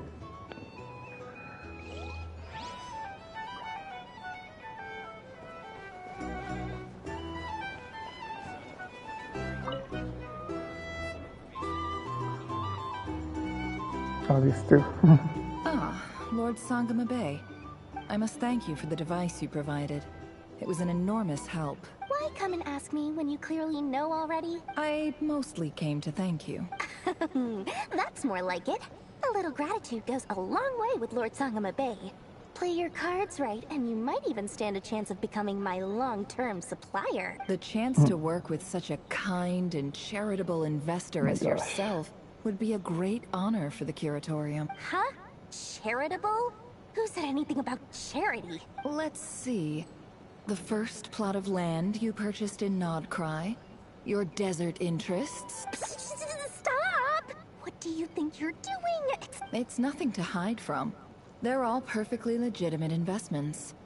And some of the land you purchased was with the intent of building a sanctuary? Yes, I heard about that too. How did you... You're a curious case, Lord Sangama Bay. You don't like people finding out about your good deeds, do you? But I'm afraid no matter how hard you try to keep things under wraps, where there's a will, there's a way. You did it for Sumeru, didn't you? It was empty land that was gonna go to waste otherwise. I figured if I built something there, it might at least get some use in an emergency. Disasters are capricious things. They strike without any warning. I've lost family to a disaster before, and I don't want to lose any friends or business partners if I can help it. My elder sister used to dream of finding a sanctuary. Somewhere with plenty of food, water, So like a shelter? It was something I looked into. But after discussing things with the Dendro Archon, I decided on a more effective strategy. The tech people handled the tech, and Moneybags provided the Mora. It's a pity that so few people know the truth about you. Everyone says that you view everything in terms of Mora. So? What's the problem with that? Everyone wants to be rich. But surely you have dreams of your own, beyond just making Mora. You don't get it, do you? My dream is to invest in other people's dreams. And, you know, make a nice little slice for myself. Just thinking about it makes me happy. Thank you. For the device? And the pendant. Oh, that.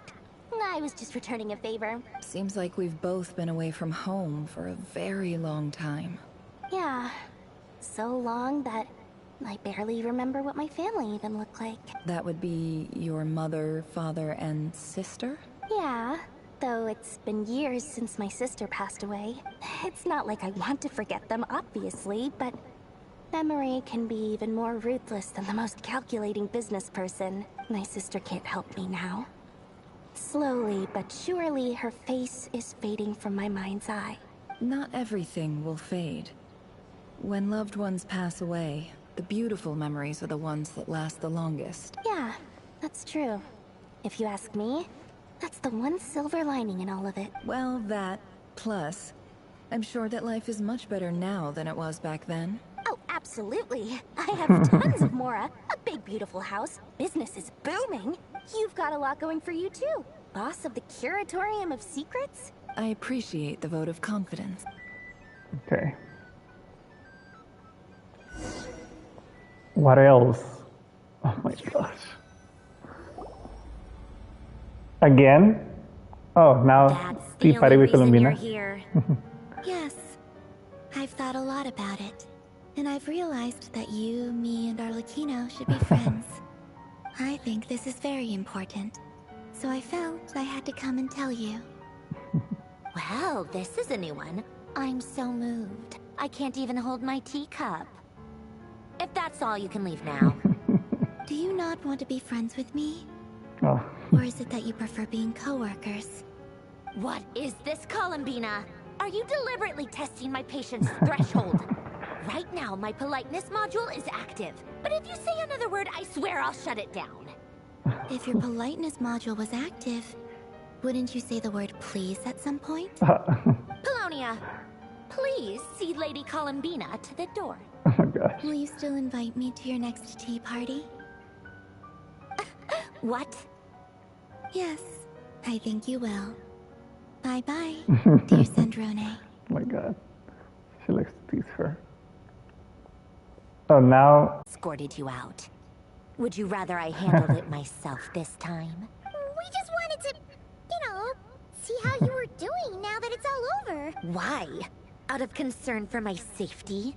I hope you didn't seriously think that the Rahier of Solnari would be able to lay so much as a finger upon me, given how prepared I was. Well... Mostly because you kind of helped us out, so we just wanted to check you were okay.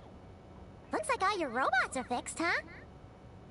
Oh, don't you worry about that. Tea time is already a write-off. The visitor before you managed to kill my appetite. If you're in the mood for tea, go ahead and help yourself. Otherwise, it's going to waste. My coasters are still missing in action, though. Use this notebook instead. Whoa! Pretty hefty notebook. Look at all those calculations. You can ignore those. They're just dumb scribblings. I doodle and write in my free time. Sometimes I remember the distant, dreamlike past. Sometimes I imagine the far-flung future. And other times, I grit my teeth and note down all the crazy nonsense going on in the present. Some people do the crosswords in the newspaper. This is my equivalent of that. Trying to predict the future is like daydreaming. And writing about the present just makes me furious. The past is my favorite. If nothing else, it's already set in stone, so I don't have to rack my brains trying to figure it all out. Huh. Although, having said that, the only vaguely interesting memory in my past is probably that guy they call Lord Artificer. Who? Who's this guy? I already forgot who this guy is. Who else? Pretty much all the mecha and Fontaine are his personal handiwork. Right. Okay. Wait, are you saying you know him? Like, personally? As a friend? I mean, I guess we were friendly enough. Yep. In fact, I'm probably the only normal person left who knew him at all. We used to chat occasionally back when he was still around. Before he passed away, he asked me to destroy all his manuscripts. I honored his request, but I did read through everything first before destroying them. I mean, I couldn't let the genius of Lord Artificer Alain Guillotin disappear like that. Would have been such a waste. So, that's where the formulas in your notebook are from? I just told you. Those are my equivalent of crossword puzzles. They're just dumb formulas that I solve for fun when I'm bored. Alain's work was like epic poetry. The formulas in my notebook are just silly little riddles in comparison. Not that there's anything bad about them. I mean, at least, solving those riddles isn't going to hurt anyone. Except me, because I lose a few brain cells in the process. Anyway, while we're on the topic, I might as well tell you about what happened to him and his friends. Alain Guillotin had two close buddies, Renee and Jacob. They spent their childhood years together in the Nazi-Kreuz Institute. They were all quite competitive, so there was some rivalry between them. But it was a friendly rivalry. But beneath the friendship and the rivalry ran something deeper, a sense of nostalgia for the past. Unfortunately, childhood would end. The prophecy would come true. The apocalypse would arrive, and the future would never be. A mad dream that would normally only capture the minds of lunatics begin to take root in their hearts. A dream of saving the world. Okay. And if Renee and Alain had been people of lesser wits, I that like dream that would everything's probably gonna have mix ended up up now. as something for them to joke about in their older years. But alas, they were some of the sharpest minds around. They nurtured that dream with the full power of their intellect, and it grew into something that ate away at their souls. The first of them to fall under its spell was Renee. Against Alain's wishes, He persisted in experimenting on a mutual friend of theirs to try and save their life. Alain did not approve and parted ways with Renee. It's complicated. Alain wanted to believe that Renee only did what he did for the sake of their friendship. But when he This is told a good me summary about of what that happened, huge, long I could quest. tell he still had some suspicions about Renee's motives. Perhaps the seed that would grow into a nightmare had already sprouted in Renee's mind. Even then, the next time they looks like met, Flint's Renee's soul had been completely engulfed by the dream of salvation. His futile attempt to change the tide of fate only resulted in a wave that swallowed up the world, even before the apocalypse came. And although that wave died down eventually, I hear that it just recently came back with a vengeance. As I understand, Renee wanted to live out his dream of salvation once more. But I'm told that the attempted resurgence finally died out for good. At long last, Renee awoke from his deluded dream. Though of course by then it was far too late. What do you think of Renee? Do you admire his transcendent genius?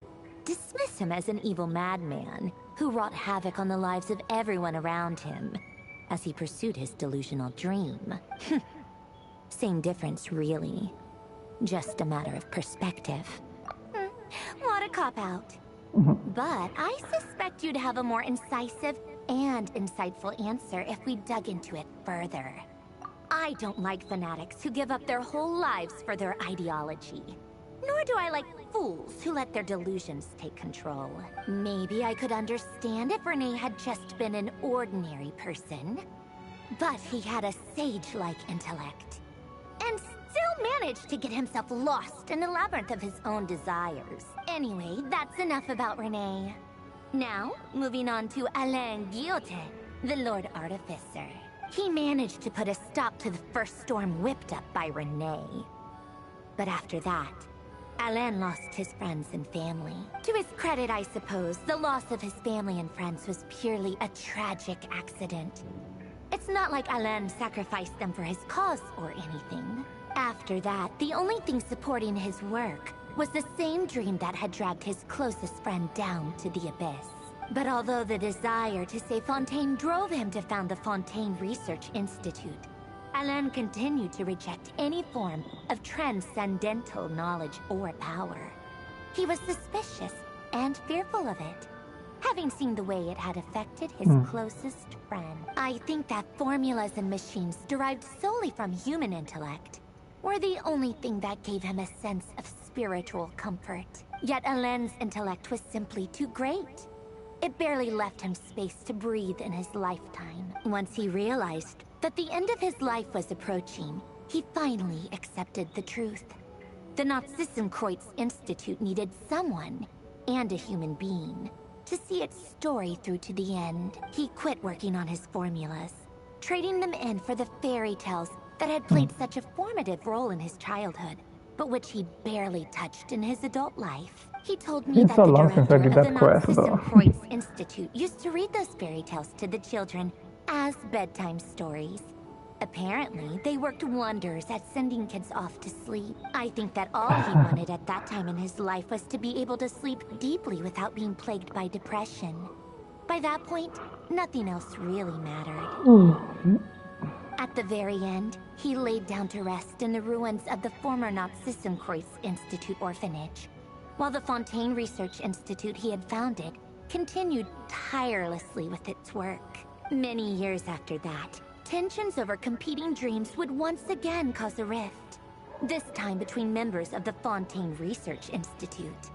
But the actions of those fools had nothing at all to do with Alain. And that is the story of two people from the Nazissenkreuz Institute who both wanted to save the world. One went all in on his fantasy of salvation without ever looking back, and ended up calmly sinking to the bottom of the deepest sea. The other sought desperately to burn bright in his life, even though he wasn't sure where he was going.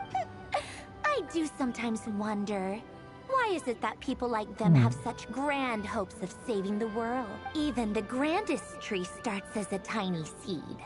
So perhaps, for each of them, their mission to save the world began with a very simple desire: to save themselves.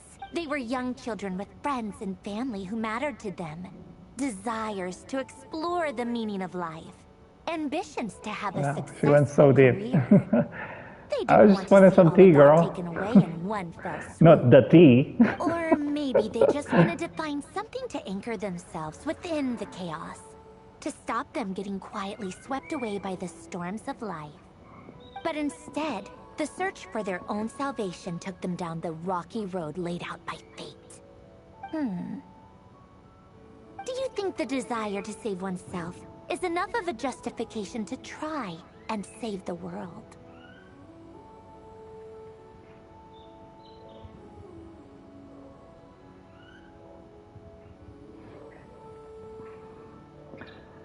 Sad to say oneself is not such. Probably, I don't. The way you said that sounded just like Alain. I asked him the same question back when he was in his prime, putting all of his energy into his work. He gave the exact same answer as you did. No elaboration. Just a quick short answer before getting right back to his work. All right, tea time's over. I owe Arlecchino a favor for telling me these stories. I'll have to bring a whole sack of gifts the next time I visit the House of the Hearth. I'm gonna go tinker with Polonia now. You guys can do whatever you want, as long as it doesn't involve interrupting me. Polonia, exit hibernation mode. Begin diagnostics. All right. What else is there? Oh, we got kicked out. Damn. All right, I guess are we done?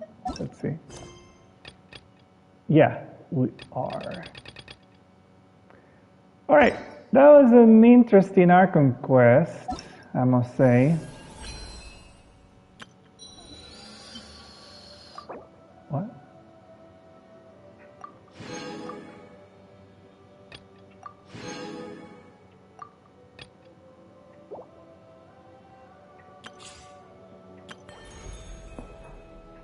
Oh, that's a new... Okay, we're gonna do that tomorrow.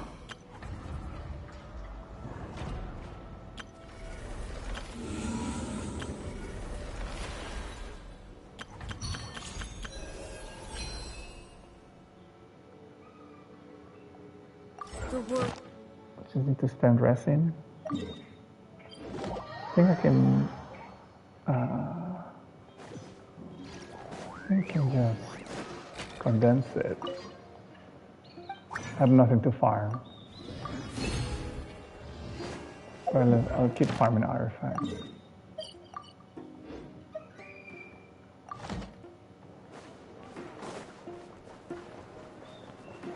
Alright, but Ad Astra. I think we didn't really solve the problem. Thank you for completing today's commission. He's gonna come back later in the future. Ad Astra. We didn't really defeat him. Send him to another dimension, I guess. So, yeah. But it was definitely a lot of lore from Cambria. I wish there were more cinematics and stuff like that, but there weren't.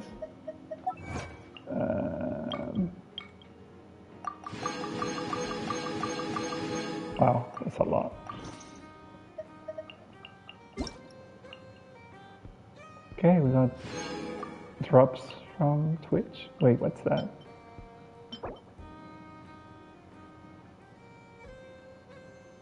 Guild of Replication. Could create many a marvelous cosmetic. Oh, is this for the new mode? Game mode, I guess. Fontaine. Who's in Fontaine?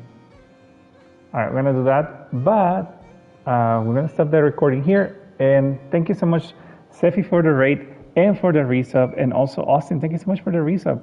And Selena, thank you so much for the beats. I'll catch you in the next one. Bye-bye.